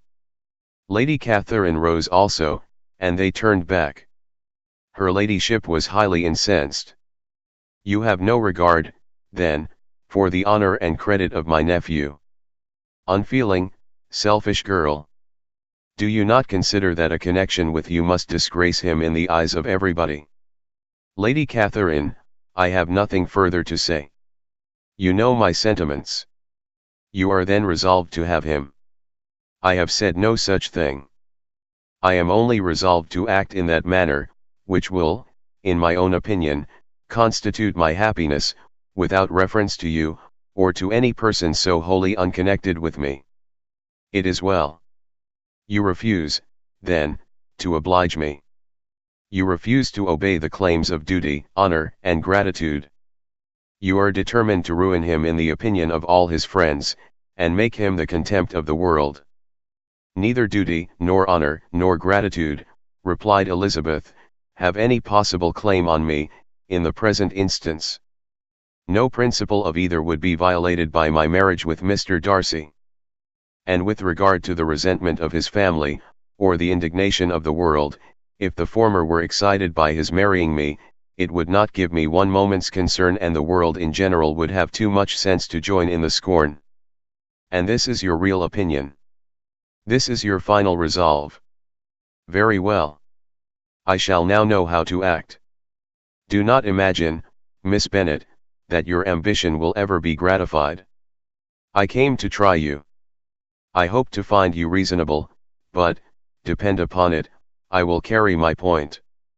In this manner Lady Catherine talked on, till they were at the door of the carriage, when, turning hastily round, she added, I take no leave of you, Miss Bennet. I send no compliments to your mother. You deserve no such attention.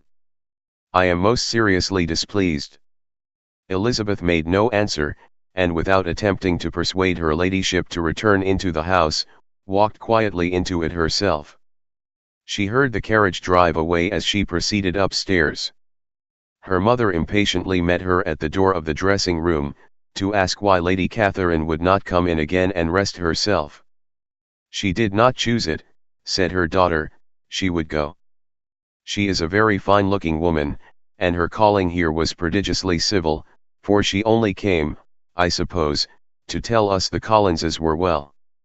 She is on her road somewhere, I dare say, and so, passing through Meriden, thought she might as well call on you. I suppose she had nothing particular to say to you, Lizzie. Elizabeth was forced to give into a little falsehood here, for to acknowledge the substance of their conversation was impossible. Chapter 57. The discomposure of spirits which this extraordinary visit threw Elizabeth into, could not be easily overcome, nor could she, for many hours, learn to think of it less than incessantly. Lady Catherine, it appeared, had actually taken the trouble of this journey from Rosings, for the sole purpose of breaking off her supposed engagement with Mr. Darcy. It was a rational scheme, to be sure. But from what the report of their engagement could originate, Elizabeth was at a loss to imagine, till she recollected that his being the intimate friend of Bingley, and her being the sister of Jane, was enough, at a time when the expectation of one wedding made everybody eager for another, to supply the idea. She had not herself forgotten to feel that the marriage of her sister must bring them more frequently together. And her neighbours at Lucas Lodge, therefore, for through their communication with the Collinses, the report, she concluded, had reached Lady Catherine, had only set that down as almost certain and immediate, which she had looked forward to as possible at some future time. In revolving Lady Catherine's expressions, however, she could not help feeling some uneasiness as to the possible consequence of her persisting in this interference. From what she had said of her resolution to prevent their marriage, it occurred to Elizabeth that she must meditate an application to her nephew, and how he might take a similar representation of the evils attached to a connection with her, she dared not pronounce. She knew not the exact degree of his affection for his aunt, or his dependence on her judgment, but it was natural to suppose that he thought much higher of her ladyship than she could do, and it was certain that, in enumerating the miseries of a marriage with one, whose immediate connections were so unequal to his own, his aunt would address him on his weakest side. With his notions of dignity, he would probably feel that the arguments, which to Elizabeth had appeared weak and ridiculous, contained much good sense and solid reasoning. If he had been wavering before as to what he should do, which had often seemed likely, the advice and entreaty of so near a relation might settle every doubt, and determine him at once to be as happy as dignity unblemished could make him. In that case he would return no more. Lady Catherine might see him in her way through town, and his engagement to Bingley of coming again to Netherfield must give way.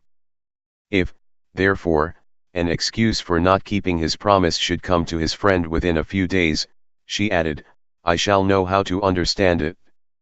I shall then give over every expectation, every wish of his constancy. If he is satisfied with only regretting me, when he might have obtained my affections and hand, I shall soon cease to regret him at all.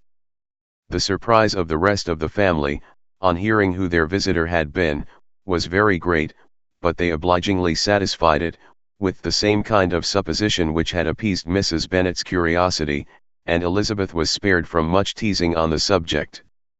The next morning, as she was going downstairs, she was met by her father, who came out of his library with a letter in his hand. Lizzie, said he, I was going to look for you, come into my room. She followed him thither, and her curiosity to know what he had to tell her was heightened by the supposition of its being in some manner connected with the letter he held. It suddenly struck her that it might be from Lady Catherine, and she anticipated with dismay all the consequent explanations. She followed her father to the fireplace, and they both sat down. He then said, I have received a letter this morning that has astonished me exceedingly. As it principally concerns yourself, you ought to know its contents. I did not know before, that I had 2 daughters on the brink of matrimony. Let me congratulate you on a very important conquest. The color now rushed into Elizabeth's cheeks in the instantaneous conviction of its being a letter from the nephew, instead of the aunt, and she was undetermined whether most to be pleased that he explained himself at all, or offended that his letter was not rather addressed to herself, when her father continued. You look conscious. Young ladies have great penetration in such matters as these, but I think I may defy even your sagacity, to discover the name of your admirer. This letter is from Mr. Collins. From Mr. Collins, and what can he have to say? Something very much to the purpose, of course. He begins with congratulations on the approaching nuptials of my eldest daughter, of which, it seems, he has been told by some of the good-natured, gossiping Lucases. I shall not sport with your impatience, by reading what he says on that point. What relates to yourself, is as follows: having thus offered you the sincere congratulations of Mrs. Collins and myself on this happy event, let me now add a short hint on the subject of another, of which we have been advertised by the same authority. Your daughter Elizabeth, it is presumed, will not long bear the name of Bennet, after her elder sister has resigned it, and the chosen partner of her fate may be reasonably looked up to as one of the most illustrious personages in this land. Can you possibly guess, Lizzie, who is meant by this? This young gentleman is blessed, in a peculiar way, with everything the heart of mortal can most desire: splendid property, noble kindred, and extensive patronage. Yet in spite of all these temptations, let me warn my cousin Elizabeth, and yourself, of what evils you may incur by a precipitate closure with this gentleman's proposals, which, of course, you will be inclined to take immediate advantage of. Have you any idea, Lizzie, who this gentleman is? But now it comes out. My motive for cautioning you is as follows. We have reason to imagine that his aunt, Lady Catherine de Bourgh, does not look on the match with a friendly eye. Mr. Darcy, you see, is the man. Now, Lizzie, I think I have surprised you. Could he, or the Lucases, have pitched on any man within the circle of our acquaintance, whose name would have given the lie more effectually to what they related? Mr. Darcy, who never looks at any woman but to see a blemish, and who probably never looked at you in his life. It is admirable. Elizabeth tried to join in her father's pleasantry, but could only force one most reluctant smile. Never had his wit been directed in a manner so little agreeable to her. Are you not diverted? Oh, yes. Pray read on. After mentioning the likelihood of this marriage to her ladyship last night, she immediately, with her usual condescension, expressed what she felt on the occasion, when it became apparent, that on the score of some family objections on the part of my cousin, she would never give her consent to what she termed so disgraceful a match. I thought it my duty to give the speediest intelligence of this to my cousin, that she and her noble admirer may be aware of what they are about, and not run hastily into a marriage which has not been properly sanctioned. Mr. Collins moreover adds, I am truly rejoiced that my cousin Lydia's sad business has been so well hushed up, and am only concerned that their living together before the marriage took place should be so generally known. I must not, however, neglect the duties of my station, or refrain from declaring my amazement at hearing that you received the young couple into your house as soon as they were married. It was an encouragement of vice, and had I been the rector of Longbourn, I should very strenuously have opposed it. You ought certainly to forgive them, as a Christian, but never to admit them in your sight, or allow their names to be mentioned in your hearing. That is his notion of Christian forgiveness. The rest of his letter is only about his dear Charlotte's situation, and his expectation of a young olive branch. But, Lizzie, you look as if you did not enjoy it. You are not going to be missish, I hope, and pretend to be affronted at an idle report.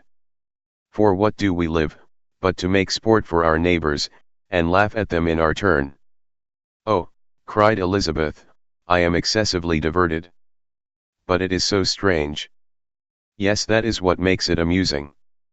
Had they fixed on any other man it would have been nothing, but his perfect indifference, and your pointed dislike, make it so delightfully absurd. Much as I abominate writing, I would not give up Mr. Collins's correspondence for any consideration. Nay, when I read a letter of his, I cannot help giving him the preference even over Wickham, much as I value the impudence and hypocrisy of my son-in-law.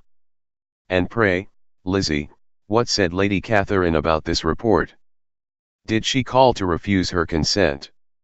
To this question his daughter replied only with a laugh, and as it had been asked without the least suspicion, she was not distressed by his repeating it.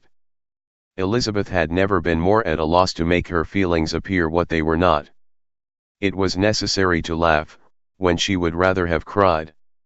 Her father had most cruelly mortified her, by what he said of Mr. Darcy's indifference, and she could do nothing but wonder at such a want of penetration, or fear that perhaps, instead of his seeing too little, she might have fancied too much.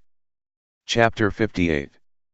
Instead of receiving any such letter of excuse from his friend, as Elizabeth half expected Mr. Bingley to do, he was able to bring Darcy with him to Longbourn before many days had passed after Lady Catherine's visit.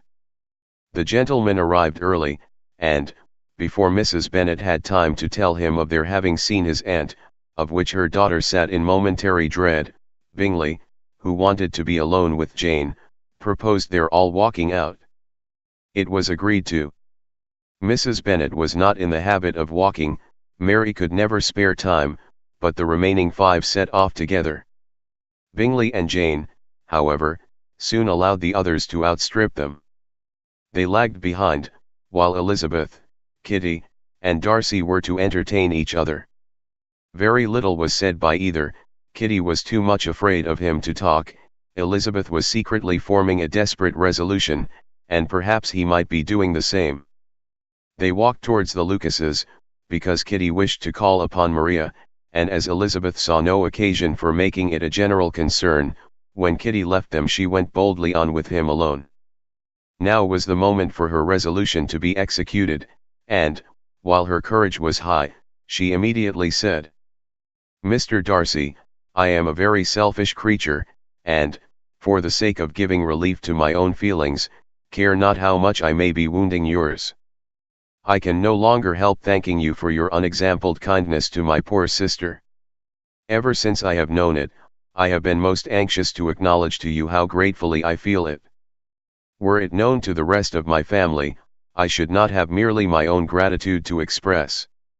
I am sorry, exceedingly sorry," replied Darcy, in a tone of surprise and emotion, "that you have ever been informed of what may, in a mistaken light, have given you uneasiness.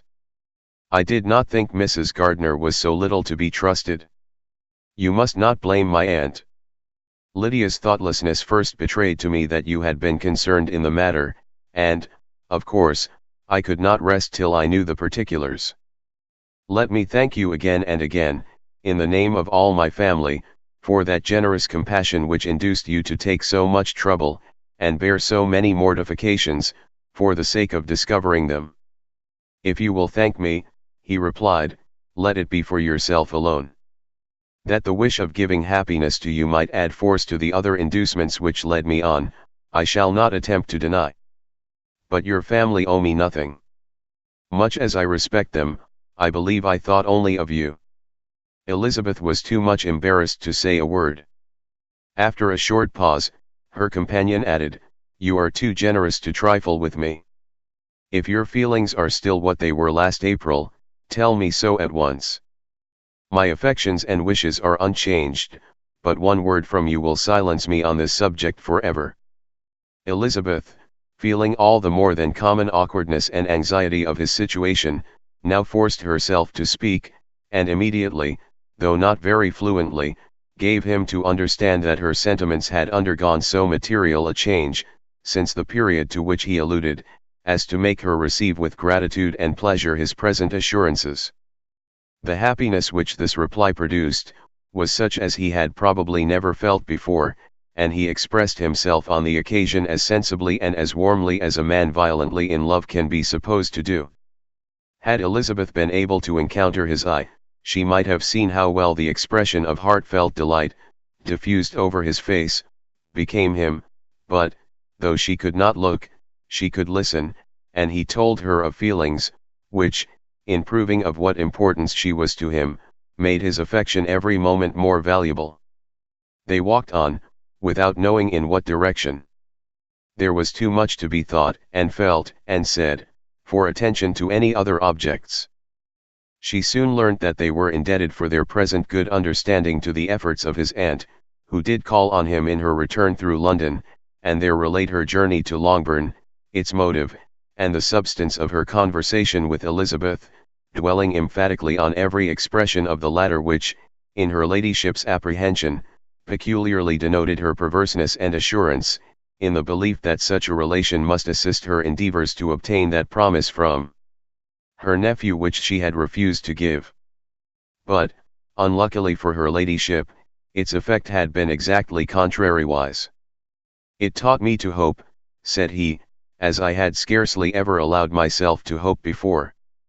I knew enough of your disposition to be certain that, had you been absolutely, irrevocably decided against me, you would have acknowledged it to Lady Catherine, frankly and openly." Elizabeth coloured and laughed as she replied, "Yes, you know enough of my frankness to believe me capable of that. After abusing you so abominably to your face, I could have no scruple in abusing you to all your relations. What did you say of me, that I did not deserve? For, though your accusations were ill-founded, formed on mistaken premises, my behavior to you at the time had merited the severest reproof. It was unpardonable. I cannot think of it without abhorrence. We will not quarrel for the greater share of blame annexed to that evening," said Elizabeth.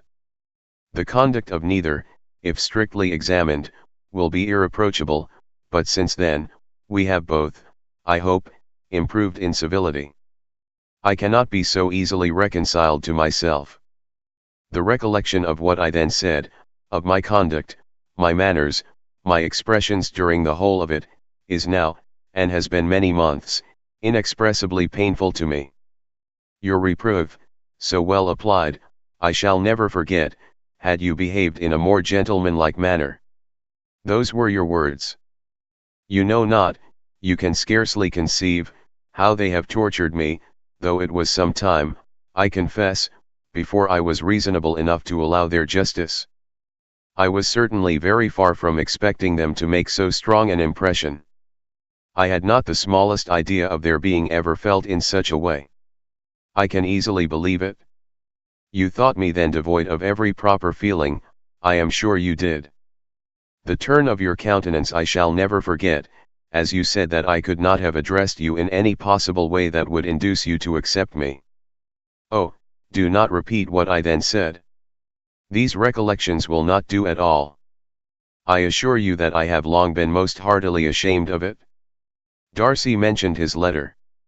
"Did it," said he, "did it soon make you think better of me? Did you, on reading it, give any credit to its contents?" She explained what its effect on her had been, and how gradually all her former prejudices had been removed. "I knew," said he, "that what I wrote must give you pain, but it was necessary. I hope you have destroyed the letter. There was one part especially, the opening of it, which I should dread your having the power of reading again. I can remember some expressions which might justly make you hate me. The letter shall certainly be burnt, if you believe it essential to the preservation of my regard, but, though we have both reason to think my opinions not entirely unalterable, they are not, I hope, quite so easily changed as that implies."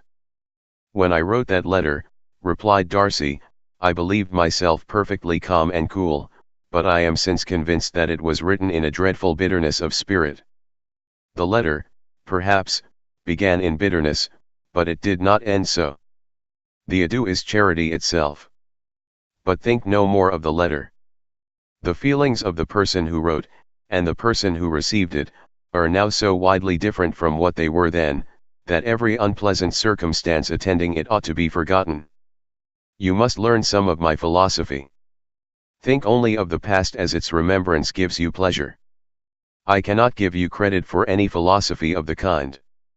Your retrospections must be so totally void of reproach, that the contentment arising from them is not of philosophy, but, what is much better, of innocence. But with me, it is not so. Painful recollections will intrude which cannot, which ought not, to be repelled. I have been a selfish being all my life, in practice, though not in principle. As a child I was taught what was right, but I was not taught to correct my temper. I was given good principles, but left to follow them in pride and conceit. Unfortunately an only son, for many years an only child, I was spoilt by my parents, who, though good themselves, my father, particularly, all that was benevolent and amiable, allowed, encouraged, almost taught me to be selfish and overbearing, to care for none beyond my own family circle, to think meanly of all the rest of the world, to wish at least to think meanly of their sense and worth compared with my own. Such I was, from 8 to 28, and such I might still have been but for you, dearest, loveliest Elizabeth. What do I not owe you? You taught me a lesson, hard indeed at first, but most advantageous. By you, I was properly humbled. I came to you without a doubt of my reception. You showed me how insufficient were all my pretensions to please a woman worthy of being pleased. Had you then persuaded yourself that I should? Indeed I had. What will you think of my vanity? I believed you to be wishing, expecting my addresses. My manners must have been in fault, but not intentionally, I assure you. I never meant to deceive you, but my spirits might often lead me wrong. How you must have hated me after that evening. Hate you. I was angry perhaps at first, but my anger soon began to take a proper direction. I am almost afraid of asking what you thought of me, when we met at Pemberley. You blamed me for coming. No indeed, I felt nothing but surprise. Your surprise could not be greater than mine in being noticed by you. My conscience told me that I deserved no extraordinary politeness, and I confess that I did not expect to receive more than my due. My object then, replied Darcy, was to show you, by every civility in my power, that I was not so mean as to resent the past, and I hope to obtain your forgiveness, to lessen your ill opinion, by letting you see that your reproofs had been attended to. How soon any other wishes introduced themselves I can hardly tell, but I believe in about half an hour after I had seen you. He then told her of Georgiana's delight in her acquaintance, and of her disappointment at its sudden interruption, which naturally leading to the cause of that interruption, she soon learnt that his resolution of following her from Derbyshire in quest of her sister had been formed before he quitted the inn, and that his gravity and thoughtfulness there had arisen from no other struggles than what such a purpose must comprehend. She expressed her gratitude again, but it was too painful a subject to each, to be dwelt on farther. After walking several miles in a leisurely manner, and too busy to know anything about it, they found at last, on examining their watches, that it was time to be at home. What could become of Mr. Bingley and Jane, was a wonder which introduced the discussion of their affairs. Darcy was delighted with their engagement, his friend had given him the earliest information of it. I must ask whether you were surprised, said Elizabeth. Not at all. When I went away, I felt that it would soon happen. That is to say, you had given your permission. I guessed as much. And though he exclaimed at the term, she found that it had been pretty much the case. On the evening before my going to London, said he, I made a confession to him, which I believe I ought to have made long ago. I told him of all that had occurred to make my former interference in his affairs absurd and impertinent. His surprise was great. He had never had the slightest suspicion. I told him, moreover, that I believed myself mistaken in supposing, as I had done, that your sister was indifferent to him, and as I could easily perceive that his attachment to her was unabated, I felt no doubt of their happiness together. Elizabeth could not help smiling at his easy manner of directing his friend. Did you speak from your own observation, said she, when you told him that my sister loved him, or merely from my information last spring? From the former. I had narrowly observed her during the 2 visits which I had lately made here, and I was convinced of her affection. And your assurance of it, I suppose, carried immediate conviction to him. It did. Bingley is most unaffectedly modest. His diffidence had prevented his depending on his own judgment in so anxious a case, but his reliance on mine made everything easy. I was obliged to confess one thing, which for a time, and not unjustly, offended him. I could not allow myself to conceal that your sister had been in town 3 months last winter, that I had known it, and purposely kept it from him. He was angry. But his anger, I am persuaded, lasted no longer than he remained in any doubt of your sister's sentiments. He has heartily forgiven me now. Elizabeth longed to observe that Mr. Bingley had been a most delightful friend, so easily guided that his worth was invaluable, but she checked herself. She remembered that he had yet to learn to be laughed at, and it was rather too early to begin. In anticipating the happiness of Bingley, which of course was to be inferior only to his own, he continued the conversation till they reached the house. In the hall they parted. Chapter 59. "My dear Lizzie, where can you have been walking to?" was a question which Elizabeth received from Jane as soon as she entered their room, and from all the others when they sat down to table. She had only to say in reply, that they had wandered about, till she was beyond her own knowledge. She colored as she spoke, but neither that, nor anything else, awakened a suspicion of the truth. The evening passed quietly, unmarked by anything extraordinary. The acknowledged lovers talked and laughed, the unacknowledged were silent. Darcy was not of a disposition in which happiness overflows in mirth, and Elizabeth, agitated and confused, rather knew that she was happy than felt herself to be so, for, besides the immediate embarrassment, there were other evils before her. She anticipated what would be felt in the family when her situation became known. She was aware that no one liked him but Jane, and even feared that with the others it was a dislike which not all his fortune and consequence might do away. At night she opened her heart to Jane. Though suspicion was very far from Miss Bennet's general habits, she was absolutely incredulous here. "You are joking, Lizzie. This cannot be, engaged to Mr. Darcy. No, no, you shall not deceive me. I know it to be impossible. This is a wretched beginning indeed. My sole dependence was on you, and I am sure nobody else will believe me, if you do not. Yet, indeed, I am in earnest. I speak nothing but the truth. He still loves me, and we are engaged." Jane looked at her doubtingly. "Oh, Lizzie, it cannot be. I know how much you dislike him. You know nothing of the matter. That is all to be forgot.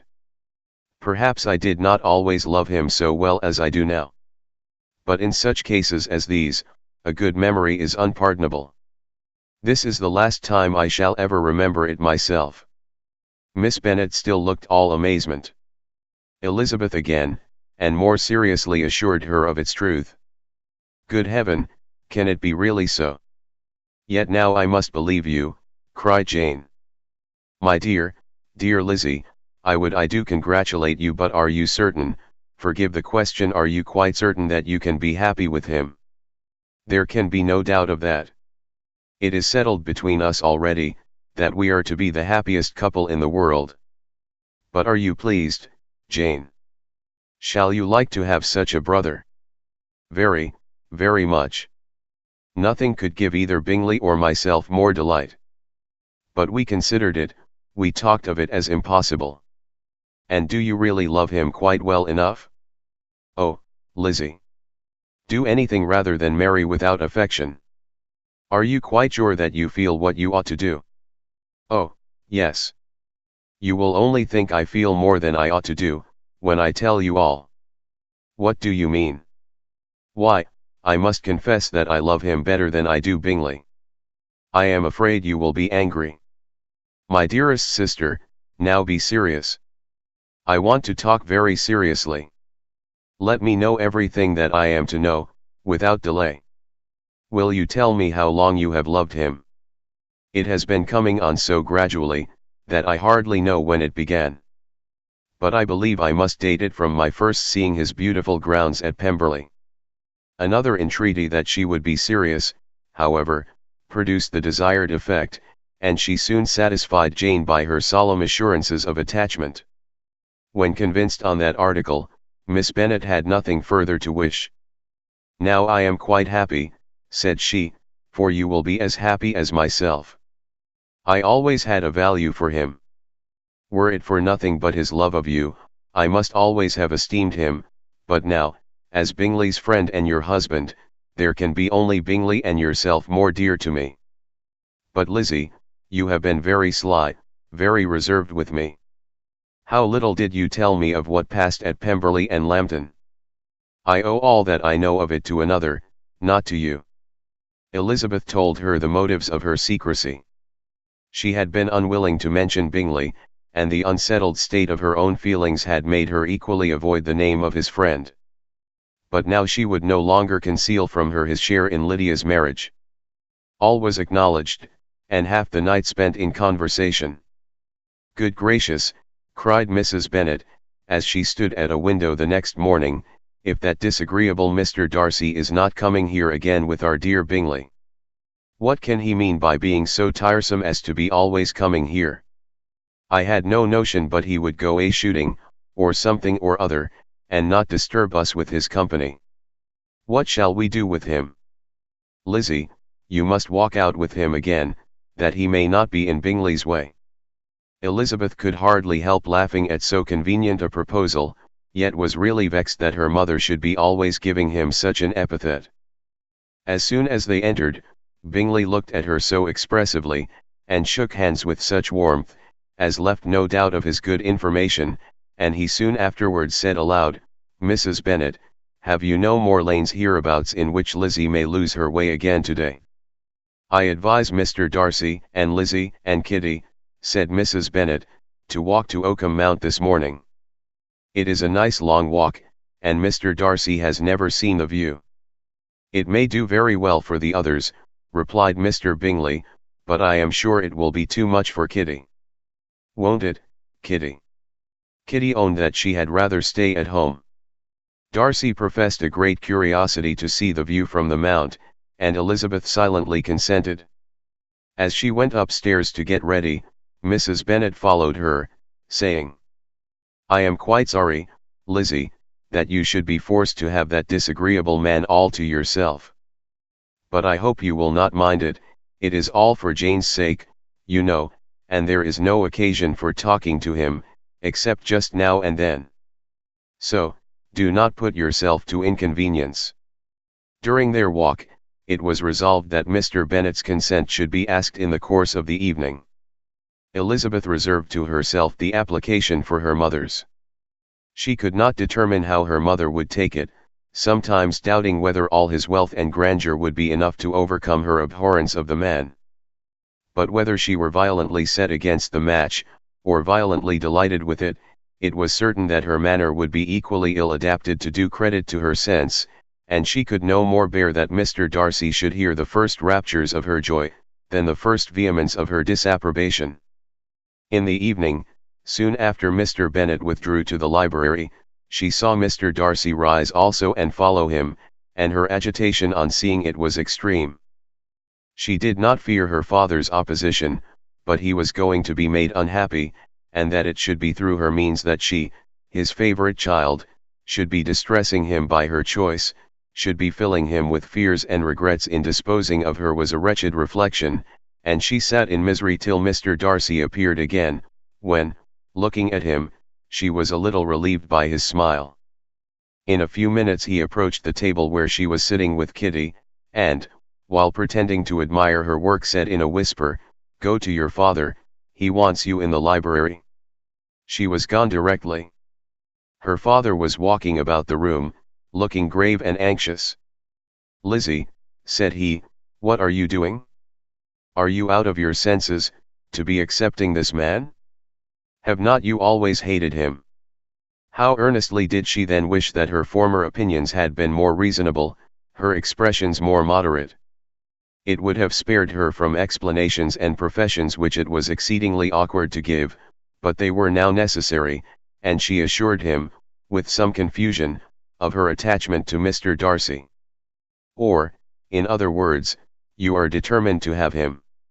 He is rich, to be sure, and you may have more fine clothes and fine carriages than Jane. But will they make you happy? Have you any other objection, said Elizabeth, than your belief of my indifference. None at all. We all know him to be a proud, unpleasant sort of man, but this would be nothing if you really liked him. I do like him, she replied, with tears in her eyes. I love him. Indeed, he has no improper pride. He is perfectly amiable.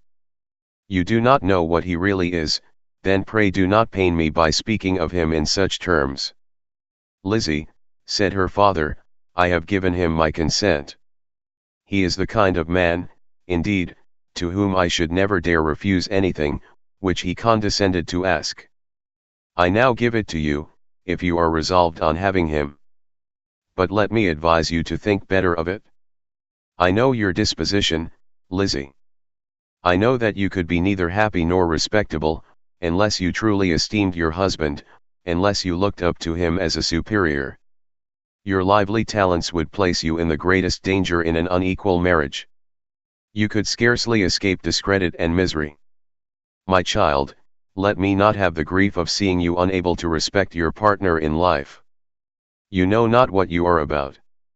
Elizabeth, still more affected, was earnest and solemn in her reply, and at length, by repeated assurances that Mr. Darcy was really the object of her choice, by explaining the gradual change which her estimation of him had undergone, relating her absolute certainty that his affection was not the work of a day, but had stood the test of many months' suspense, and enumerating with energy all his good qualities, she did conquer her father's incredulity, and reconcile him to the match.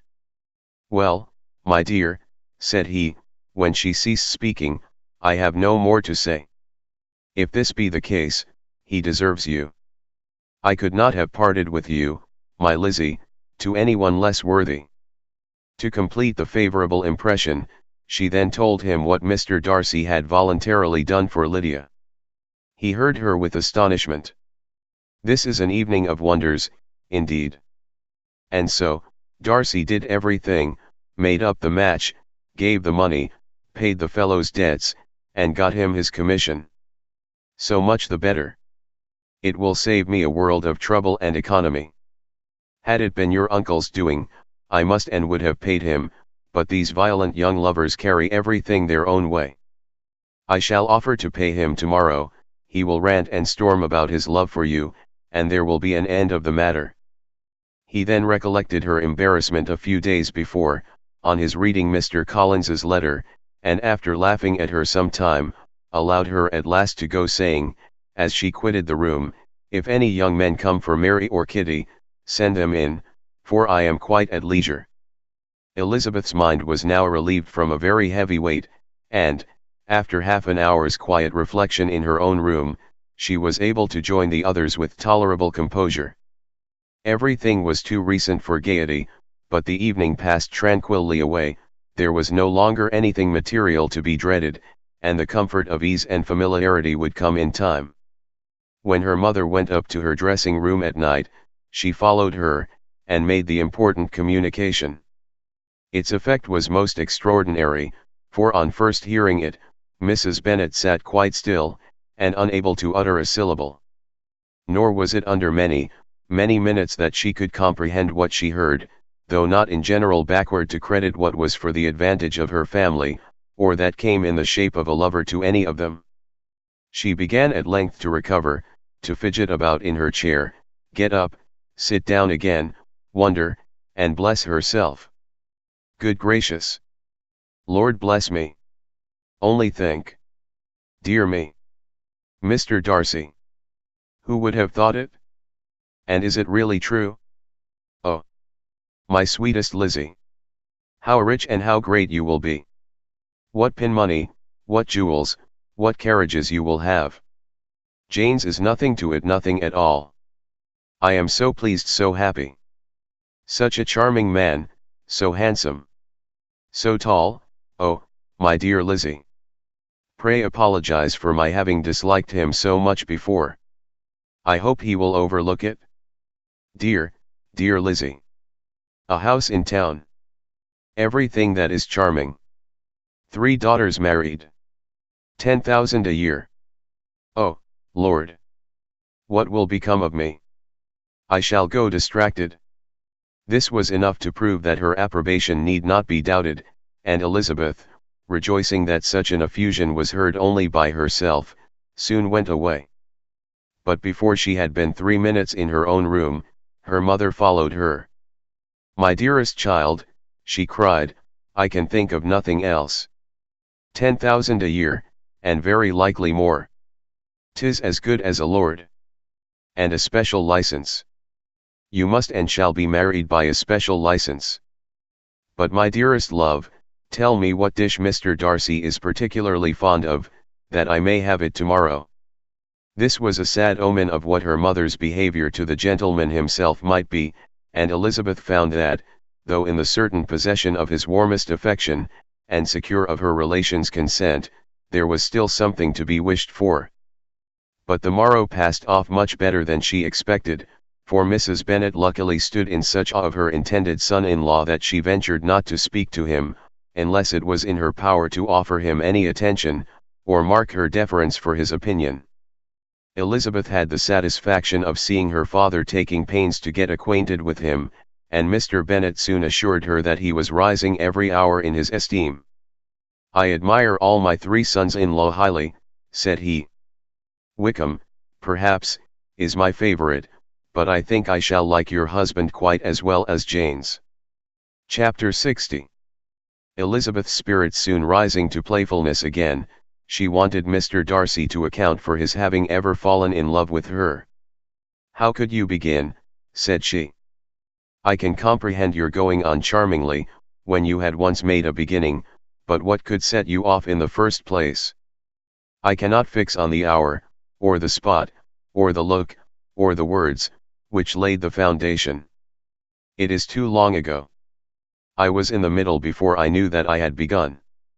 My beauty you had early withstood, and as for my manners, my behavior to you was at least always bordering on the uncivil, and I never spoke to you without rather wishing to give you pain than not. Now be sincere, did you admire me for my impertinence?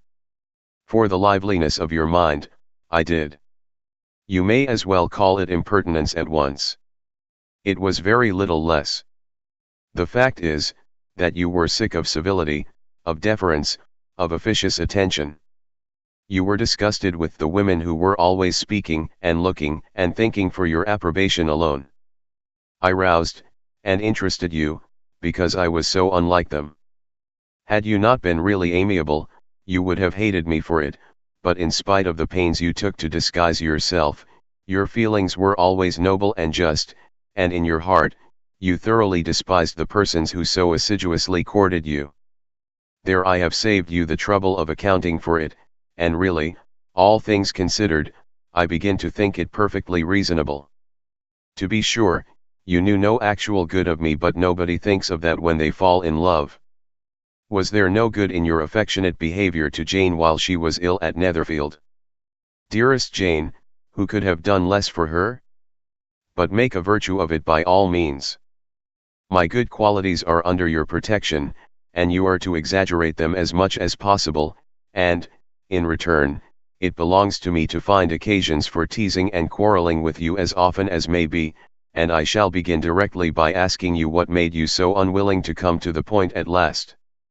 What made you so shy of me, when you first called, and afterwards dined here?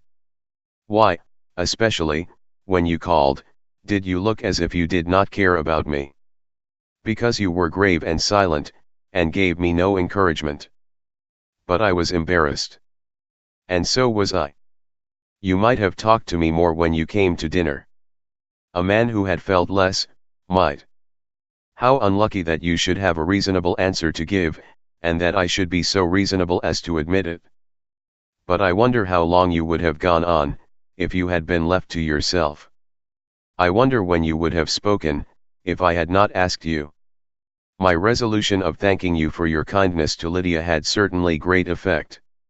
Too much, I am afraid, for what becomes of the moral, if our comfort springs from a breach of promise?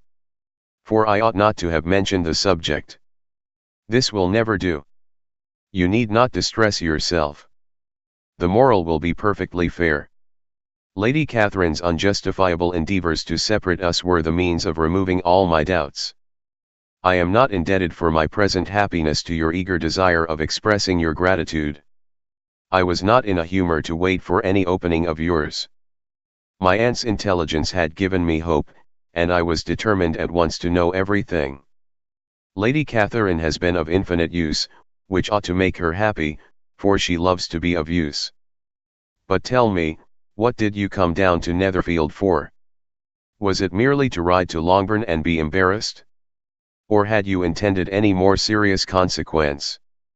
My real purpose was to see you, and to judge, if I could, whether I might ever hope to make you love me. My avowed one, or what I avowed to myself, was to see whether your sister were still partial to Bingley, and if she were, to make the confession to him which I have since made. Shall you ever have courage to announce to Lady Catherine what is to befall her? I am more likely to want more time than courage, Elizabeth. But it ought to be done, and if you will give me a sheet of paper, it shall be done directly. And if I had not a letter to write myself, I might sit by you and admire the evenness of your writing, as another young lady once did. But I have an aunt, too, who must not be longer neglected. From an unwillingness to confess how much her intimacy with Mr. Darcy had been overrated, Elizabeth had never yet answered Mrs. Gardiner's long letter, but now, having that to communicate which she knew would be most welcome, she was almost ashamed to find that her uncle and aunt had already lost 3 days of happiness, and immediately wrote as follows. I would have thanked you before, my dear aunt, as I ought to have done, for your long, kind, satisfactory, detail of particulars, but to say the truth, I was too cross to write. You supposed more than really existed. But now suppose as much as you choose, give a loose rein to your fancy, indulge your imagination in every possible flight which the subject will afford, and unless you believe me actually married, you cannot greatly err. You must write again very soon, and praise him a great deal more than you did in your last. I thank you, again and again, for not going to the Lakes. How could I be so silly as to wish it? Your idea of the ponies is delightful. We will go round the park every day. I am the happiest creature in the world. Perhaps other people have said so before, but not one with such justice. I am happier even than Jane, she only smiles, I laugh. Mr. Darcy sends you all the love in the world that he can spare from me. You are all to come to Pemberley at Christmas. Yours, etc. Mr. Darcy's letter to Lady Catherine was in a different style, and still different from either was what Mr. Bennet sent to Mr. Collins, in reply to his last. Dear Sir, I must trouble you once more for congratulations. Elizabeth will soon be the wife of Mr. Darcy. Console Lady Catherine as well as you can. But, if I were you, I would stand by the nephew. He has more to give. Yours sincerely, etc. Miss Bingley's congratulations to her brother, on his approaching marriage, were all that was affectionate and insincere. She wrote even to Jane on the occasion, to express her delight, and repeat all her former professions of regard. Jane was not deceived, but she was affected, and though feeling no reliance on her, could not help writing her a much kinder answer than she knew was deserved. The joy which Miss Darcy expressed on receiving similar information, was as sincere as her brother's in sending it. 4 sides of paper were insufficient to contain all her delight, and all her earnest desire of being loved by her sister. Before any answer could arrive from Mr. Collins, or any congratulations to Elizabeth from his wife, the Longbourn family heard that the Collinses were come themselves to Lucas Lodge. The reason of this sudden removal was soon evident. Lady Catherine had been rendered so exceedingly angry by the contents of her nephew's letter, that Charlotte, really rejoicing in the match, was anxious to get away till the storm was blown over. At such a moment, the arrival of her friend was a sincere pleasure to Elizabeth, though in the course of their meetings she must sometimes think the pleasure dearly bought, when she saw Mr. Darcy exposed to all the parading and obsequious civility of her husband. He bore it, however, with admirable calmness. He could even listen to Sir William Lucas, when he complimented him on carrying away the brightest jewel of the country, and expressed his hopes of their all meeting frequently at St. James's, with very decent composure. If he did shrug his shoulders, it was not till Sir William was out of sight. Mrs. Phillips's vulgarity was another, and perhaps a greater, tax on his forbearance, and though Mrs. Phillips, as well as her sister, stood in too much awe of him to speak with the familiarity which Bingley's good humour encouraged, yet, whenever she did speak, she must be vulgar. Nor was her respect for him, though it made her more quiet, at all likely to make her more elegant. Elizabeth did all she could to shield him from the frequent notice of either, and was ever anxious to keep him to herself, and to those of her family with whom he might converse without mortification, and though the uncomfortable feelings arising from all this took from the season of courtship much of its pleasure, it added to the hope of the future, and she looked forward with delight to the time when they should be removed from society so little pleasing to either, to all the comfort and elegance of their family party at Pemberley. Chapter 61. Happy for all her maternal feelings was the day on which Mrs. Bennet got rid of her two most deserving daughters. With what delighted pride she afterwards visited Mrs. Bingley, and talked of Mrs. Darcy, may be guessed. I wish I could say, for the sake of her family, that the accomplishment of her earnest desire in the establishment of so many of her children produced so happy an effect as to make her a sensible, amiable, well-informed woman for the rest of her life, though perhaps it was lucky for her husband, who might not have relished domestic felicity in so unusual a form, that she still was occasionally nervous and invariably silly. Mr. Bennet missed his second daughter exceedingly. His affection for her drew him oftener from home than anything else could do. He delighted in going to Pemberley, especially when he was least expected. Mr. Bingley and Jane remained at Netherfield only a 12-month. So near a vicinity to her mother and Meryton relations was not desirable even to his easy temper, or her affectionate heart. The darling wish of his sisters was then gratified. He bought an estate in a neighbouring county to Derbyshire, and Jane and Elizabeth, in addition to every other source of happiness, were within 30 miles of each other. Kitty, to her very material advantage, spent the chief of her time with her two elder sisters. In society so superior to what she had generally known, her improvement was great. She was not of so ungovernable a temper as Lydia, and, removed from the influence of Lydia's example, she became, by proper attention and management, less irritable, less ignorant, and less insipid. From the further disadvantage of Lydia's society she was of course carefully kept, and though Mrs. Wickham frequently invited her to come and stay with her, with the promise of balls and young men, her father would never consent to her going. Mary was the only daughter who remained at home, and she was necessarily drawn from the pursuit of accomplishments by Mrs. Bennet's being quite unable to sit alone. Mary was obliged to mix more with the world, but she could still moralize over every morning visit, and as she was no longer mortified by comparisons between her sister's beauty and her own, it was suspected by her father that she submitted to the change without much reluctance. As for Wickham and Lydia, their characters suffered no revolution from the marriage of her sisters.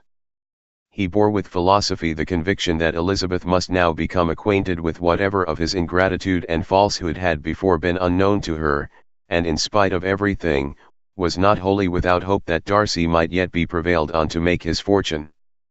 The congratulatory letter which Elizabeth received from Lydia on her marriage, explained to her that, by his wife at least, if not by himself, such a hope was cherished. The letter was to this effect: My dear Lizzie, I wish you joy. If you love Mr. Darcy half as well as I do my dear Wickham, you must be very happy.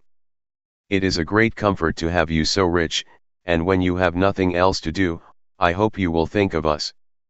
I am sure Wickham would like a place at court very much, and I do not think we shall have quite money enough to live upon without some help. Any place would do, of about 300 or 400 a year, but however, do not speak to Mr. Darcy about it, if you had rather not. Yours, etc. As it happened that Elizabeth had much rather not, she endeavored in her answer to put an end to every entreaty and expectation of the kind. Such relief, however, as it was in her power to afford, by the practice of what might be called economy in her own private expenses, she frequently sent them. It had always been evident to her that such an income as theirs, under the direction of two persons so extravagant in their wants, and heedless of the future, must be very insufficient to their support, and whenever they changed their quarters, either Jane or herself were sure of being applied to for some little assistance towards discharging their bills. Their manner of living, even when the restoration of peace dismissed them to a home, was unsettled in the extreme. They were always moving from place to place in quest of a cheap situation, and always spending more than they ought. His affection for her soon sunk into indifference, hers lasted a little longer, and in spite of her youth and her manners, she retained all the claims to reputation which her marriage had given her. Though Darcy could never receive him at Pemberley, yet, for Elizabeth's sake, he assisted him further in his profession. Lydia was occasionally a visitor there, when her husband was gone to enjoy himself in London or Bath, and with the Bingleys they both of them frequently stayed so long, that even Bingley's good humour was overcome, and he proceeded so far as to talk of giving them a hint to be gone. Miss Bingley was very deeply mortified by Darcy's marriage, but as she thought it advisable to retain the right of visiting at Pemberley, she dropped all her resentment, was fonder than ever of Georgiana, almost as attentive to Darcy as heretofore, and paid off every arrear of civility to Elizabeth. Pemberley was now Georgiana's home, and the attachment of the sisters was exactly what Darcy had hoped to see. They were able to love each other even as well as they intended. Georgiana had the highest opinion in the world of Elizabeth, though at first she often listened with an astonishment bordering on alarm at her lively, sportive, manner of talking to her brother. He, who had always inspired in herself a respect which almost overcame her affection, she now saw the object of open pleasantry. Her mind received knowledge which had never before fallen in her way. By Elizabeth's instructions, she began to comprehend that a woman may take liberties with her husband which a brother will not always allow in a sister more than 10 years younger than himself. Lady Catherine was extremely indignant on the marriage of her nephew, and as she gave way to all the genuine frankness of her character in her reply to the letter which announced its arrangement, she sent him language so very abusive, especially of Elizabeth, that for some time all intercourse was at an end.